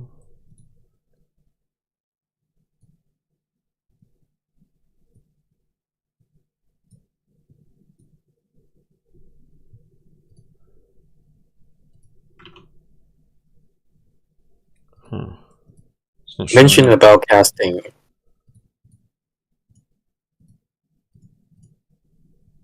There we go. Sorry?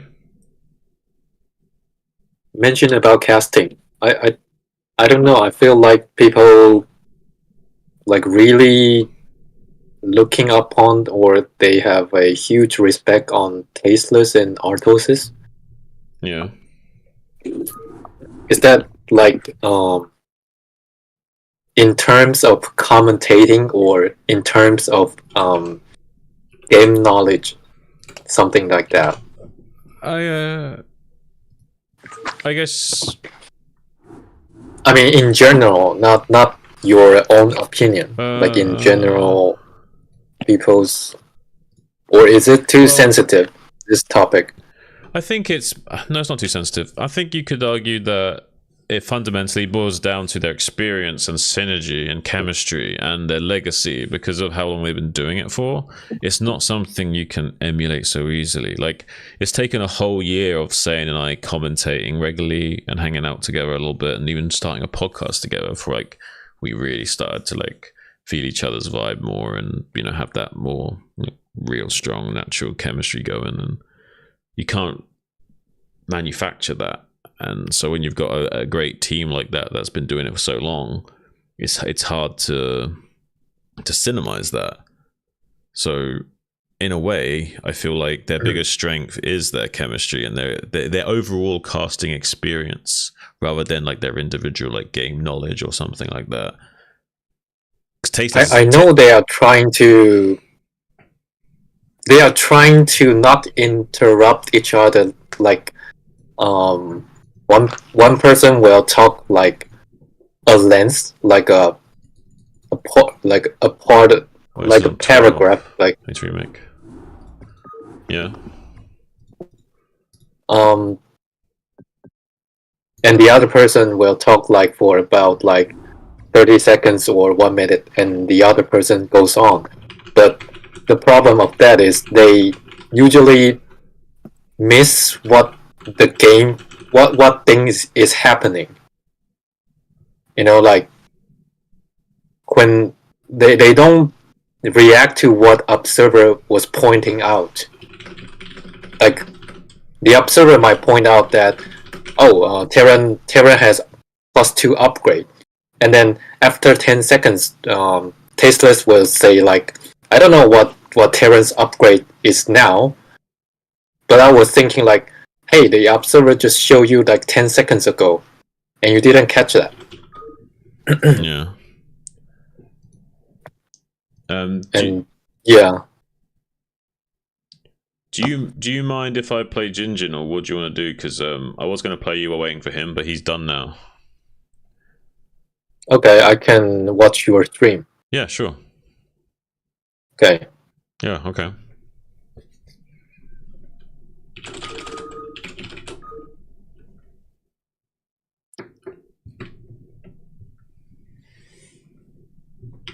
Yeah, the thing I like about Nyokan casting is that he never missed what observer was pointing out. Yeah. And he also will translate Korean for us. And also I think he might have another screen that has minimap like at the full screen. So even before the observer changed the screen, he will say like, oh, I saw something big was putting down in Terran's main.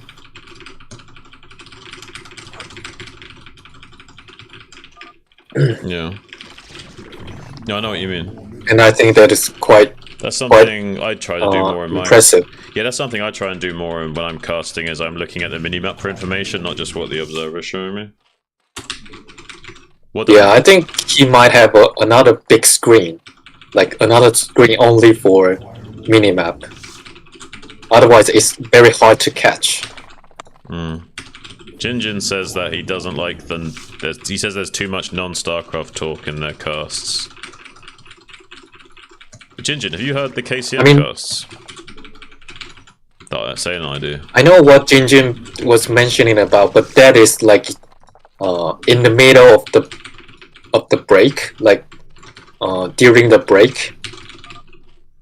The KCM casts. Right? Yeah, that one. What do you think of those casts? Huh? No, I'm asking you, what do you think of those casts separately? Not as it relates to Tasosis. I'm just curious what you think of that, Sane and I's casting. You can be critical, I ain't gonna mind, man. I'm just curious. Oh, okay.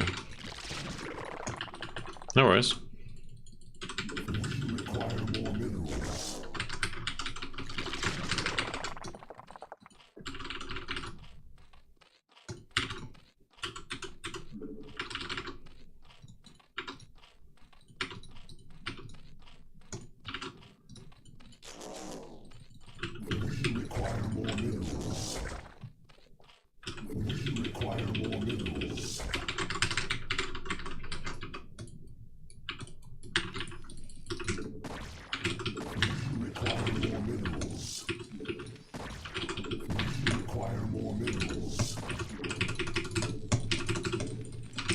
Missed it.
Why did the links go that way?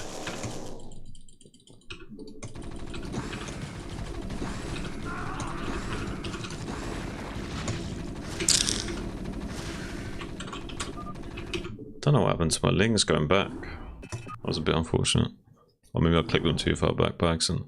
Maybe I clicked them to the ramp and I clicked on top of the cliff and they went all the way up.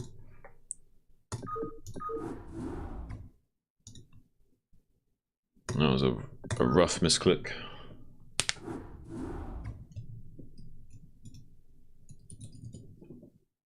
Six links. Yeah, I just was dumb in chasing the SAV for so long. I should have just sent out one link to go to you.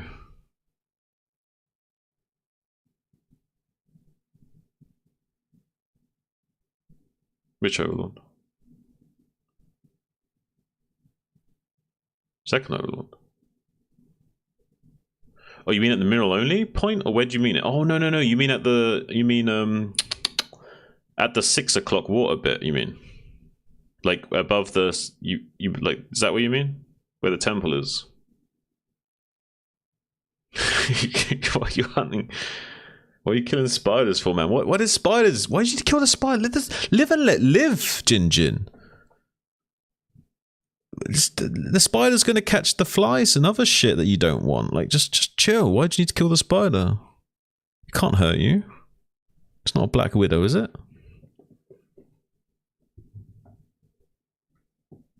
Jin Jin, what's with the animosity towards spiders? That was 10 racks. Why killing the spiders, man? They catch flies for you and shit, dude. This is the black widow. There's no threat to you, my guy. I mean. What the fuck? What kind of situation are you in where you wake up with spiders on your face, Jin Jin? Huh?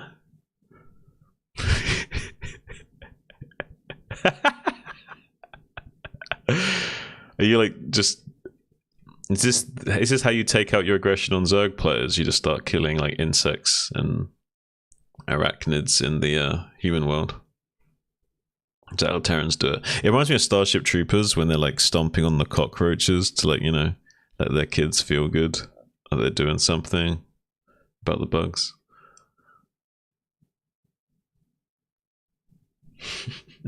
Good luck, man.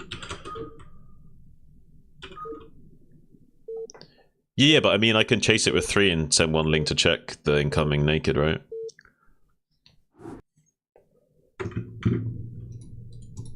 I also missed my Overlord. I made Overlord at 18. I just had a bit of a busted build.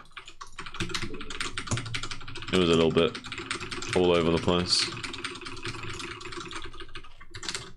First game of the day, and I'm sleep deprived. You have to cut me a tiny bit of slack. Why do you hate spiders? Hate's a strong word, Jin Jin. Also, hate implies love. Did you used to love spiders and they broke your heart? Like, what's the situation here?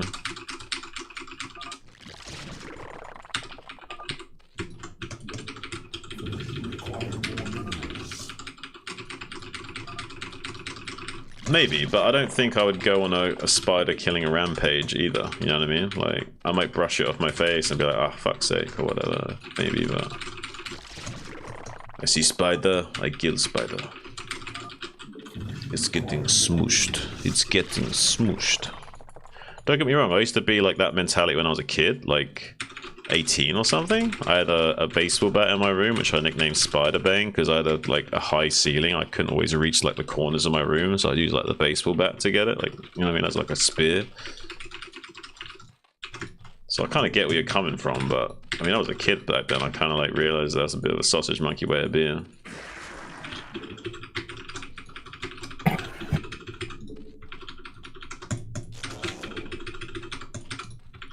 You know what I'm saying, man?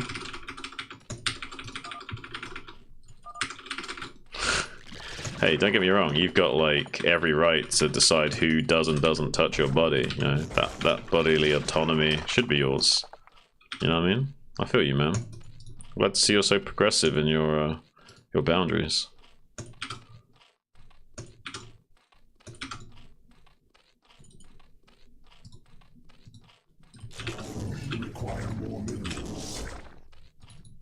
Come on, come on, come on. Ah, Scheiße.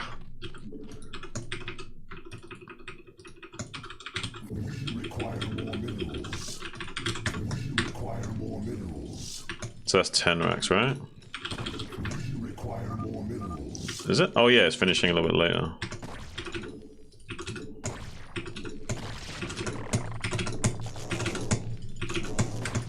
Our forces are under attack.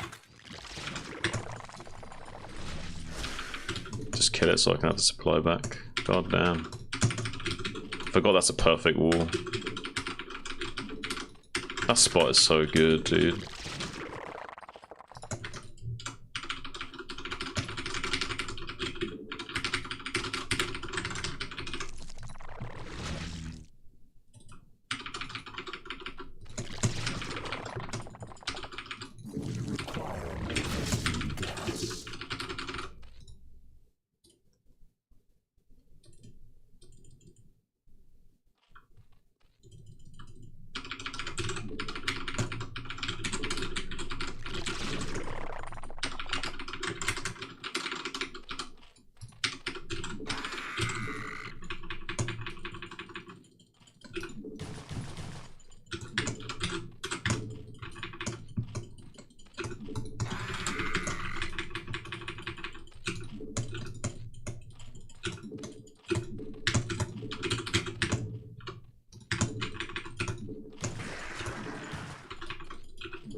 Spawn more overlords.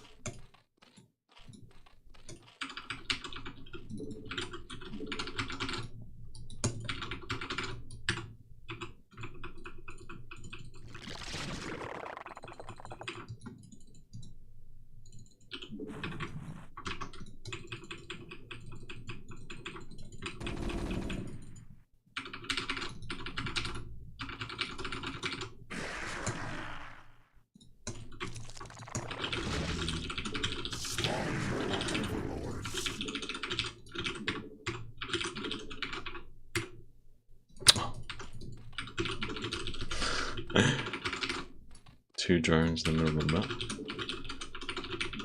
Batteries.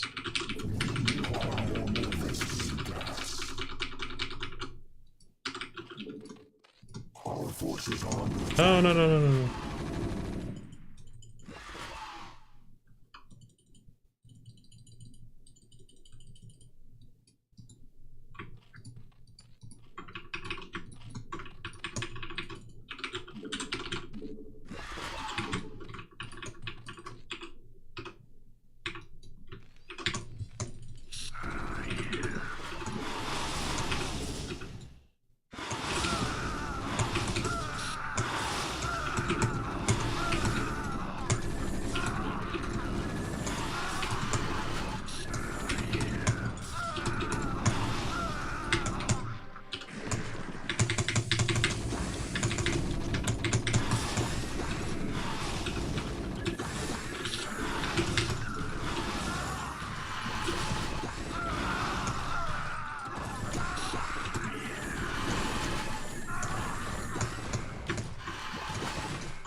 Our forces are under attack.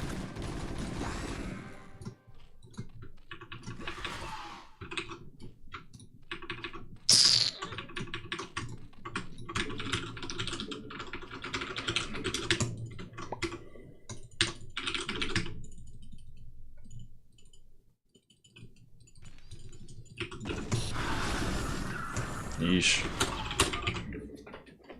That did not go well.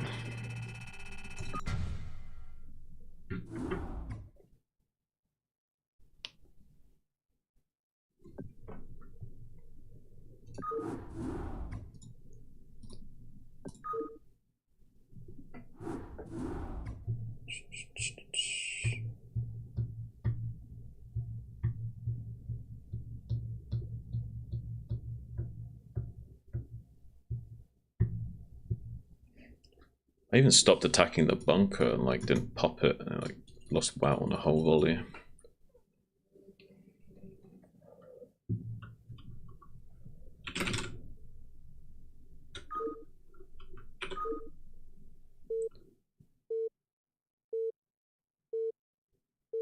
I think it's the right move, I just really messed up the execution. Require more minerals.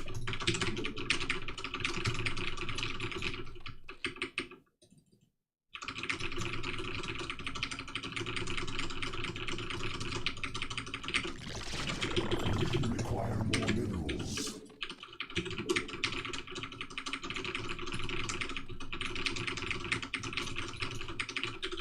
Require more minerals. Hmm? What do you mean? Well, ZVZ versus him, you mean? Or what do you mean, you play versus him? Who? What is it with you guys?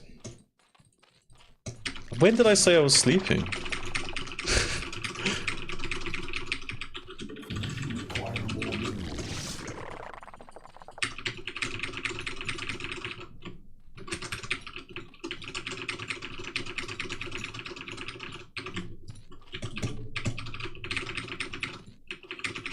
I might stay awake for a bit longer and then go for a walk. And then eventually go to sleep. I was thinking about getting some Starcraft practice in, you know what I mean? I'm pretty wired from casting KCM. It was a really great week. You have to play against me before you go to sleep. Yeah, I'll play with you. You can play against PB and I'll play against Posty if you want. If you don't want to play anymore after this. I'm saying, well? No, I didn't. I did not. I'm streaming. You can go back on my stream and find the timestamp where I said that, because I didn't say that. I'm streaming on YouTube, dude. You can go back and check. I did not say that.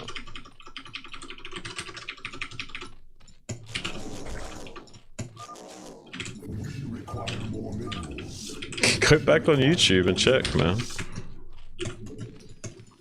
It's there in the VOD. Evidence is all there, my guy.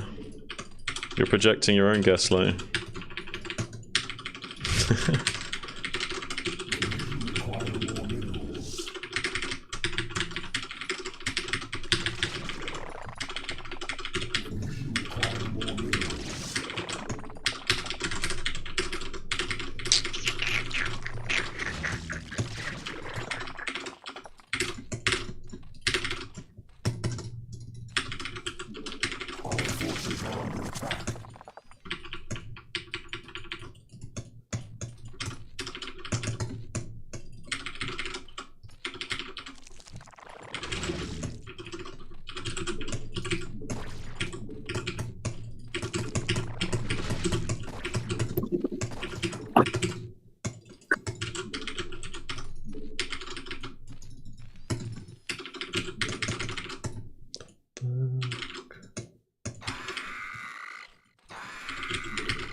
PBJT, you there?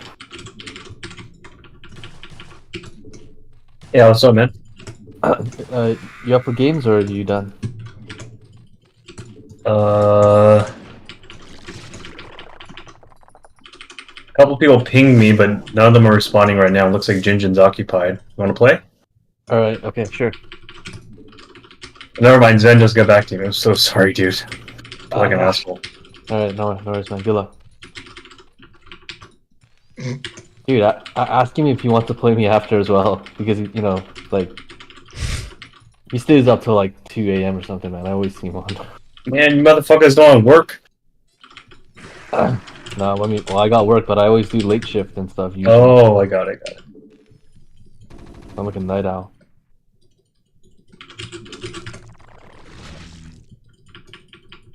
Hey, first law, what should I call you now? No, you just call me first law, man. Actually, to be honest, I don't really care. Okay. Call me whatever. Because it's easier just to say shroom. It's like less syllables, and then simple person. Sure. Here, I'll change it back.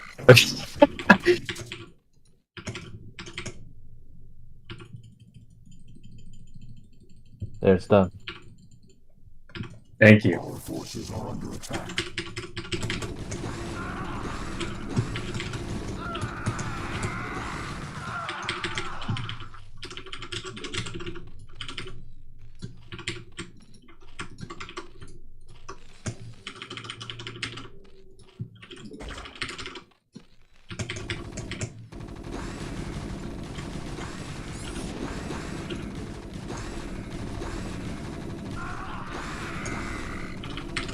Huh? Why the...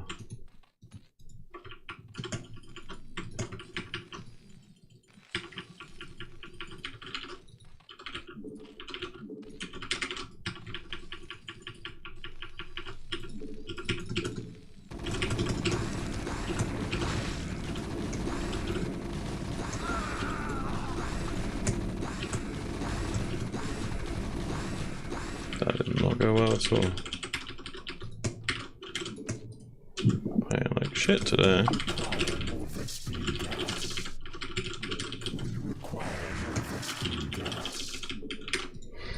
That's really bad. I can't believe that trade went so bad in the center. I lost the Lings initially.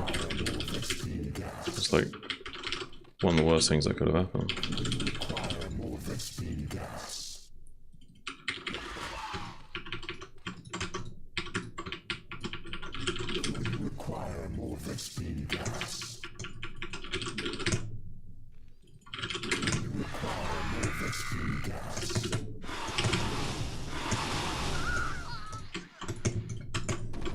Forces are under attack. We require more minerals.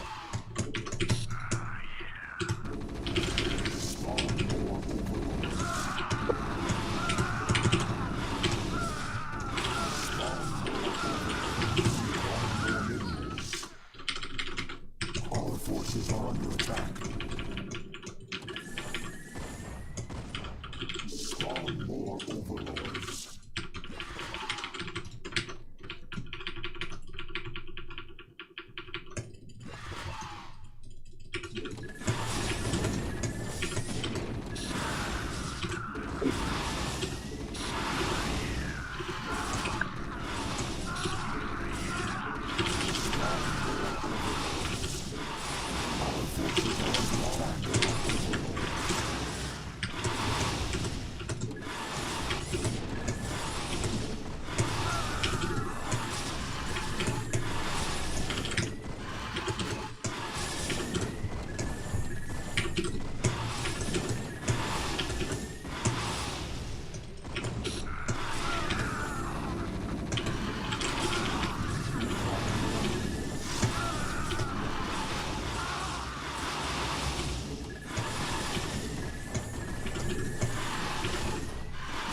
What a shit show that is.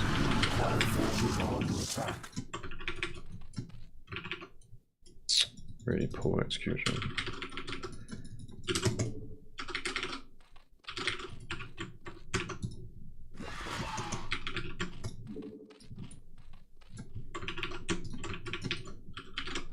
We require more minerals.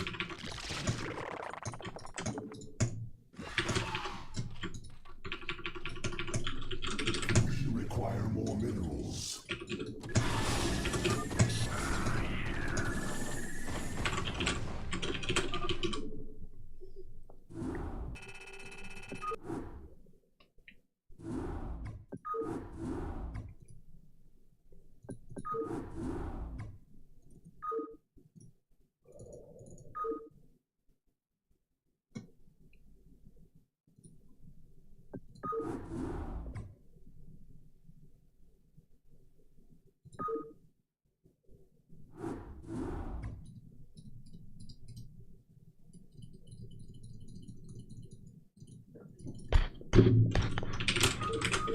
Oh shit. Make the game smaller.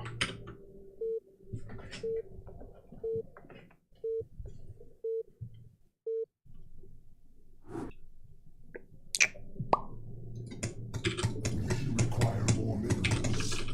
Require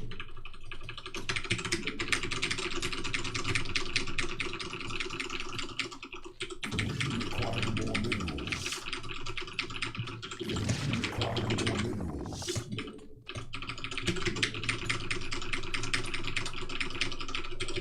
Require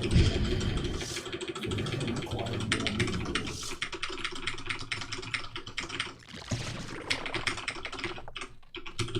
Require more minerals. I'm just impressed I can play at this level while I'm asleep deprived. It's not bad, it's just not good.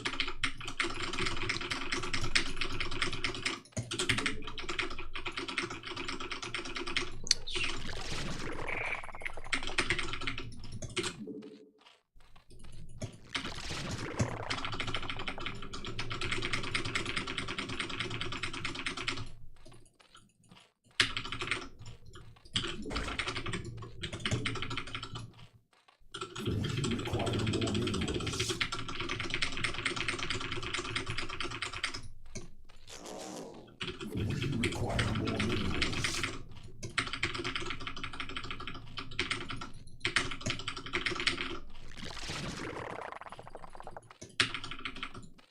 Require more minerals.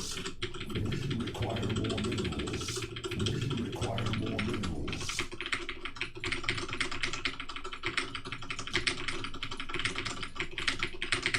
Try a whole different range of play.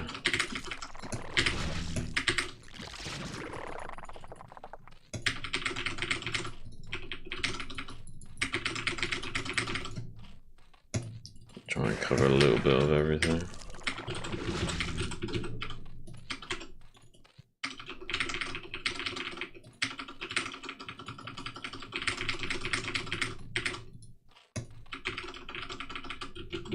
Our forces are under attack. Require more minerals.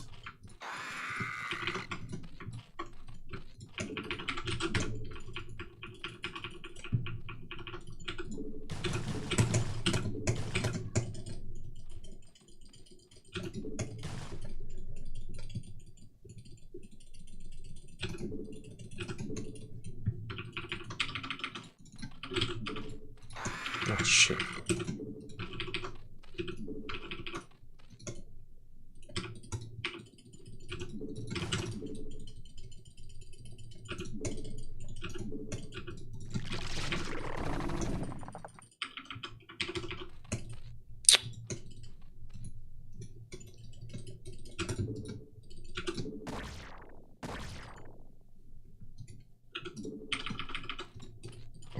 Fuck me. Playing like an absolute... I'm not even gonna say the word. What am I doing, man?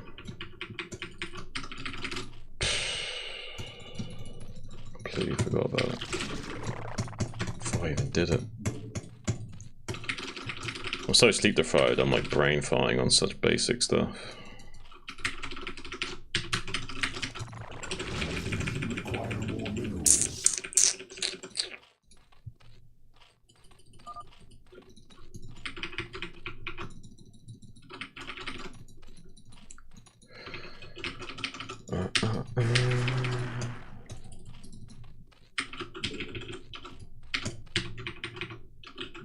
Require more minerals.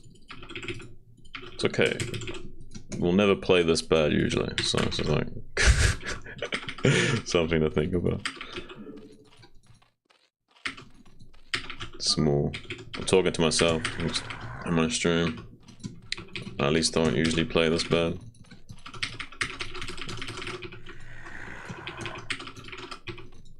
It's a small consolation prize.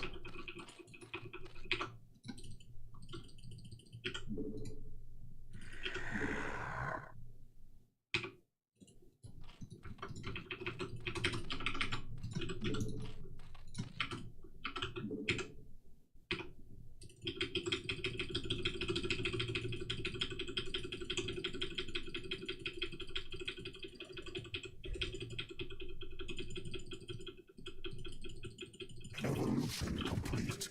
Spawn more overlords.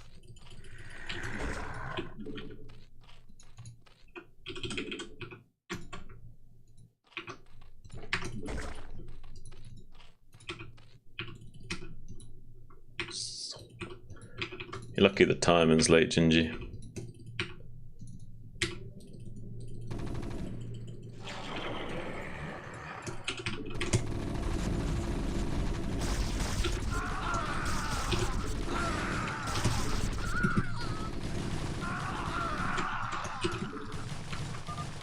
Shit. Still worked, Gingy. That I started the den like when my lair was like almost finished because I brain farted on the timing.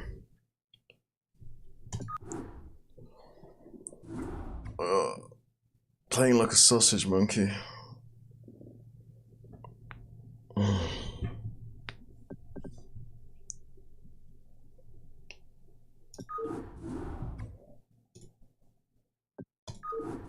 What map do you want? Yeah, that was one hatch.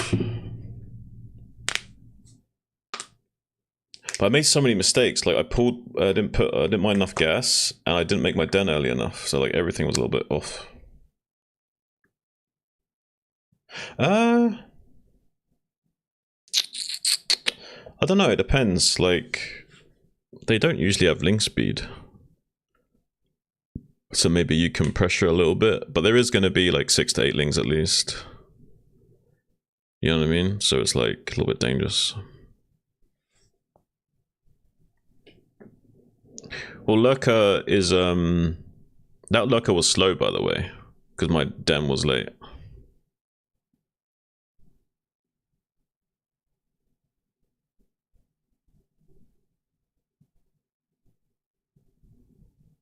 But the bunker? Yeah, you probably should consider sacrificing the wall and just make 2 bunkers behind wall and stall out for a tank or something as a win condition. Just go like 2 bunker, 2 turret, stall for time, and then like get into a tank as soon as possible kind of thing, maybe.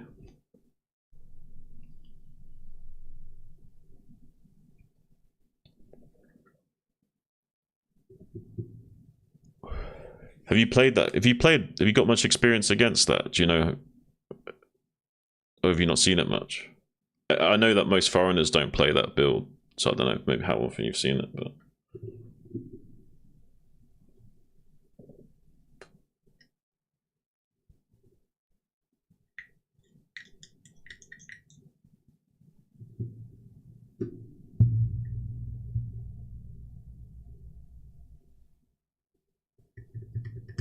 Well, War is just buying you some time. I think you kind of have to sack the depots in that spot. I mean, I guess you could try making the bunkers out in front, but I don't think you can. I think it gets overrun too easy.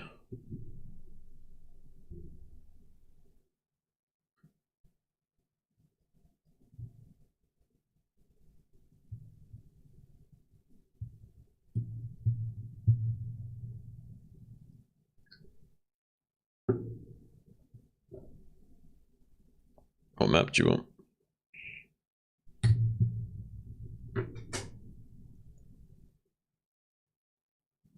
I might grab a drink. Not too clean, Troy. Okay, one sec. I'll be right back.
Yeah, I'm back.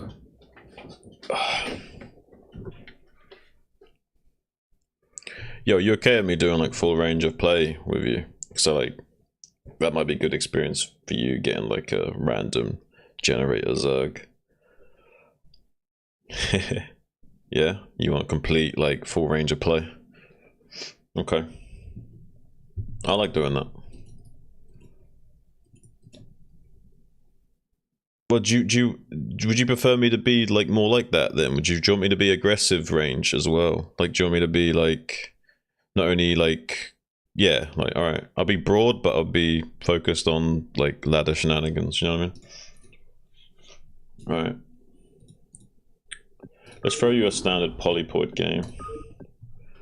I don't like this map. I need to figure out how to play ZVT on this better.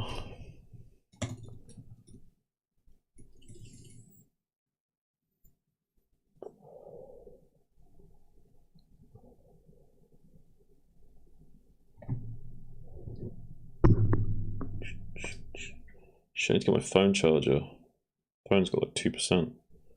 Hang on a sec, Gingy. I need to charge my phone because it's gonna die. I need it for my chat.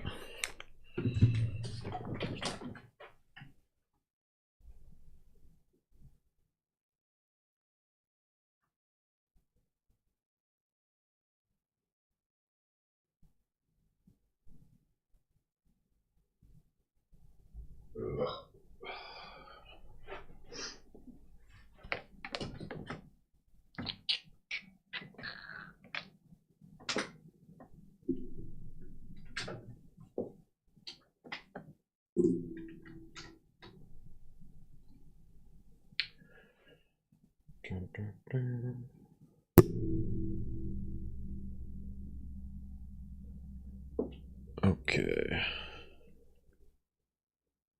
Ha! I saved it at 1%, boys. Clutch.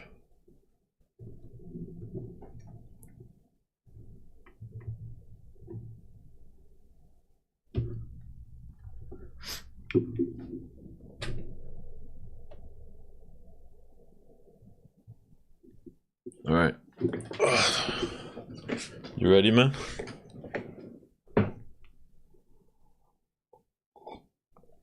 I'm gonna try this. See how this feels splitting.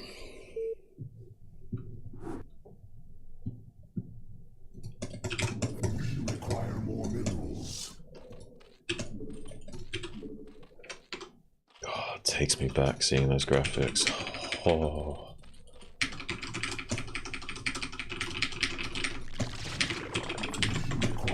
I remember.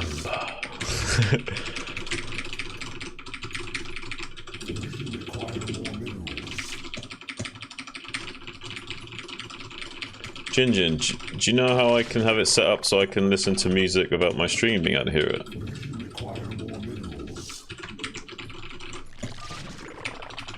Is there anywhere, do you know of anywhere I can like listen to music without my stream being able to hear it? So like to avoid like copy strike and shit. You know what I mean?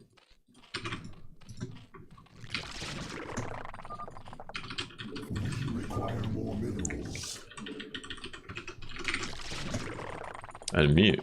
Yeah, but doesn't that mute like your game sounds as well? What do you mean?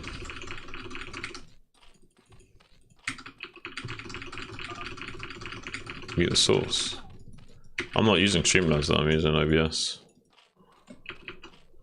And YouTube shit.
Shit, again.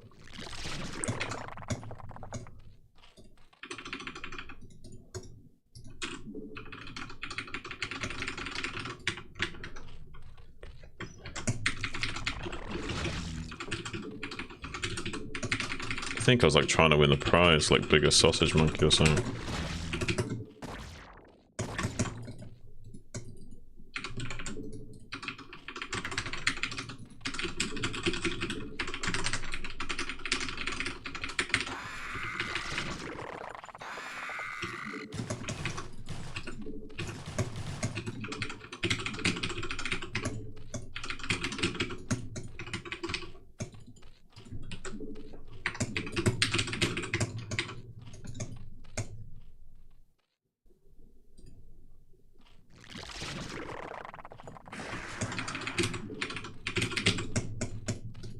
Our forces are under attack.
Spawn more overlords.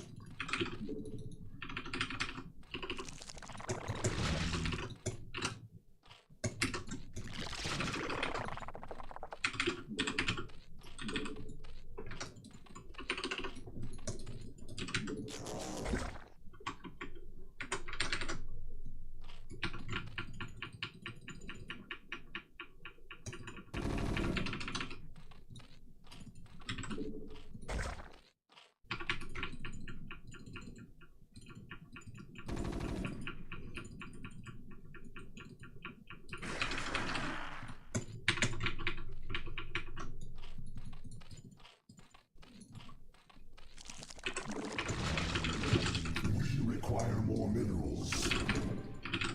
We require more minerals.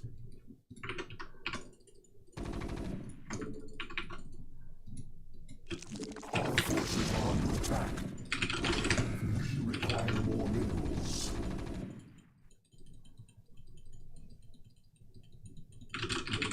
We require more minerals.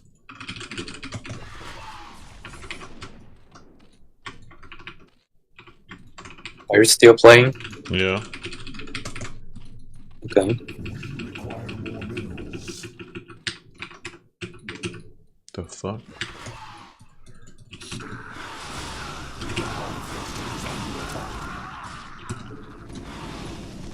Oh, fuck. Well, that's just great.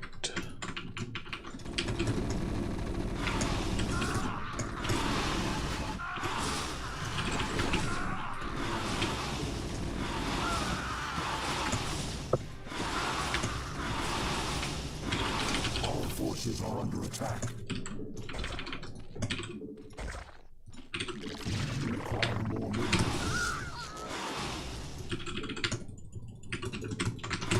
Okay. What the fuck were they doing there?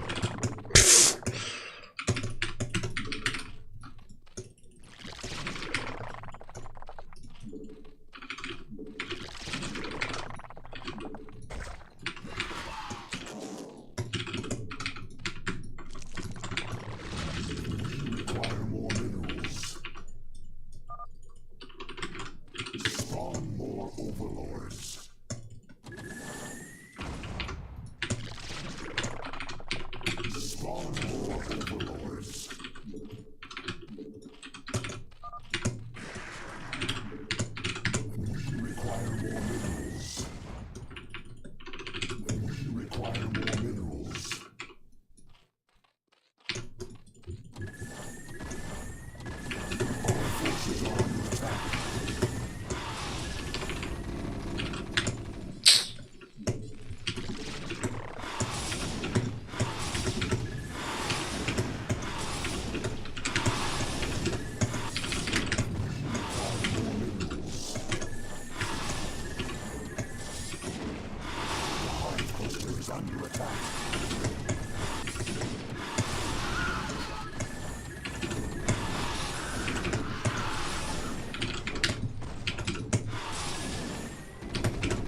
The hive cluster is under attack.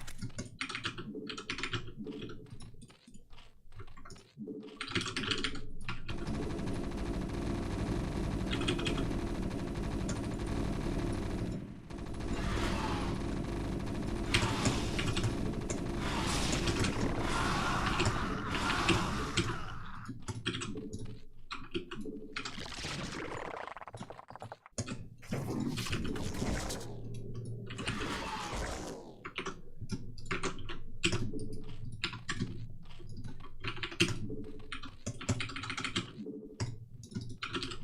We require more minerals.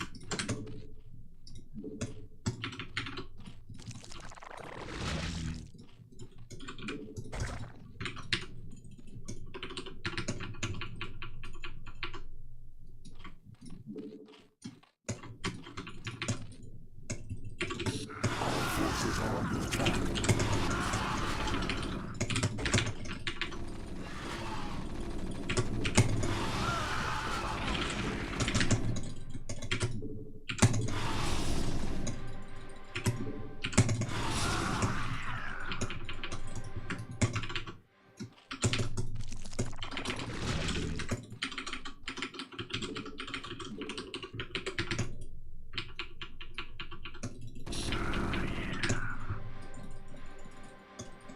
Evolution complete.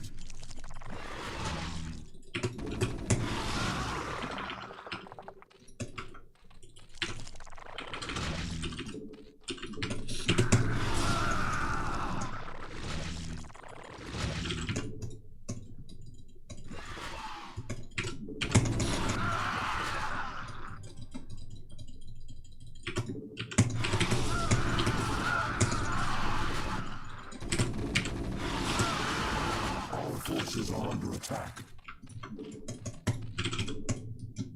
We require more minerals.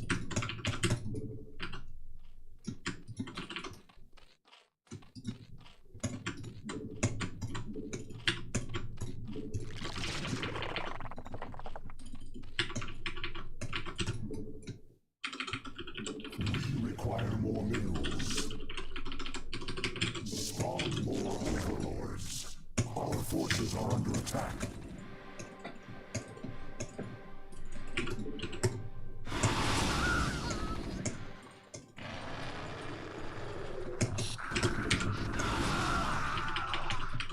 Spawn more overlords. Spawn more overlords.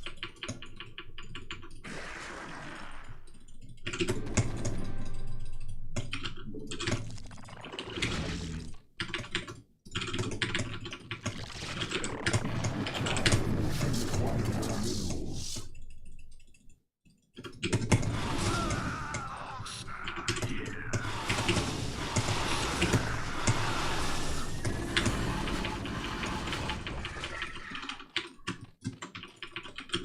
We require more Vespine gas.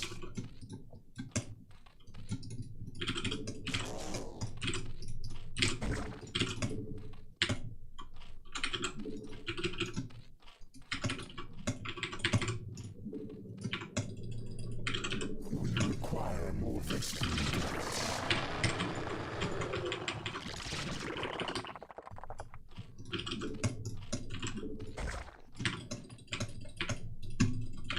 We require more Vespine gas. We require more Vespine gas. We require more Vespine gas.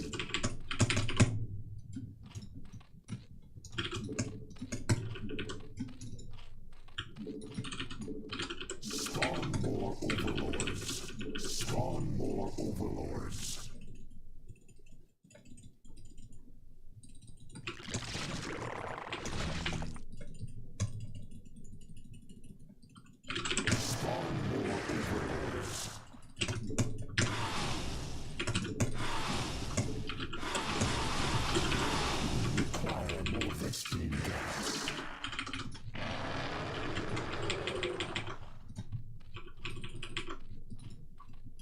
Evolution complete.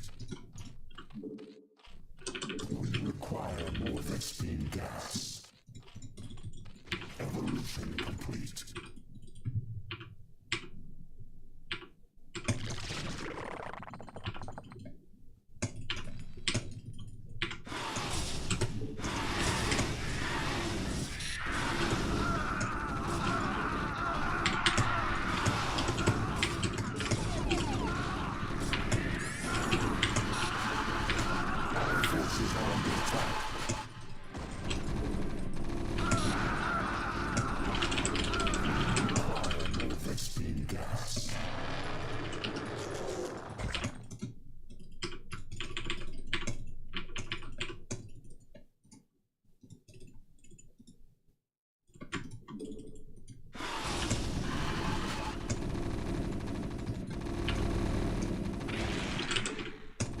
Forces are under attack.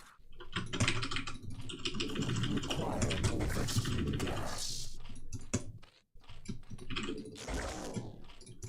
Our forces are under attack.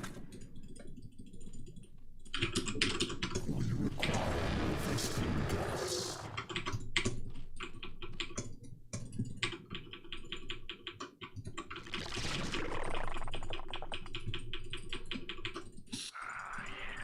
Our forces are under attack.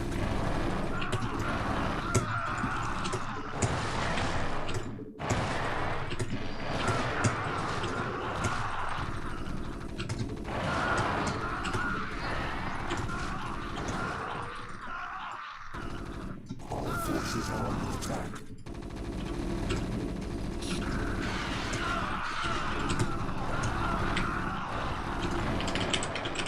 We require forces are under attack.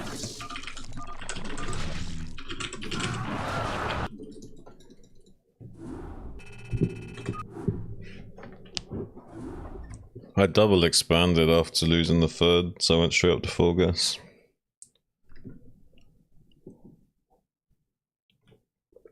I had a feeling you would just turtle on 2 base.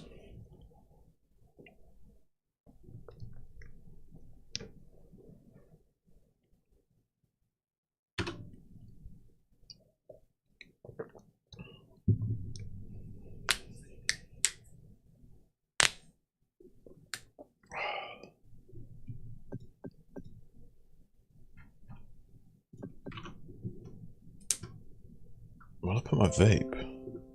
Oh shit, fuck. What's up there for?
Wait, I was muted. Shit.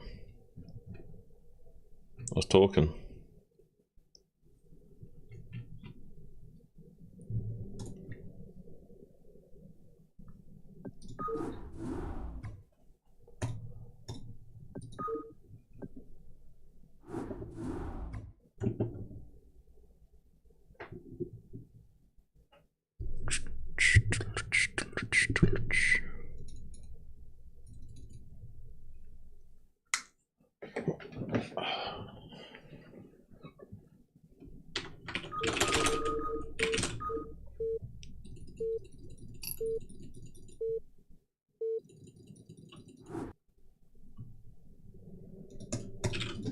Require more minerals.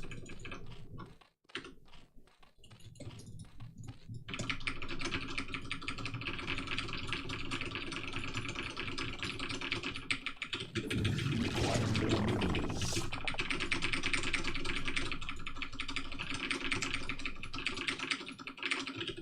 Require more minerals.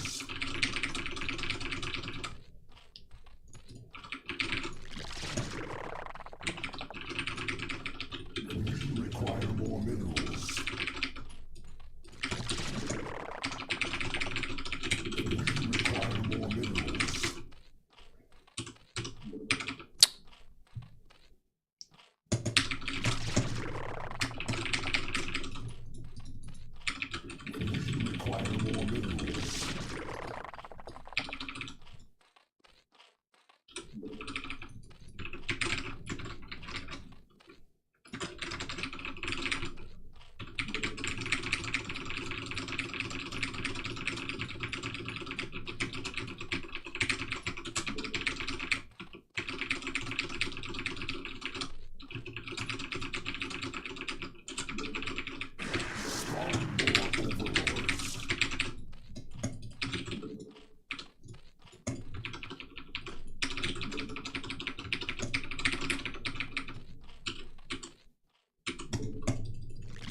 Require more minerals. Require more minerals.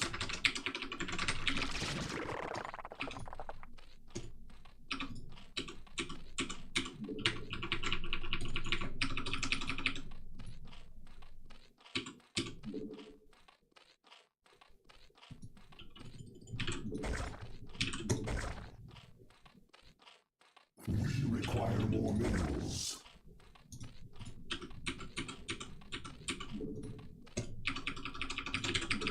Require more minerals. Require So that's 11, require more minerals. Require more minerals. right? That's 11 racks, right? But 10, what? I need to figure out the exact precise timings of this.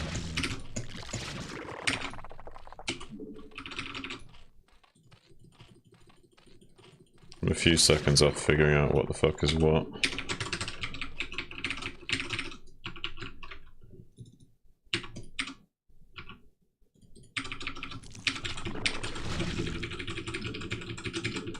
We require more vestige gas.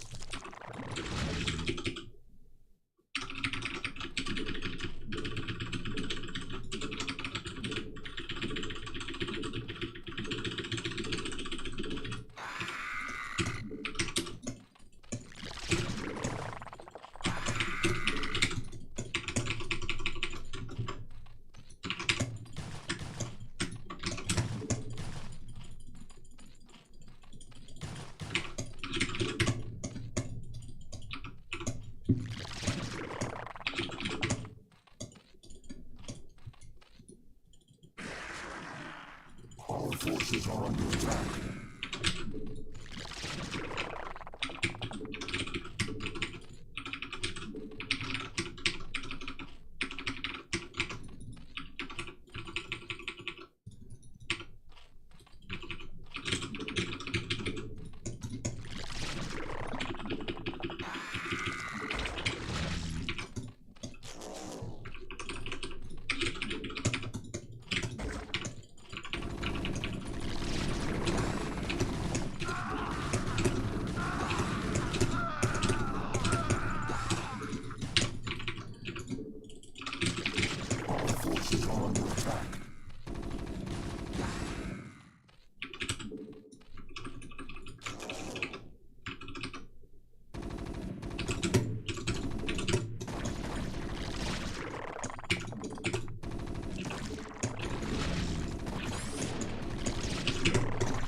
more minerals.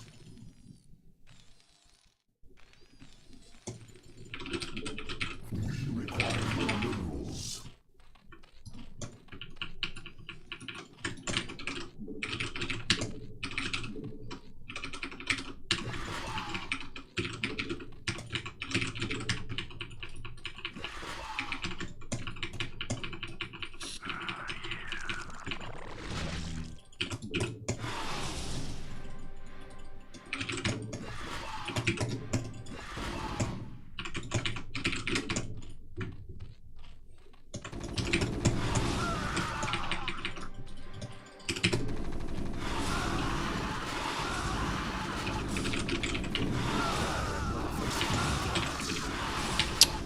The fuck? Marines are crazy, dude. Oh, they're in the corner! I had 2 mutas in the corner, man. I was wondering, I thought I was tripping balls, and I was like, looking. Oh man, that's pain. We require more vaccine gas. Spawn more overlords. Spawn more overlords. We require more minerals. Hey, Ginger, I'm ready when you are. You can play after this again, I guess.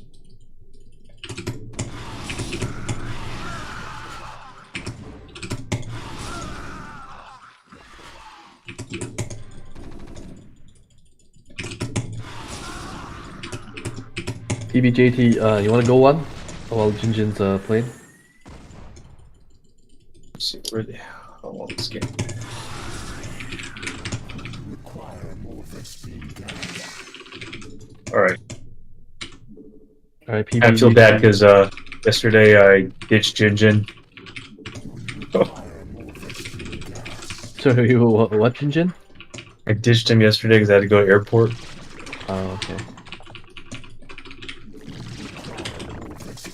Alright, go for it. Alright, hosted PBJT 1, 2, 3, I think the password.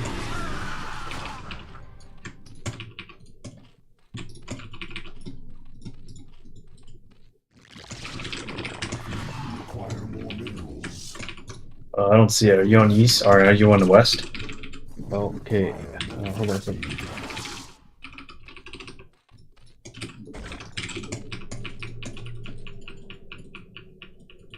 Okay, hosted.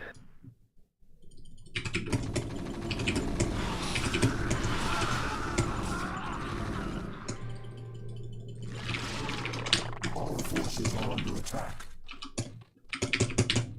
Hey, GG.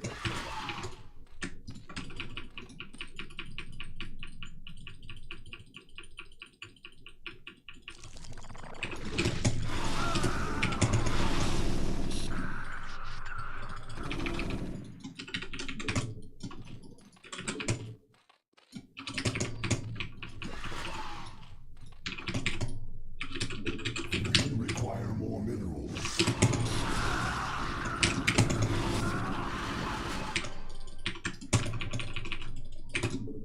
Our forces are under attack.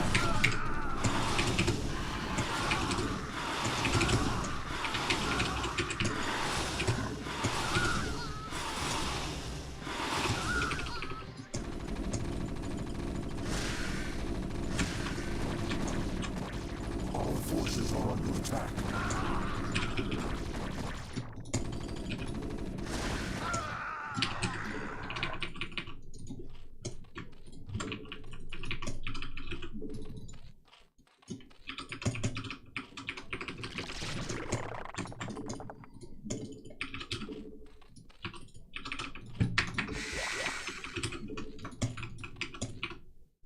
Evolution complete.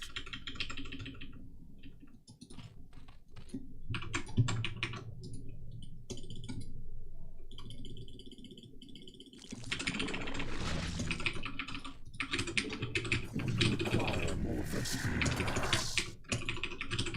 We require more vaccine gas. Oh shit, what's that all way?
GG.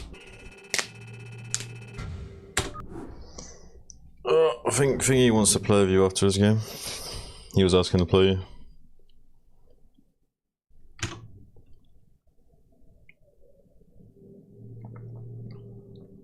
Did you hear him talking earlier? Oh shit, sorry. Yeah, maybe you would have been able to survive a little bit longer. Because I didn't have like a huge amount of guardians, it was just a 6 guardian push kind of thing. It wasn't like super strong.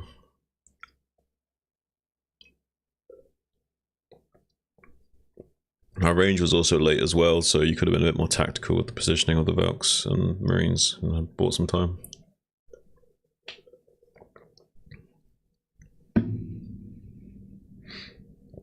I think you should, as soon as you know it's Guardian stuff, I think you should throw also a bunker or 2 down to like buy some more time as well. Like when you know like the timing's coming, it'd be good to have like 2-3 bunkers to delay as well.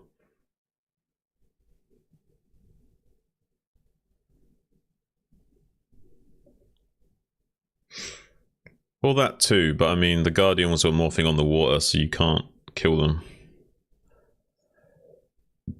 Oh yeah, you could kill them with Valks. Yeah, I guess if you had Valks out already. I'm not sure if the timing works. It takes a long time to kill the eggs. Actually no, cocoons don't have armor, do they? Or do they? The cocoons have 1 armor.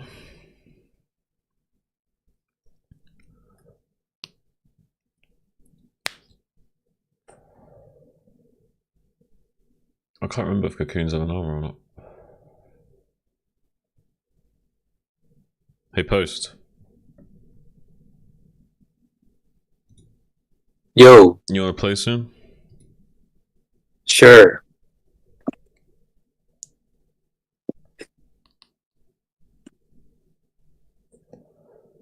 Yeah, that might have been a better play.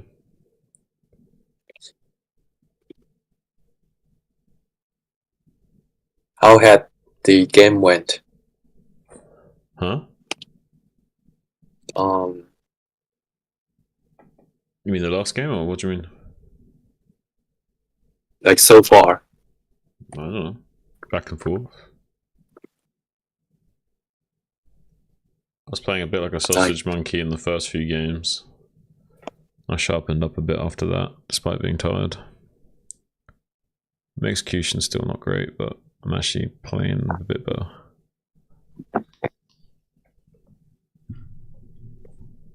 You're going to play Zerg as well? Do you mind? What? Is that okay? Sure. What map do you Just want? checking. GG's, Retro. by the way, Ginger. Retro, okay.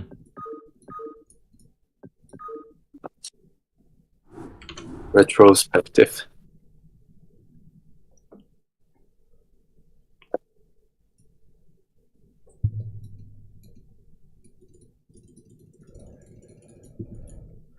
I need to get better at not getting caught by the initial naked Marine push. I should just get in a habit of like chasing SCV with 3, checking for incoming Marines, and then making the 6lings if I need them. Oh, I've done it again.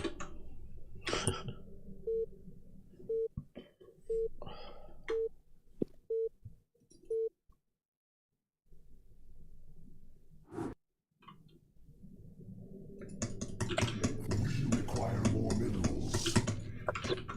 Do you want me to do anything specific?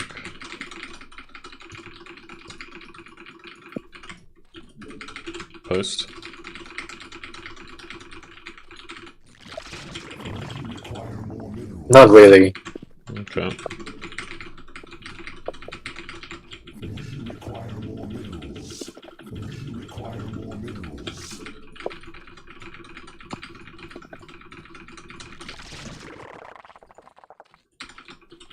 Require more minerals.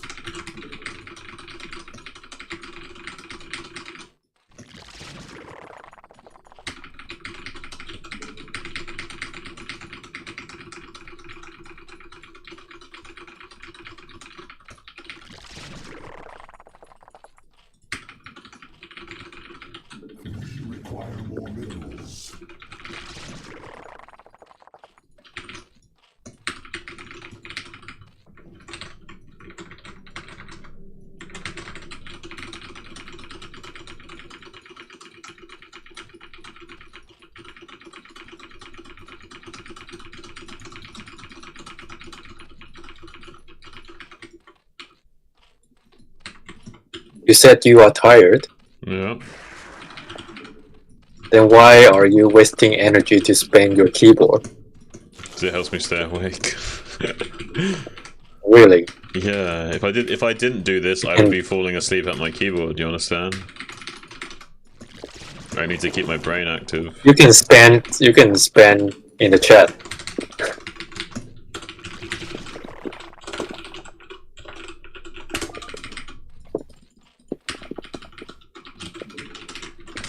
Do this instead. Well, you hit every button right.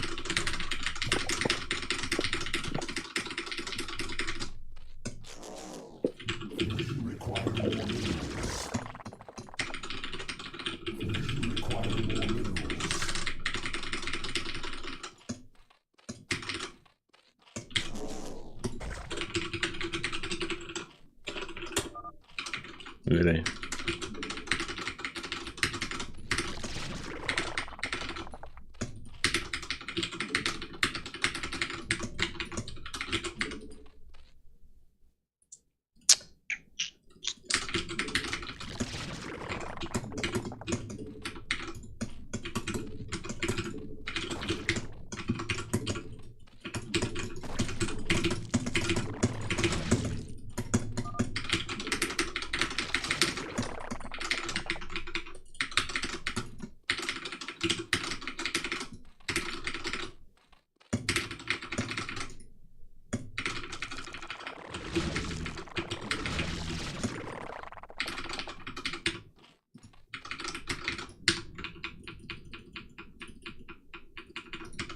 Shit, I misread this so bad.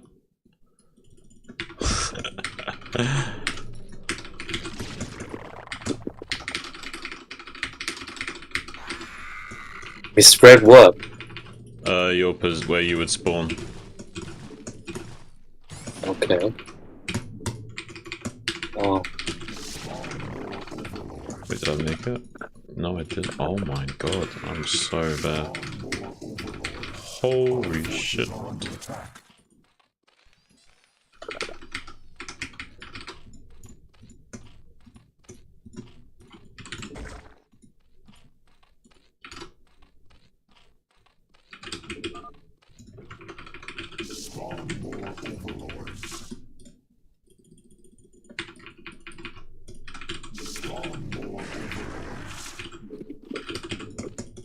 That's a painful overlord to miss. Well, this is a good handicap for you.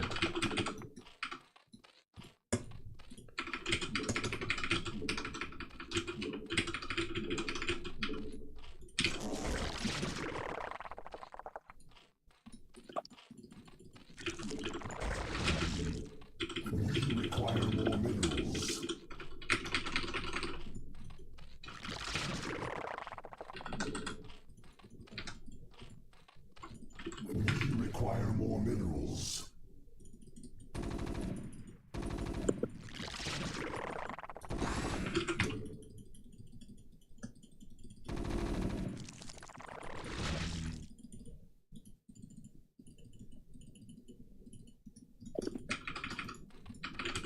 Spawn more overlords.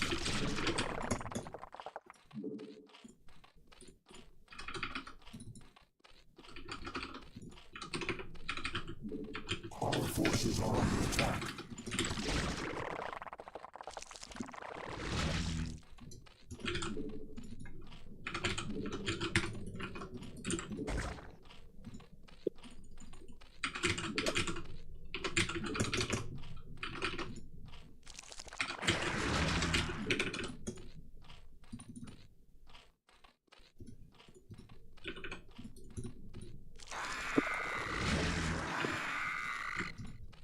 Evolution complete.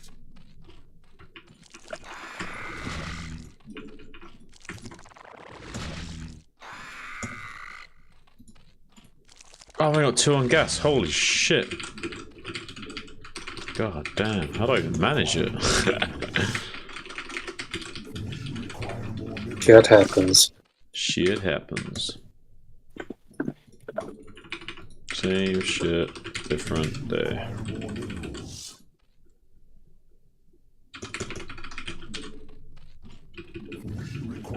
minerals.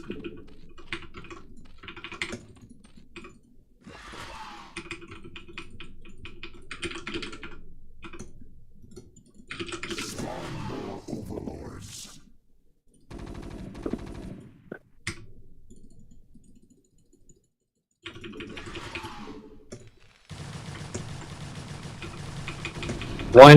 Why do not?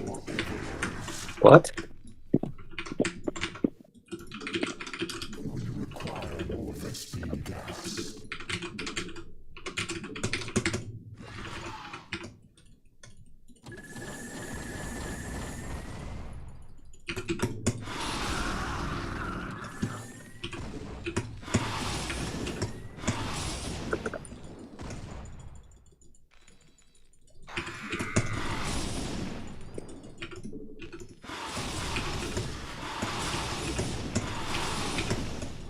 Spawn more overlords.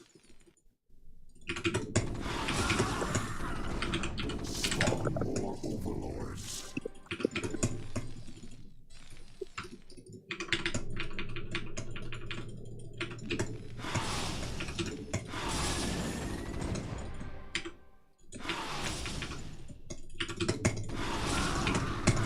Our forces are under attack.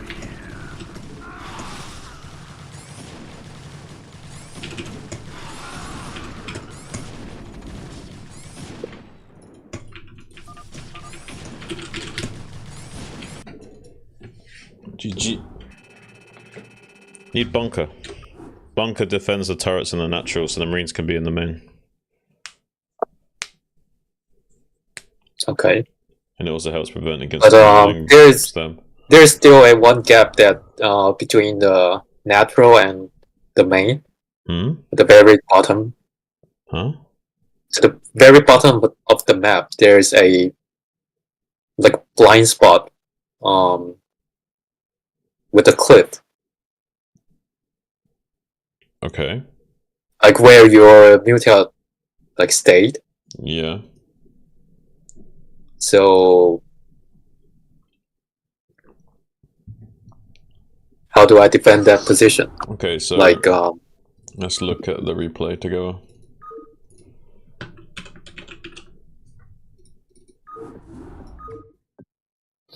Let's talk about it.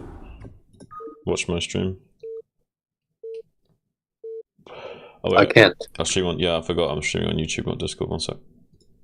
There you go. No, I can't. I have to quit this game. Oh, you can't? I have to turn. I have to turn off this game to be able to watch Discord. Wow, really? Live stream. Yeah. How long? Let's see. Do you want to yeah, okay. We'll just do that anyway, I guess.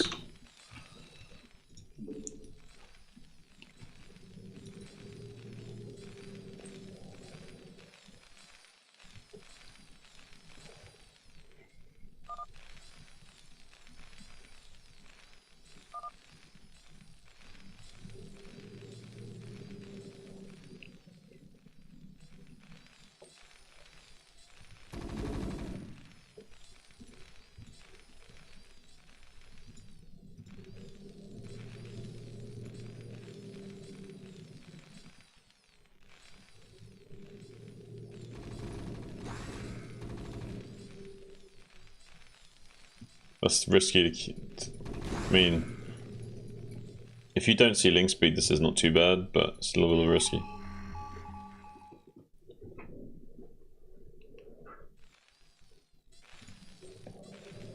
So these like too far out. Like two together here. If you're gonna do like this, is too far out.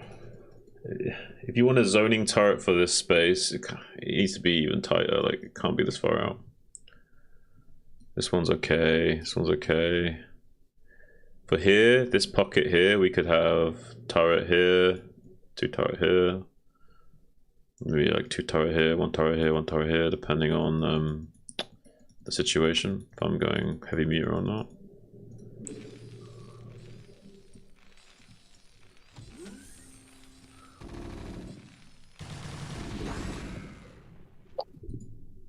This is okay. Yeah, here we should So one thing I want you to think about is the map positioning. So if I'm spawning here, the path of my muters will come here, right? Naturally. Yes. So this Yes. is the spot you need to defend the most from this position. If I was spawning in top right, then maybe you could consider earlier 3 turret in main, because it's more likely that I will come into your main from this angle up here. You understand what I'm saying? Yes.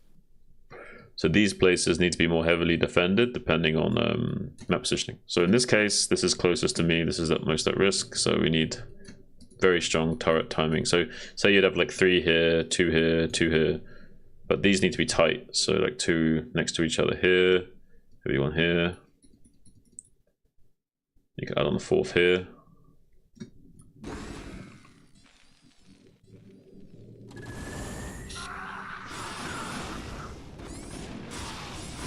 So I explained to you that this is the danger zone for you as Terran, right? You did not. I did not? Well, in any... You did not. Whenever there's a map where it's like the natural... If there's a cliff where I can hit your mineral line and cycle into your main and kill you as you're coming down your ramp, this is the highest danger zone you can have as Terran. So this zone here... So what should I... Yeah. This is the threat to you. This is where you don't want me to come ever.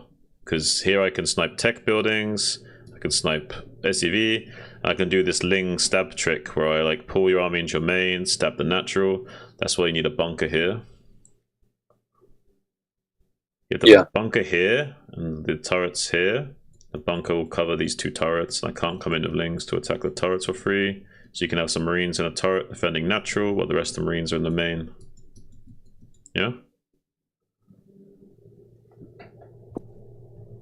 So you mean that dangerous zone? I don't have to do anything about it. I just never let you go to that space. And just be aware of this threat. So understand that if you don't have a turret here or here, you have no zoning here, right? Yeah, but you can kill 1 turret easily, right? Yes, but it's a time-saving thing. So if I swing down here, if I've got less than 11 muters, it takes me 3 volleys to kill this. Maybe you even start repairing it. It just buys you a few extra seconds for the Marines to reposition and stuff. But maybe you box my muters in. Maybe you got some turrets placed well here. You come down here with some Marines and like pressure me out as you're repairing a turret. And you come with the rest of the Marines here to box in the muters into this choke here. You can maybe snipe 1 or 2 muters on my exit, and I'll have to run out this way, and I'll take some turret shots on the exit. Okay.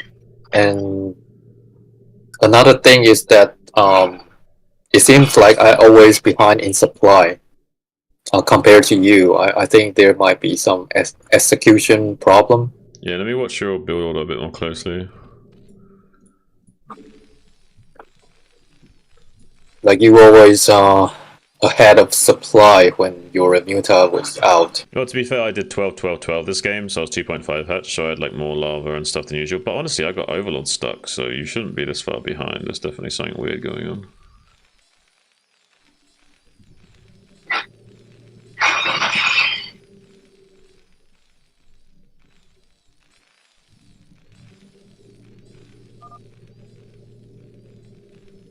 This is a good adjustment. No Marine after C12 hatch.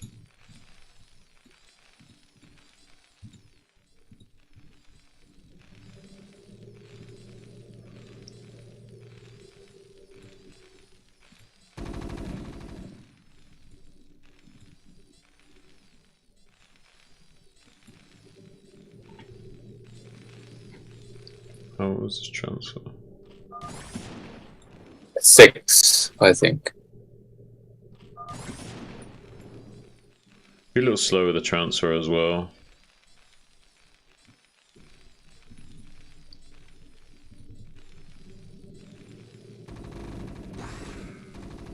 Marines. Yeah, your mid optimization's a little off. The transfer's the natural slow. You went double comsat right away, so that's 4 SCVs, you're already down. Like, you can just make 1 comsat, scan the main, see what's up, and if you see what he's doing like this, you don't need to make second scanner to confirm this. right away. You can still make the second scanner, but not necessarily right away. You can delay it a little bit. Squeeze out like 2 or 3, maybe 4 SCVs before you make it.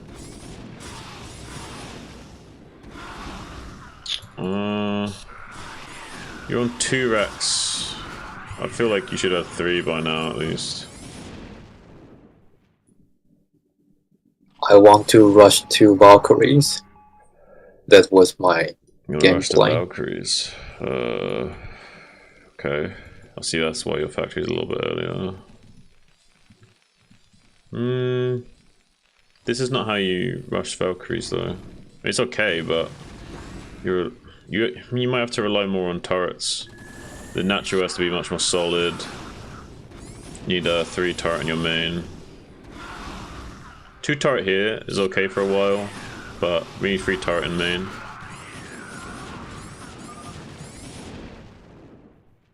You want to try again? Sure. Let me restart my Starcraft. No worries.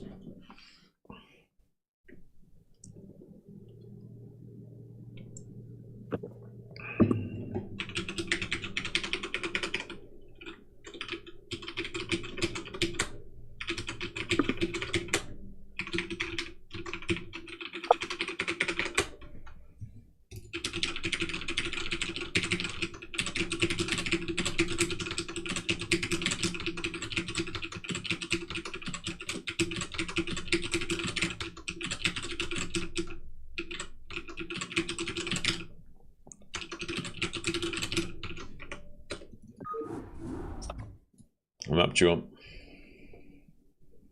Same.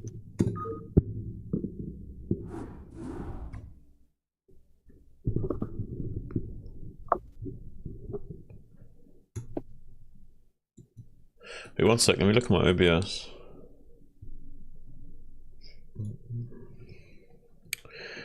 Yeah, I need to figure out how to...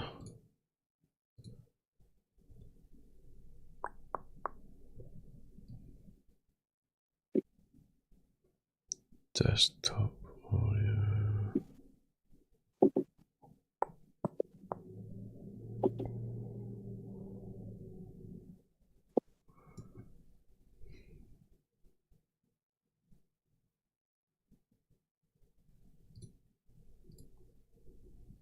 I don't know, I'm gonna have to figure that out another time, but I want to figure out how I can have it so I can listen to music without streaming, hearing it.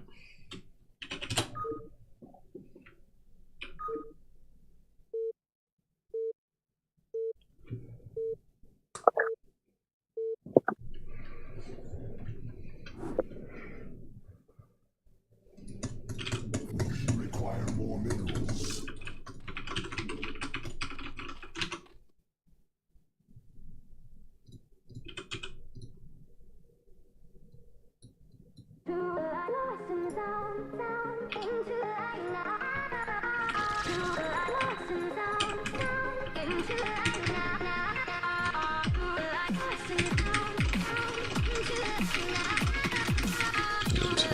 One sec.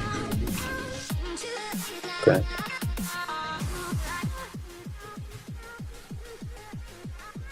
Okay.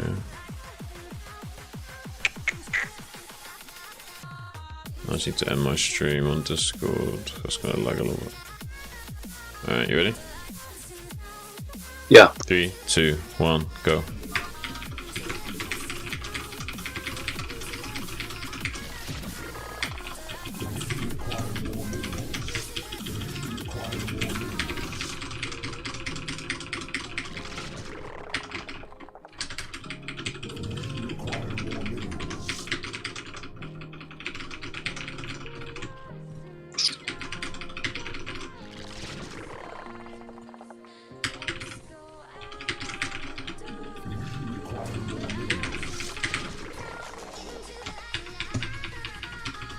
I'll do this to do a kind of handicap.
This is what? This is polypod.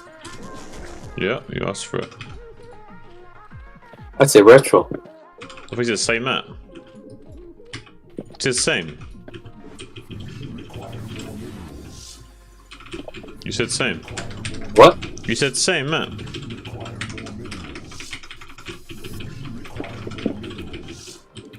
Wait, did we play retro last? I'm tripping balls, dude. Yeah. Holy shit, I'm so sleep deprived. I forgot what map we played on. Oh, yeah, fuck, dude.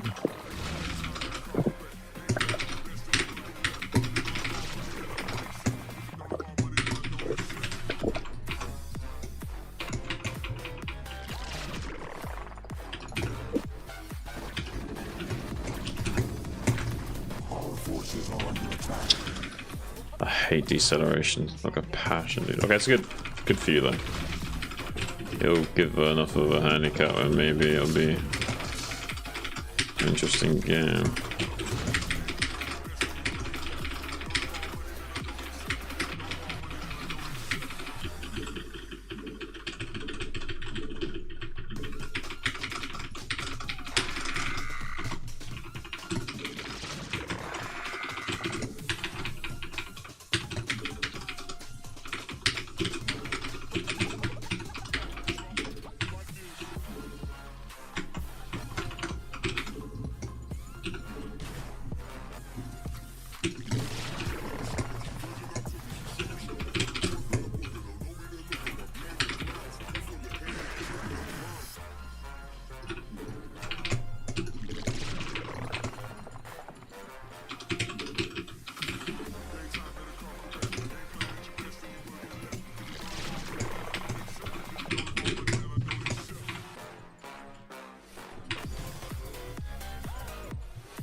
Shit, that was miscalculation because of the lava supply difference.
The turret on racks.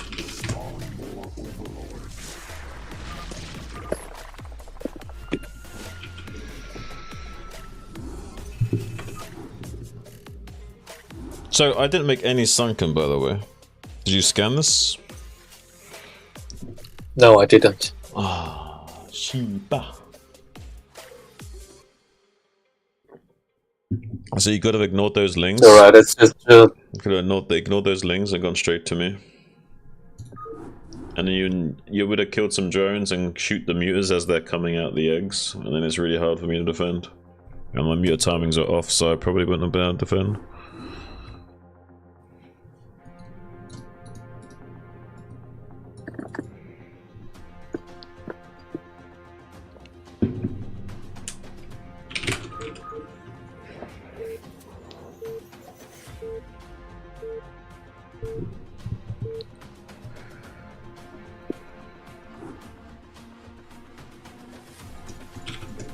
Require more minerals. It's all about humanity.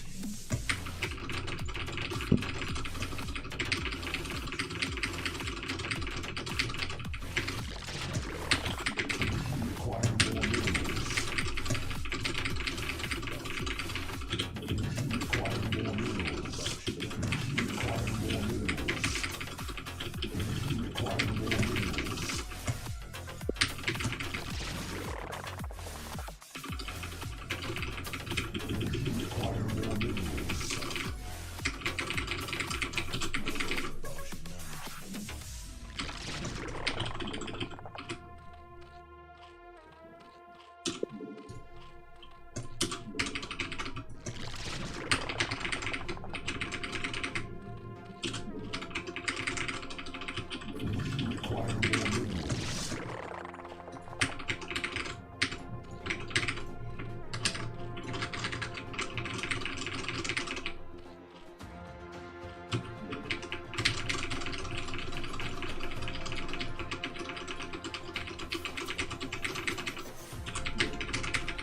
forces are under attack.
You can't lose your Valkyrie so easy. Like the first 2 Valkyries are like gold dust for you. Like it's all about getting to that like critical mass of like 3-4 Valkyries. Yeah, but I am always too poor. I don't know. I don't have money at the middle game. Yeah. DBZ always. Oh, Valkyries are expensive, man. They build fast and they cost a lot of minerals.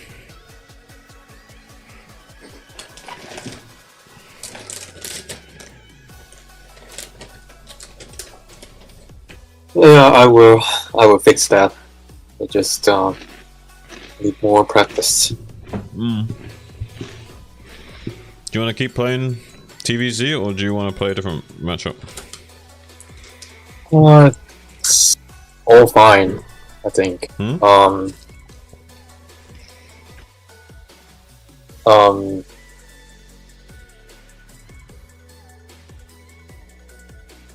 Every race is okay. Any race is okay. Okay.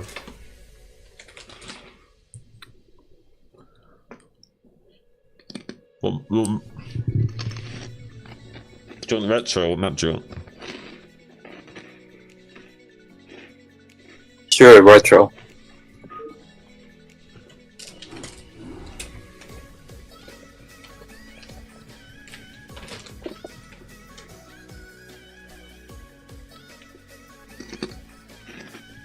You know, I cannot memorize the build order.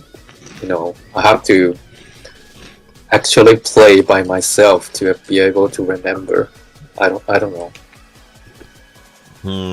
But yeah, you do kind of want to work on that. You can work on that in single player, like not even have a computer, just like you against no one, practicing the build, figuring it out. Problem with that is you're not getting any pressure while you're doing that, so it's not as stressful to do that. But to just memorize them is the most efficient way, right? Can be. Can be, yeah. Yeah. Because you're not distracted. Programmer already explore those build order for you.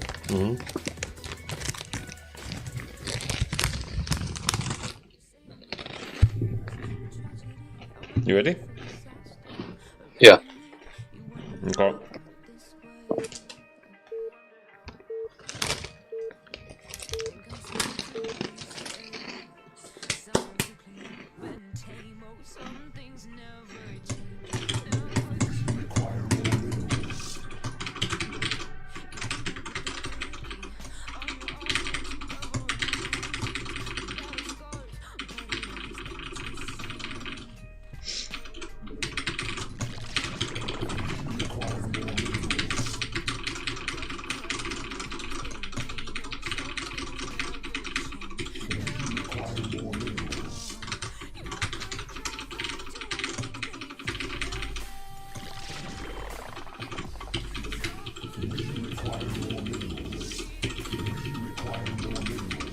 Can't know if it was glitched then for a sec.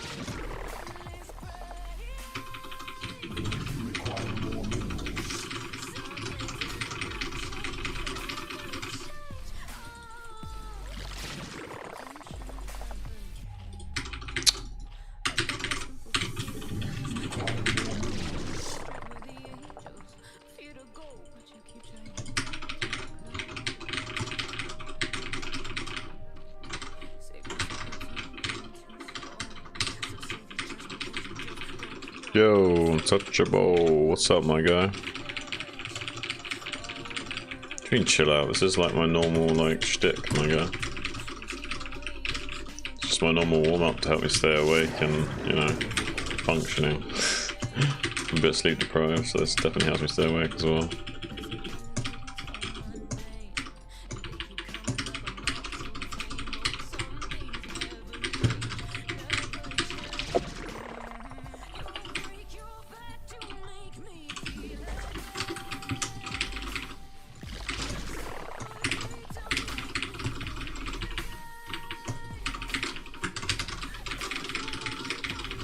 Do you have ice? No. I've just conditioned my hands to be a little bit comfortable with this.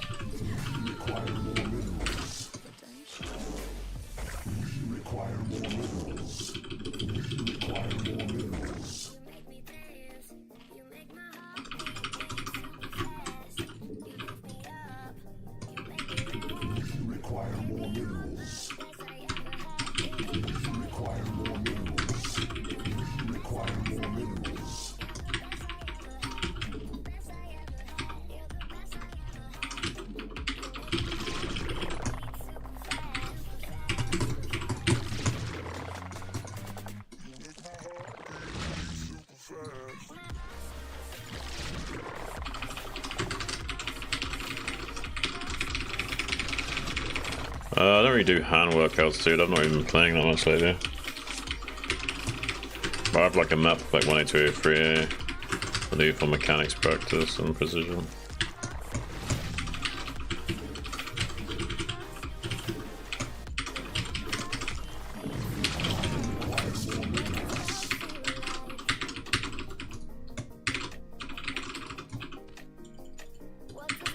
Nice one, PB.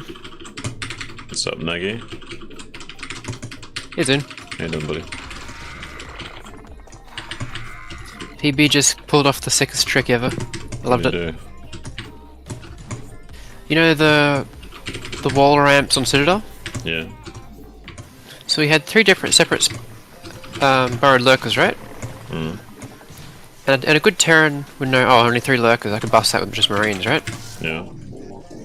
But then he stacked a second lurker on each lurker. So we had 6 instead of, but it looked like 3.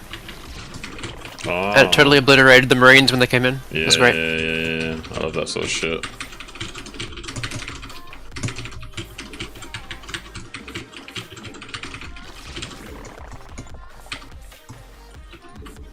I think it might even need a GIF. At Doodle.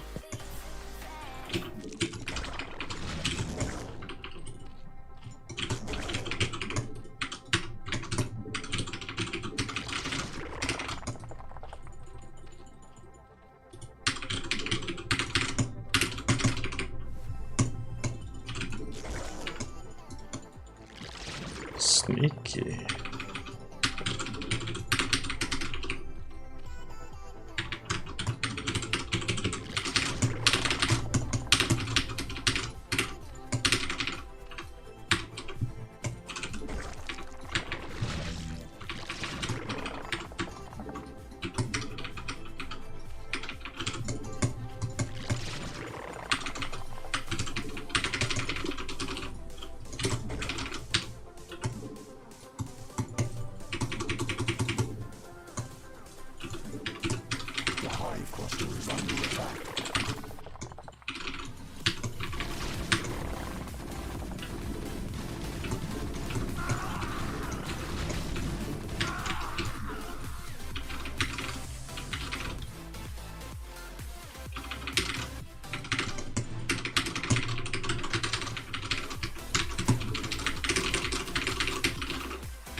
forces are under attack.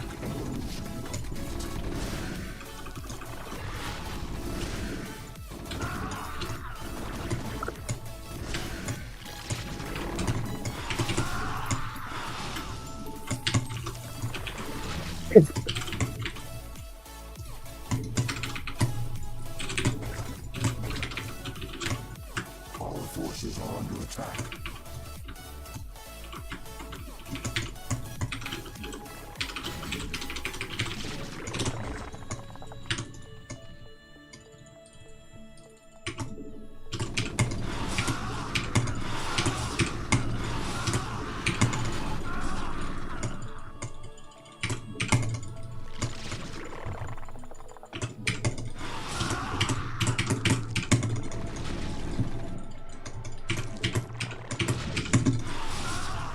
Our forces are under attack.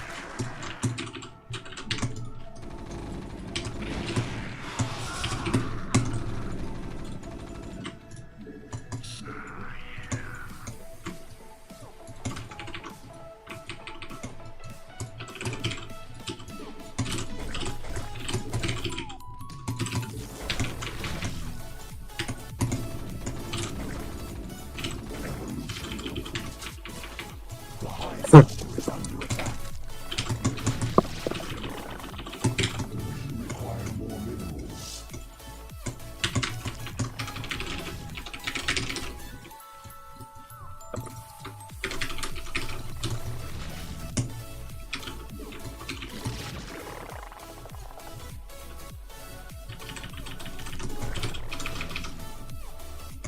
Our forces are under attack.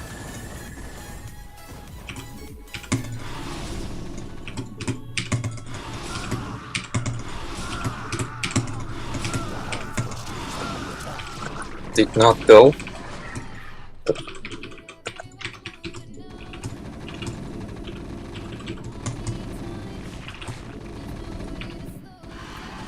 forces are under attack. Spawn more overlords.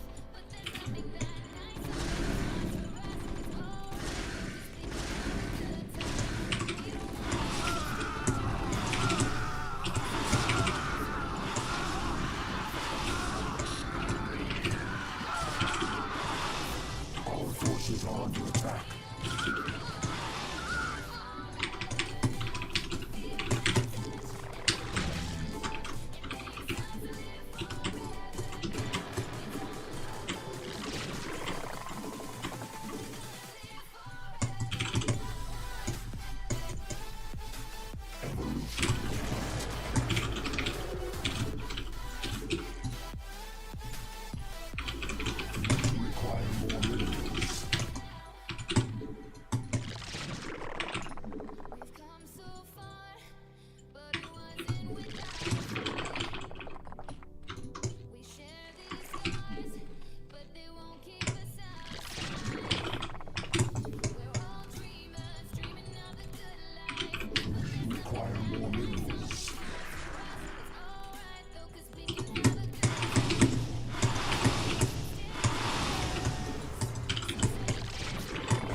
forces are under attack.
Yo, what's up, Dustino? We're a monster. Of course we keep going. We got a game, boys. You still want more TVZ? We'll mix it up. I'm happy to keep playing TVZ if you want it. Sure, since it's my weakest matchup, I think. The rate we're going, it might be your strongest eventually. TVT? I'm not playing TVT. Are you kidding me?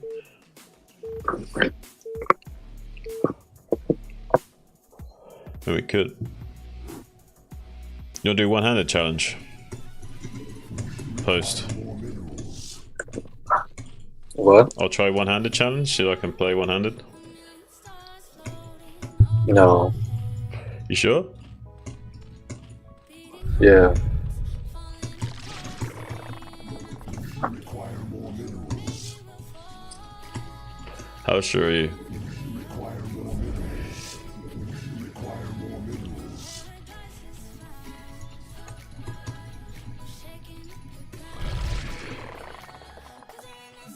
Require more minerals.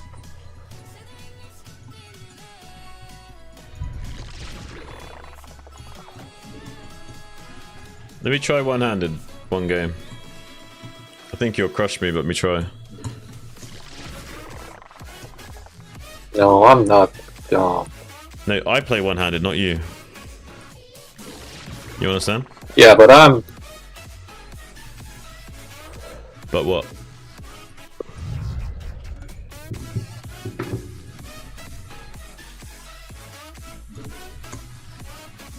I'm E rank, not F rank. Yeah, you're right. What's the try? Then beat me then. Beat my one hand. You should beat my one hand easy, yeah? I think so. No. Yeah.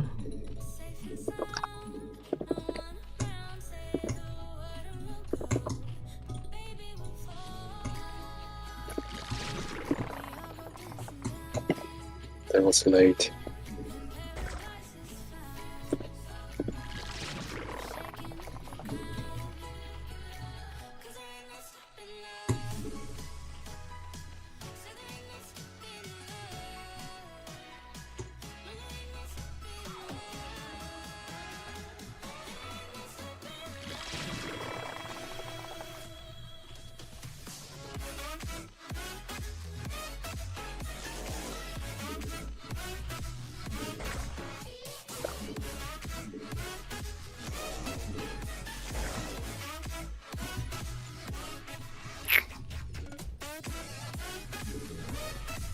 This might be tricky at one hand.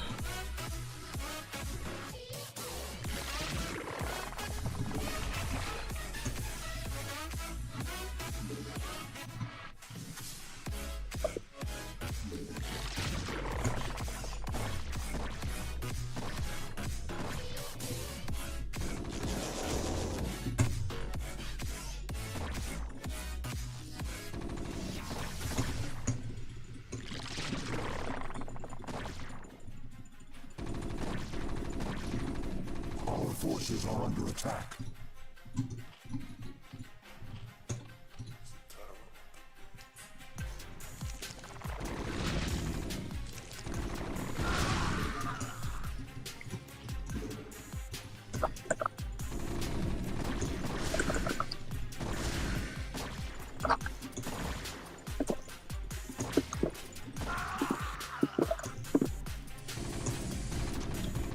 Our forces are under attack.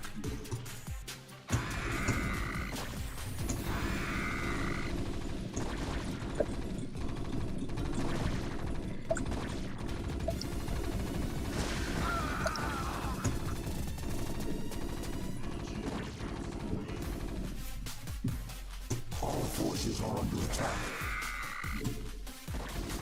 Oh, shit. Weapon there.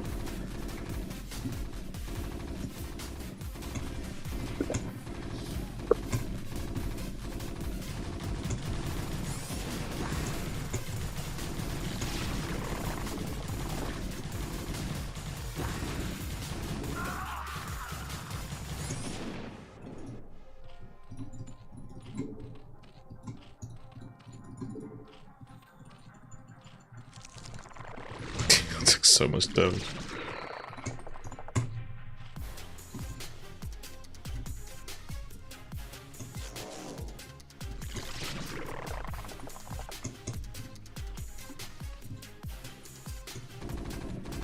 Okay. Oh, never mind.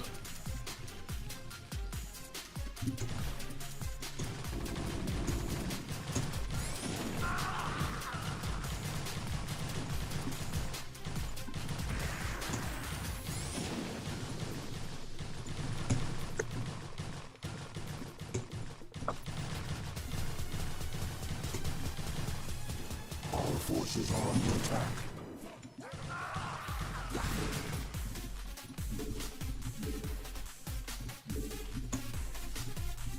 We require more minerals. GG.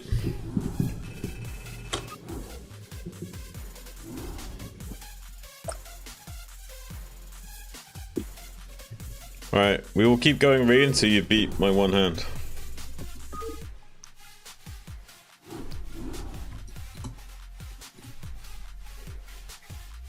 You're close to beating it. I'll be back a sec.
vape is pissing me off. I charged it for ages and it still doesn't go.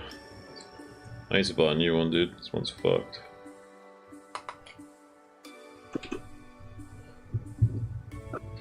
Shit. I wonder if I plug it in while lighting it up, if it will actually work. Sometimes it does that. Man. It is what it is.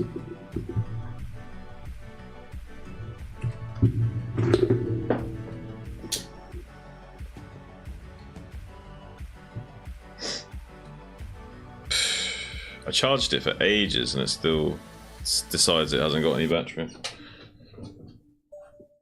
Fuck me, dude.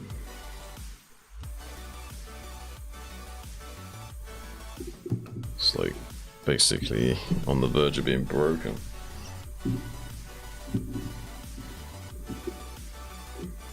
Alright, you ready? Yeah.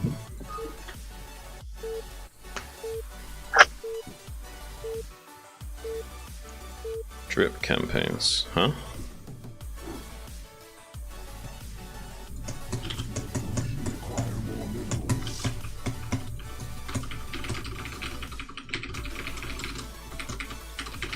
You don't know what drip is? It's like...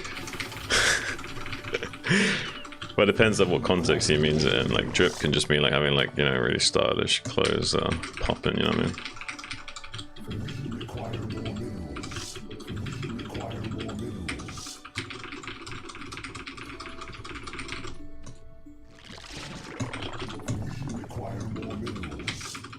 You're dripping in ice.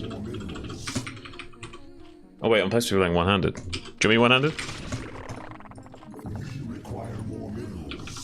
Oh, damn, bro. It's... Do you want to get revenge on my one hand?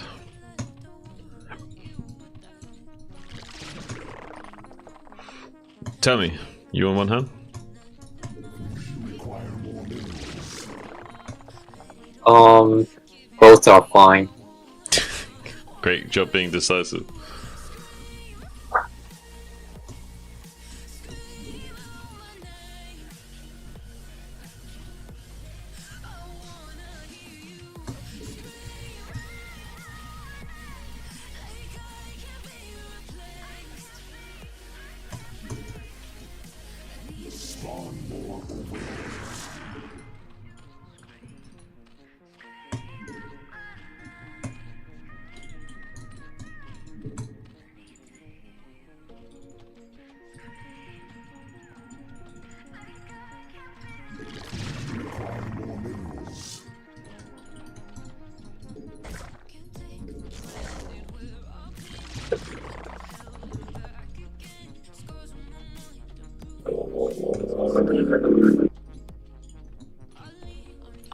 Our forces are under attack.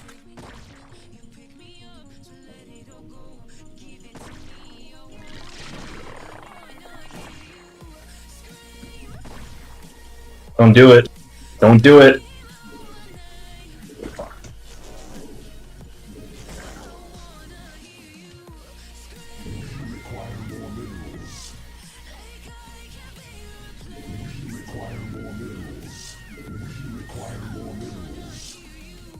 Our forces are under attack.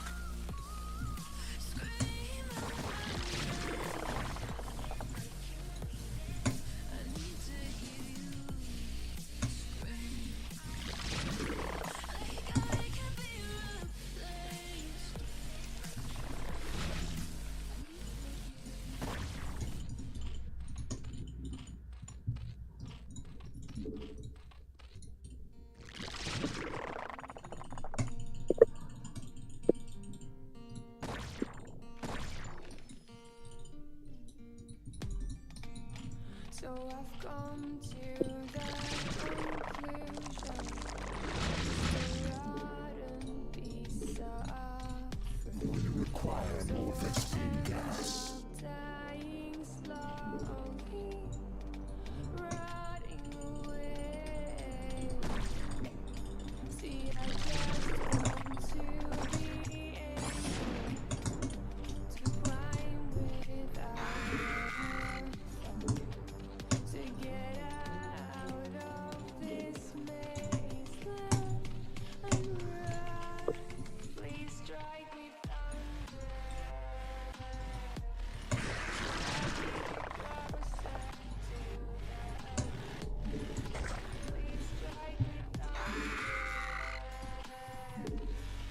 Right, that shit didn't count.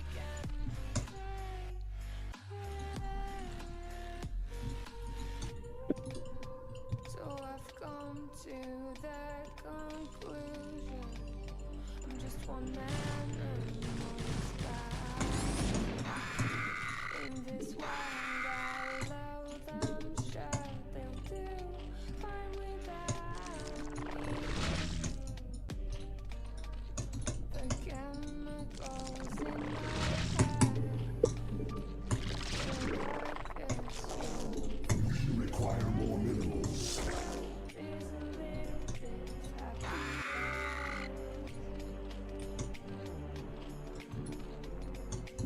Every day Evolution complete. comes a little bit less regret. Please strike me thunder. Let me get closer to that.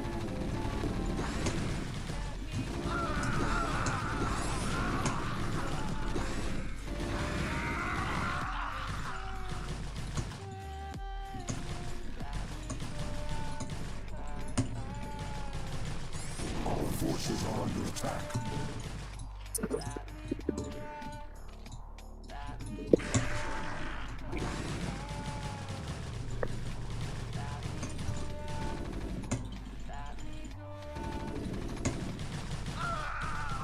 Our forces are under attack.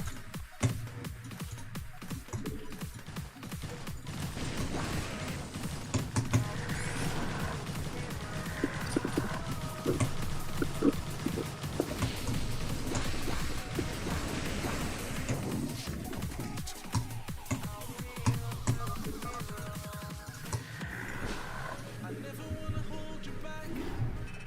GG.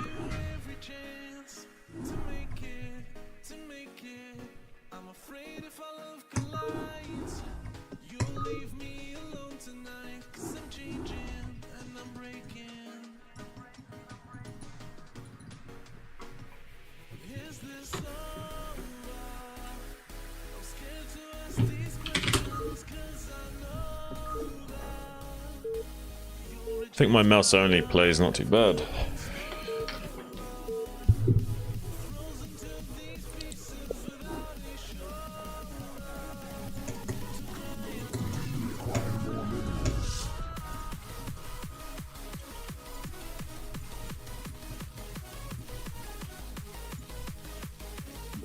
Require more minerals. Require more minerals. Require more minerals. Require more minerals. What do you guys think on my mouse only play?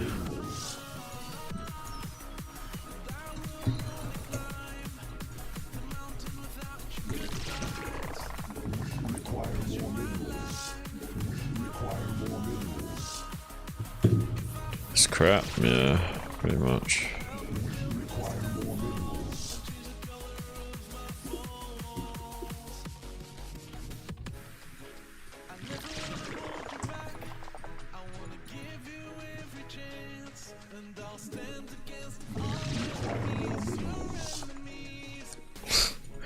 I know, dude, relax.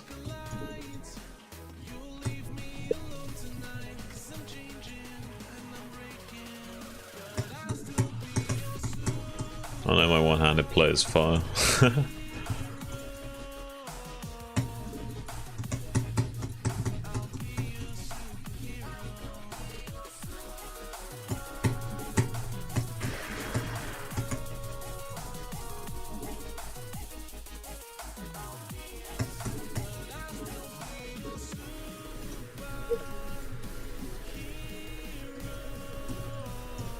Alright, Ginger, I really gotta go.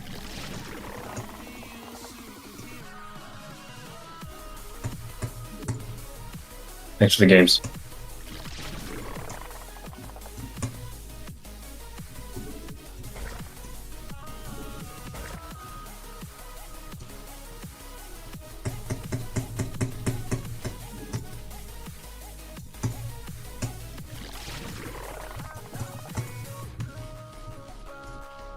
Hmm? Yeah, I can't read that right now. You don't massage the boy. Shit, I fucked up the pathing of that. Shit, I placed the pull wrong.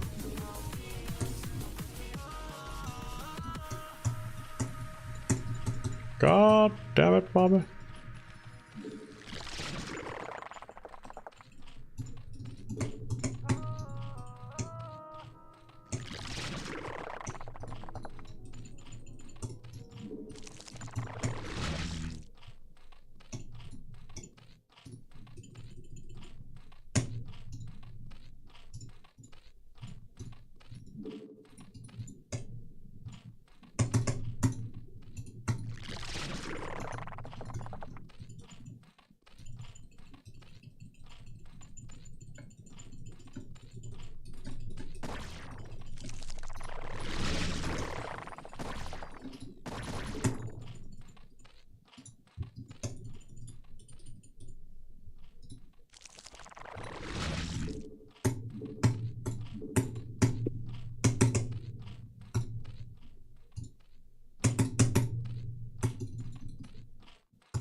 Our forces are under attack.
Oh, fuck.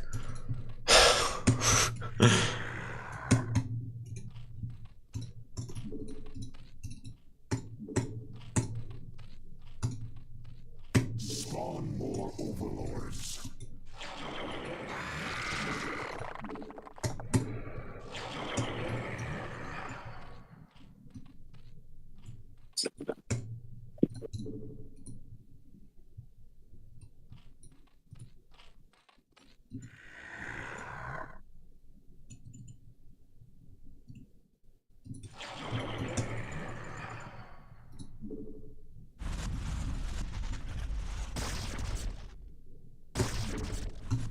Spawn more overlords.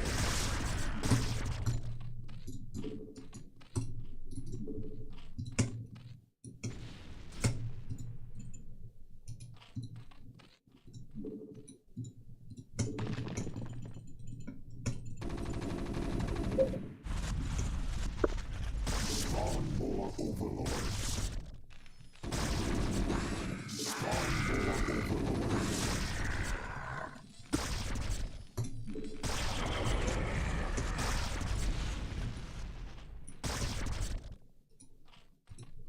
Spawn more overlords. Spawn more overlords.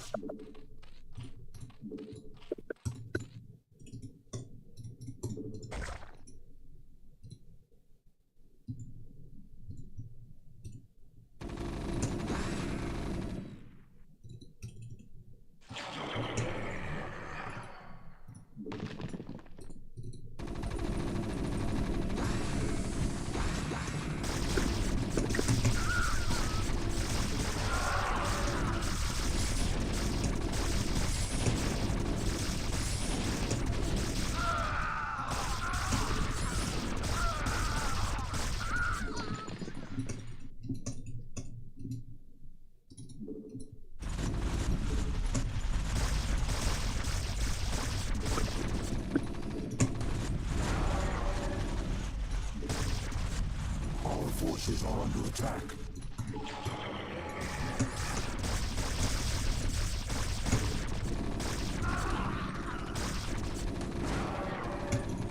Our forces are under attack.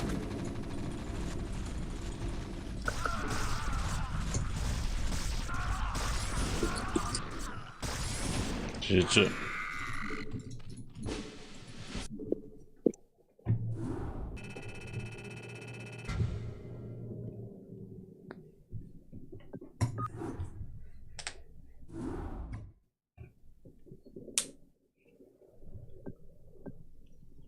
You want to say, Matt?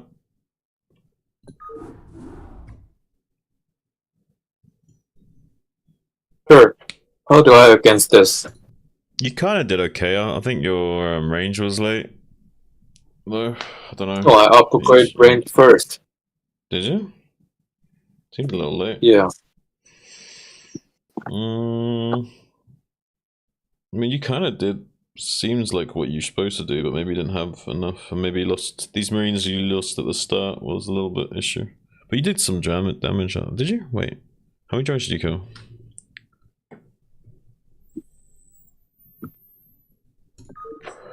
I don't know. I think the 3 bunker response is correct. That's for sure. Maybe the positioning of the turret was also bad because you let me like snipe this turret for free with the positioning of the turret.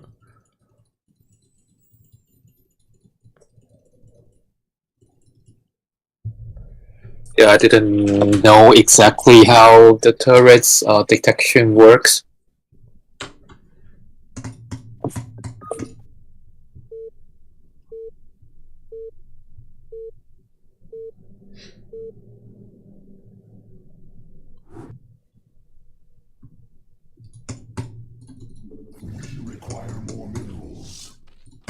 Well, at least I know if I lose my left arm in some kind of accident, I can still play Starcraft. Require more minerals. Require more minerals. Require more minerals. Require more minerals.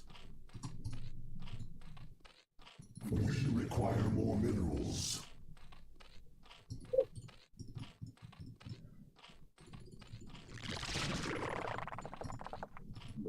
Require more minerals.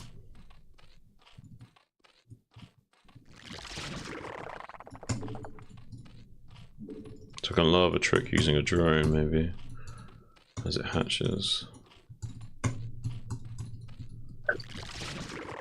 Might be an okay technique. Require more minerals.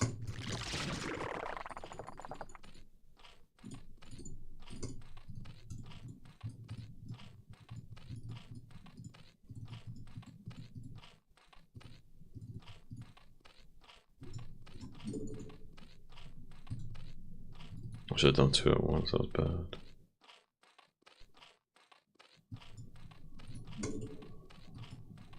Spawn more overlords.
forces are under attack.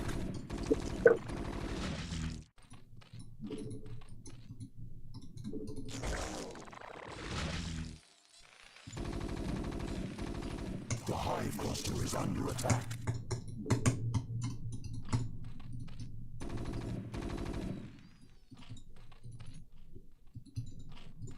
We require more minerals.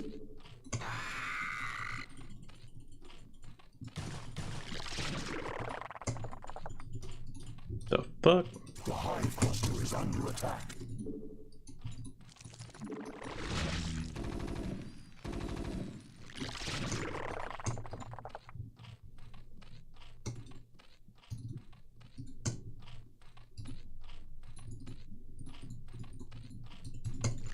Eh? The hive cluster is under attack.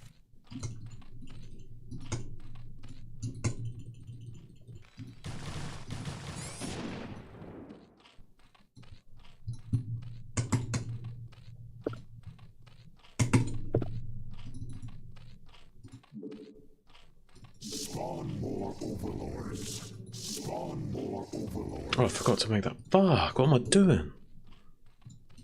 Shit. Well, I made it. Crazy, dude. Spawn more overlords. We in trouble now.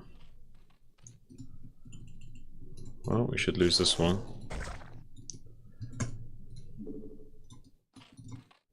Spawn more overlords. Spawn more overlords. Christ. So far behind, dude. Minerals. We require more. I thought I made it in the main of 15, didn't I? I fucking swear I did.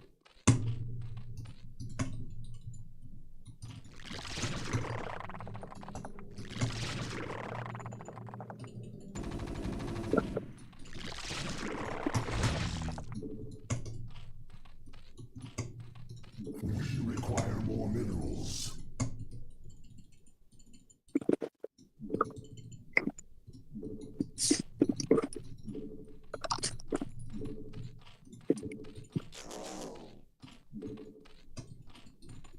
Our forces are under attack.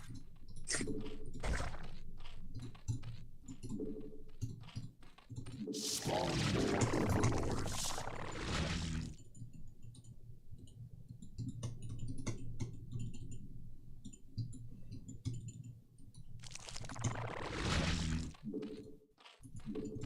Evolution complete. Spawn more overlords.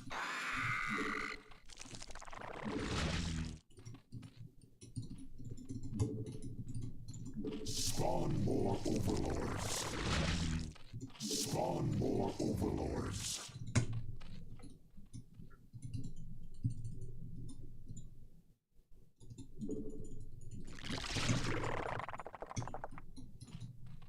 Spawn more overlords.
Our forces are under attack.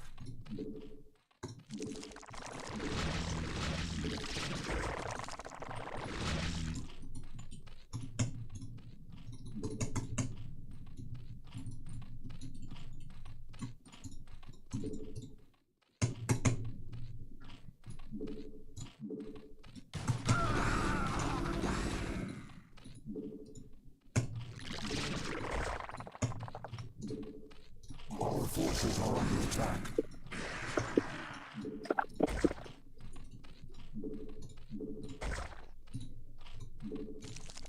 Require more minerals.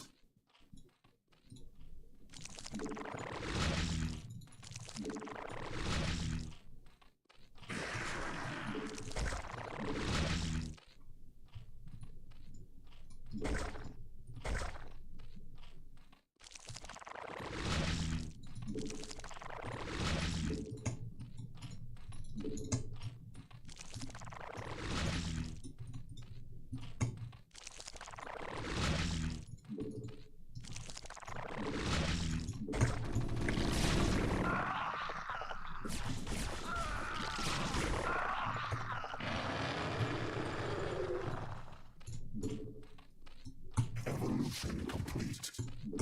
We require more minerals.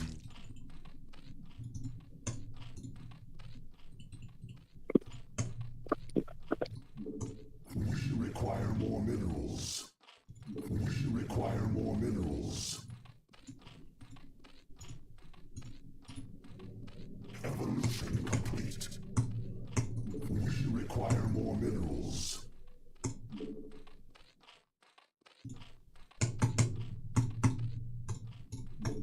We require more minerals. We require more minerals. We require more minerals. We require more minerals.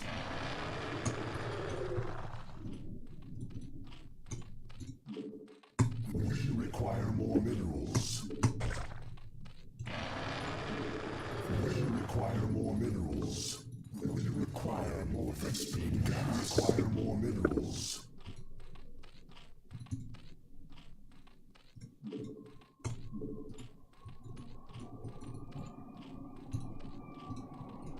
We require more Vespine. We require more minerals.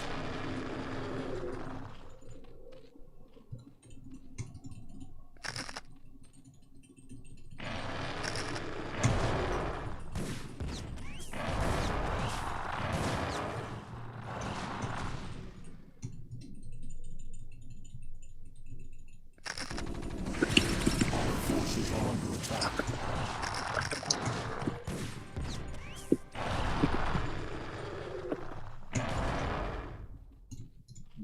We require more Vespine gas.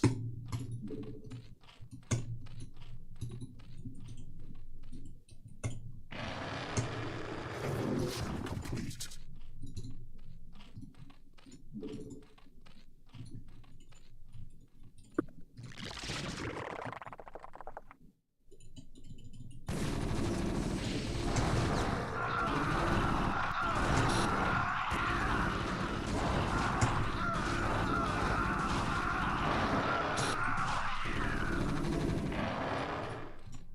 We require more Vespine gas.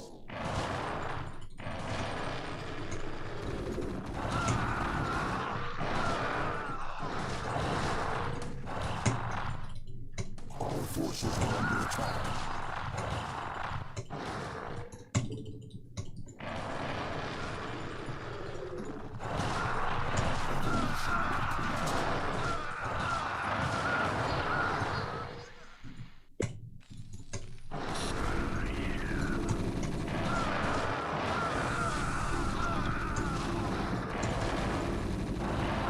Our forces are under attack. GG.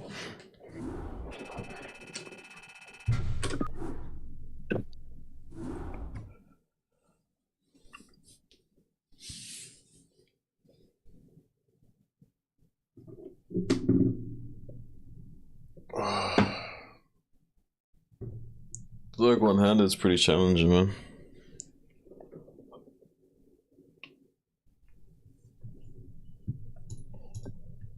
No, you're just trolling. Huh? Hmm? You're just trolling. Trolling how?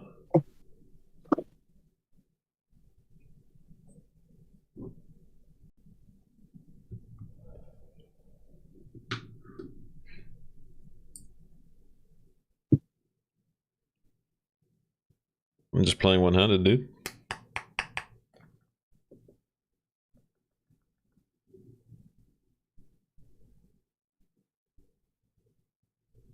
I can't really go mute as one-handed.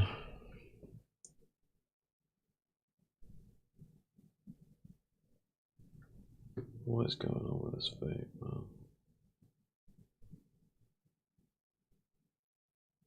Says it's like mostly charged.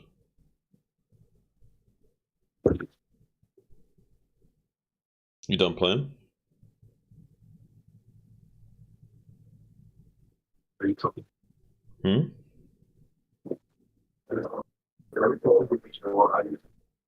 That. Can't hear you, man. Oh, this vape is still in my head.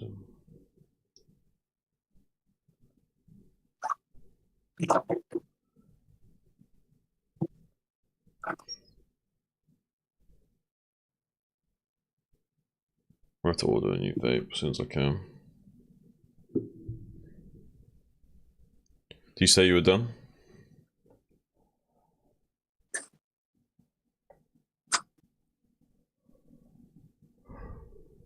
Post?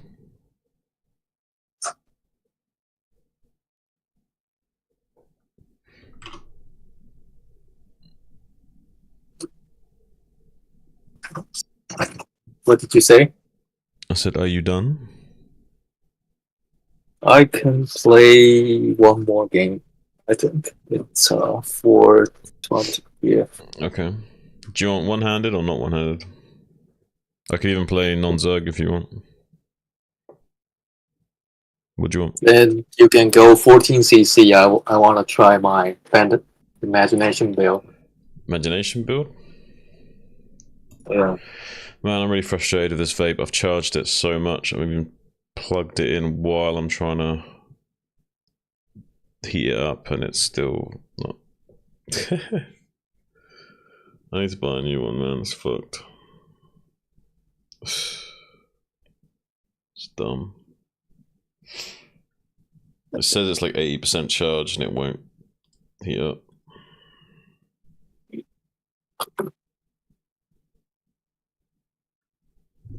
Okay, you want the TVT then? No, the Imagination build. So PvP. TVP? Yeah, you go the 12 Nexus. Okay. I'm not really a Protoss player, so I guess I shouldn't play one-handed this time. Yeah. No. You ready? I'm hosted. Wait a second.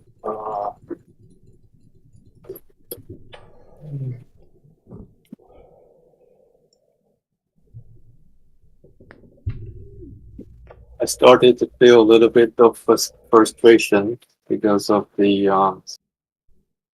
know, Because of what?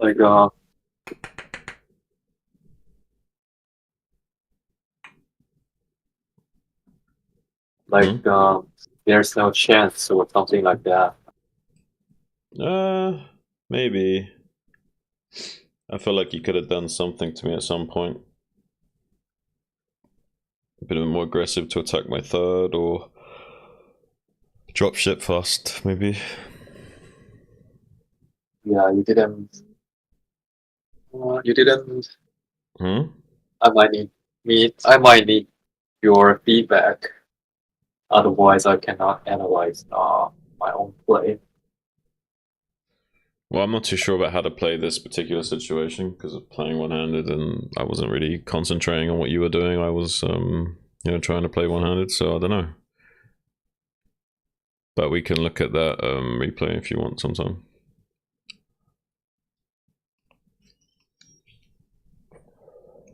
Do you want to play one more, then we'll look at the replay after? Depends on the time. I don't mind. Should just I don't mind. hold on. Good luck, fam. Do you mean? Oh, I play 200. I should probably 200.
enough minerals.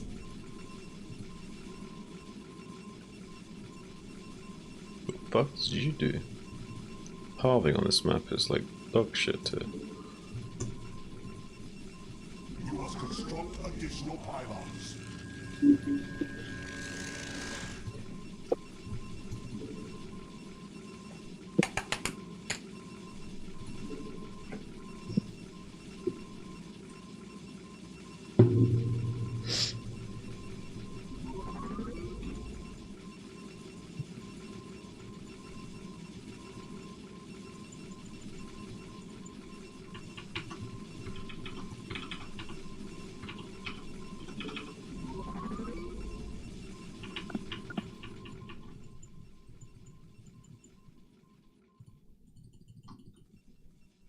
You have not enough minerals.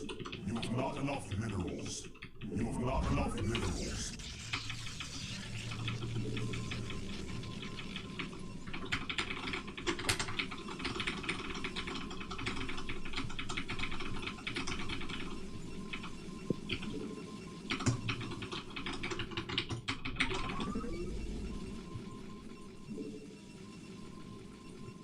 You have not enough minerals.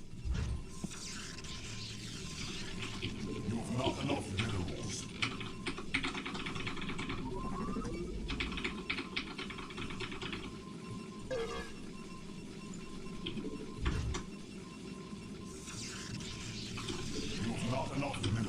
You have not enough minerals.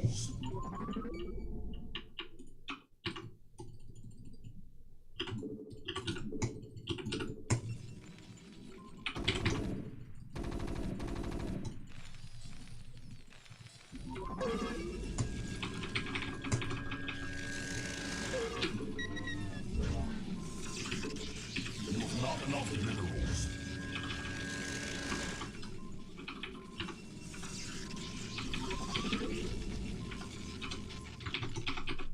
You have not enough minerals.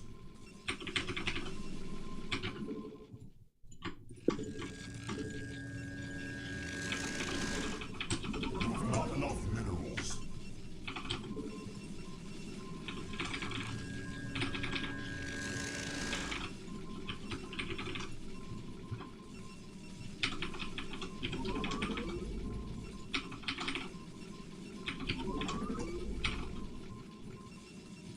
You have not enough minerals. My life for hire.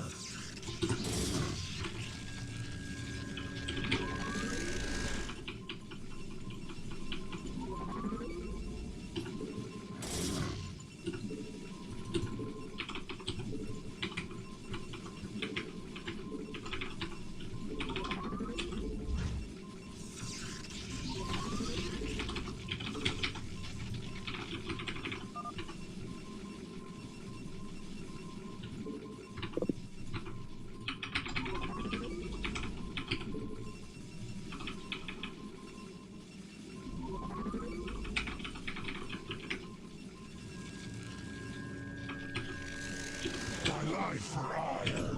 You have not enough minerals.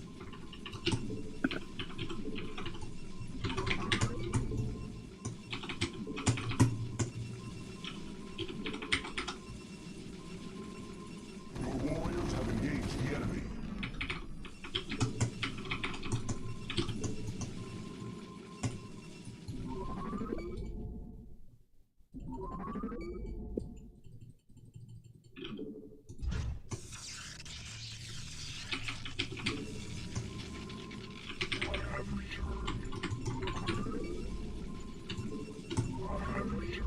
You have not enough minerals.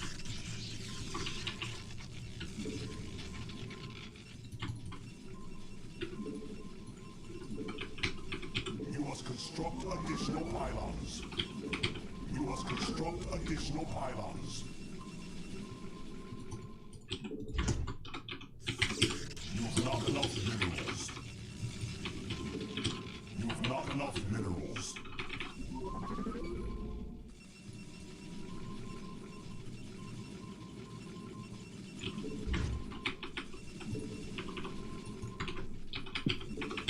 You have not enough minerals.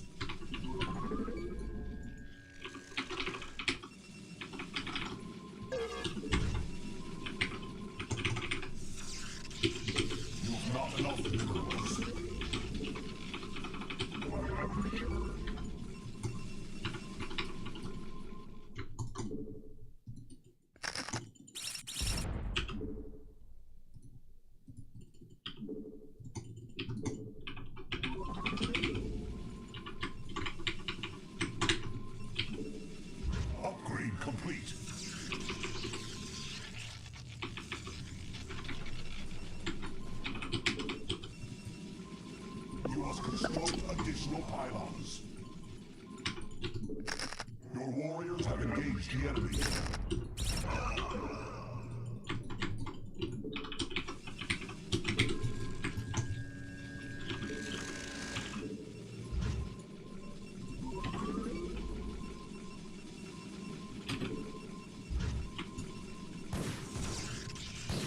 Your warriors have engaged the enemy.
Not enough minerals.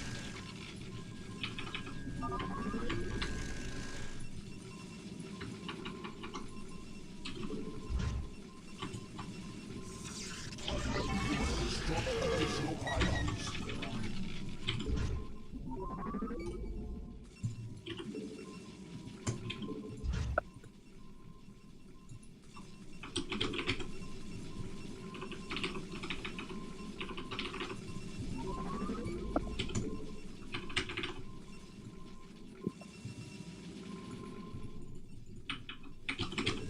You must construct additional pylons.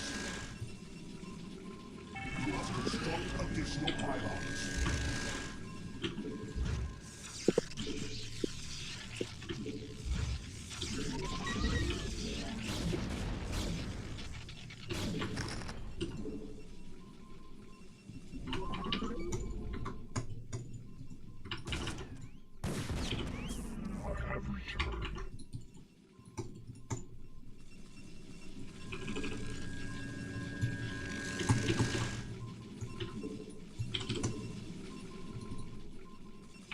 Upgrade complete.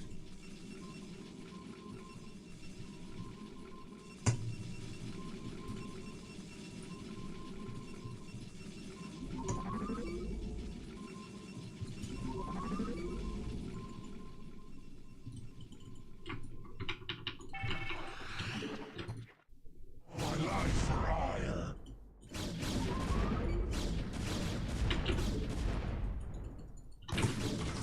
Your warriors have engaged the enemy.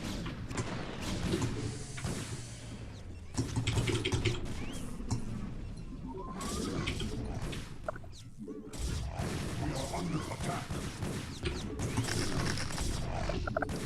You must construct additional pylons.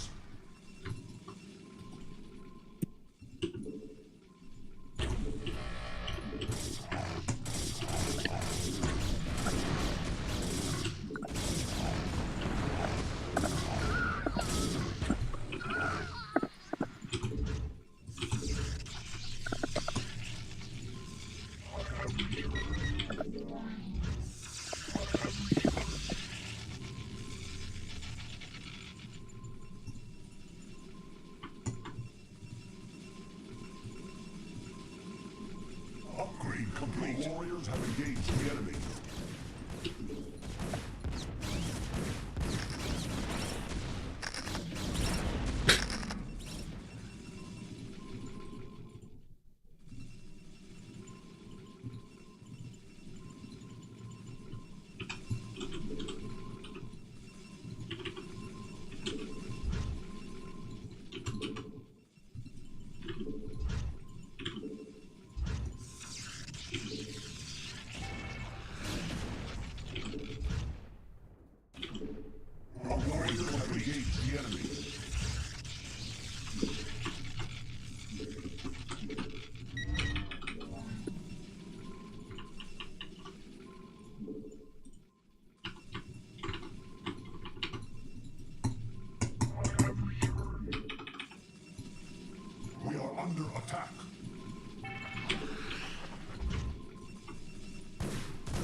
5. Nice.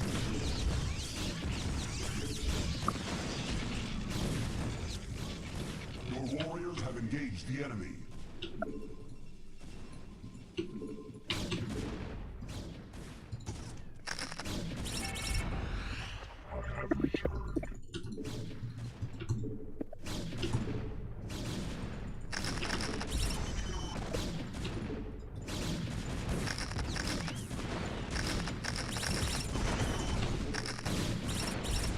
We are under attack.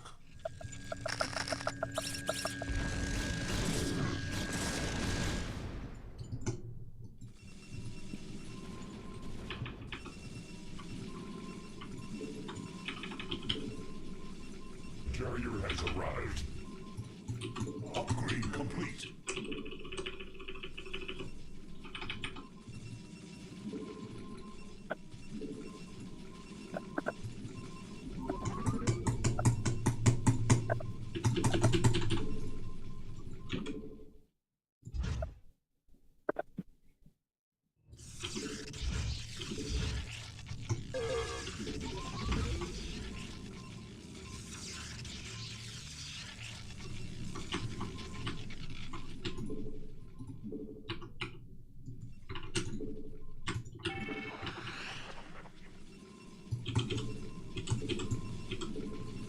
My life for hire.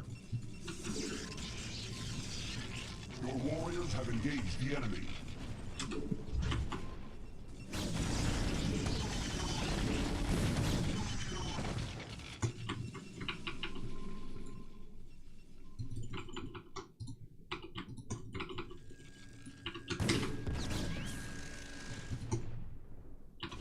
Your warriors have engaged the enemy.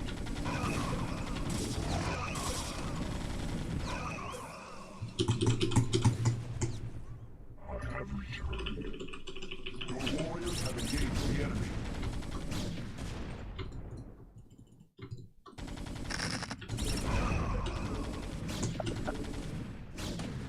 We are under attack.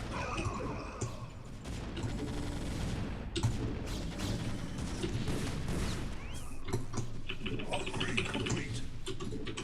Your warriors have engaged the enemy. I have returned.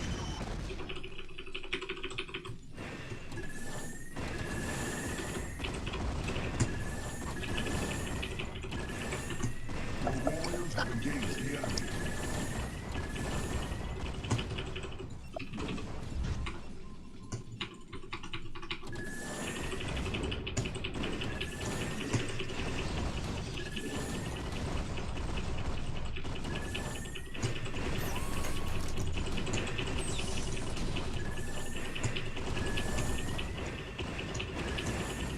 Upgrade complete.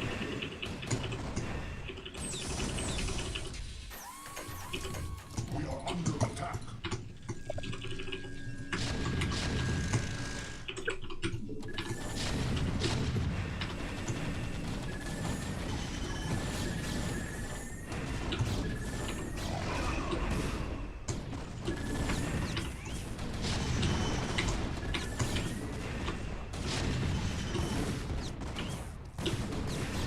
We are under attack.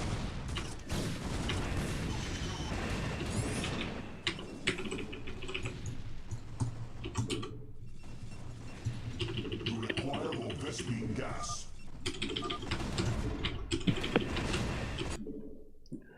Carriers are pretty good.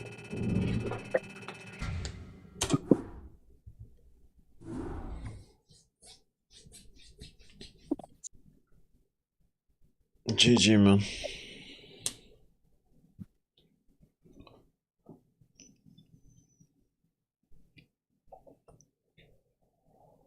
GG.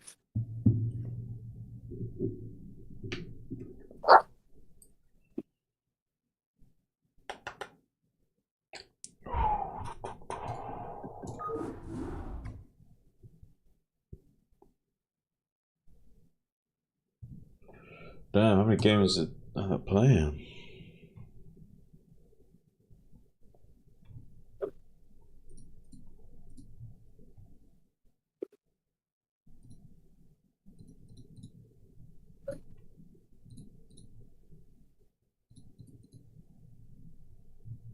So that's all.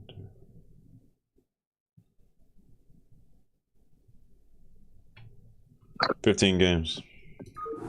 That's not bad.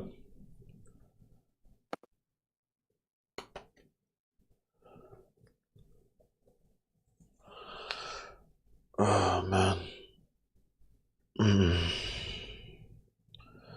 My brain is a little bit fried.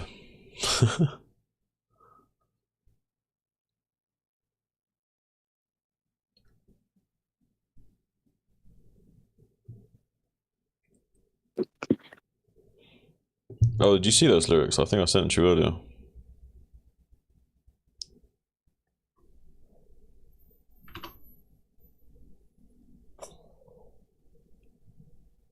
Posty.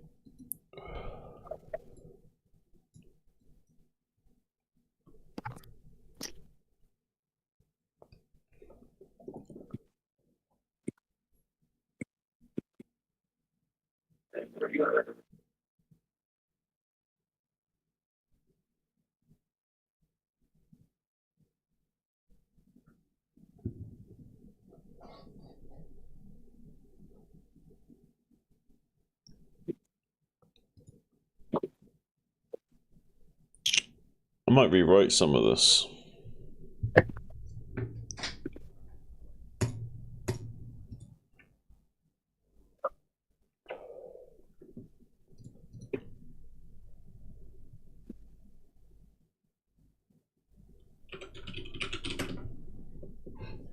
Do you mind give me some advice on TBZ?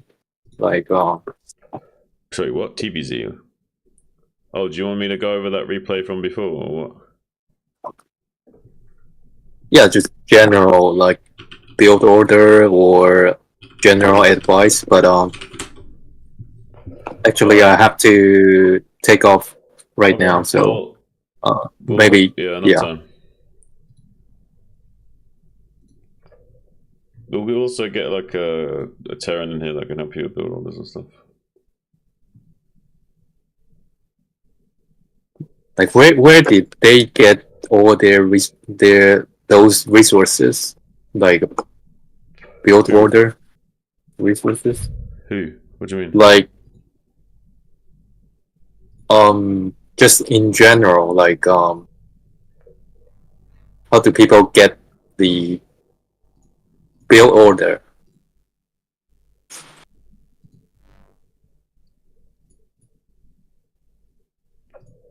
Well,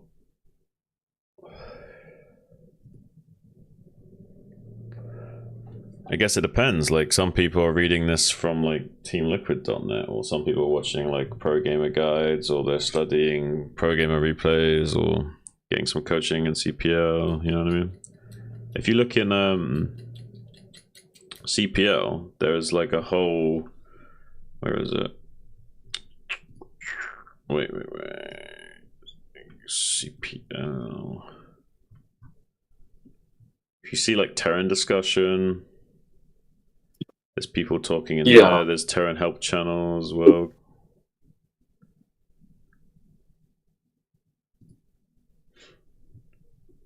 Well, I did not see any build order, like the very Well, if you look at Terran help, latest one. Look at Terran help. Yeah. There's like lots of threads and questions about builds and stuff in there. For example.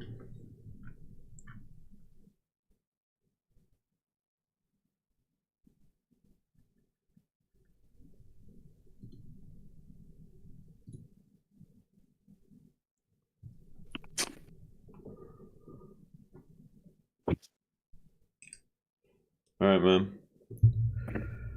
Well, I'm gonna head off.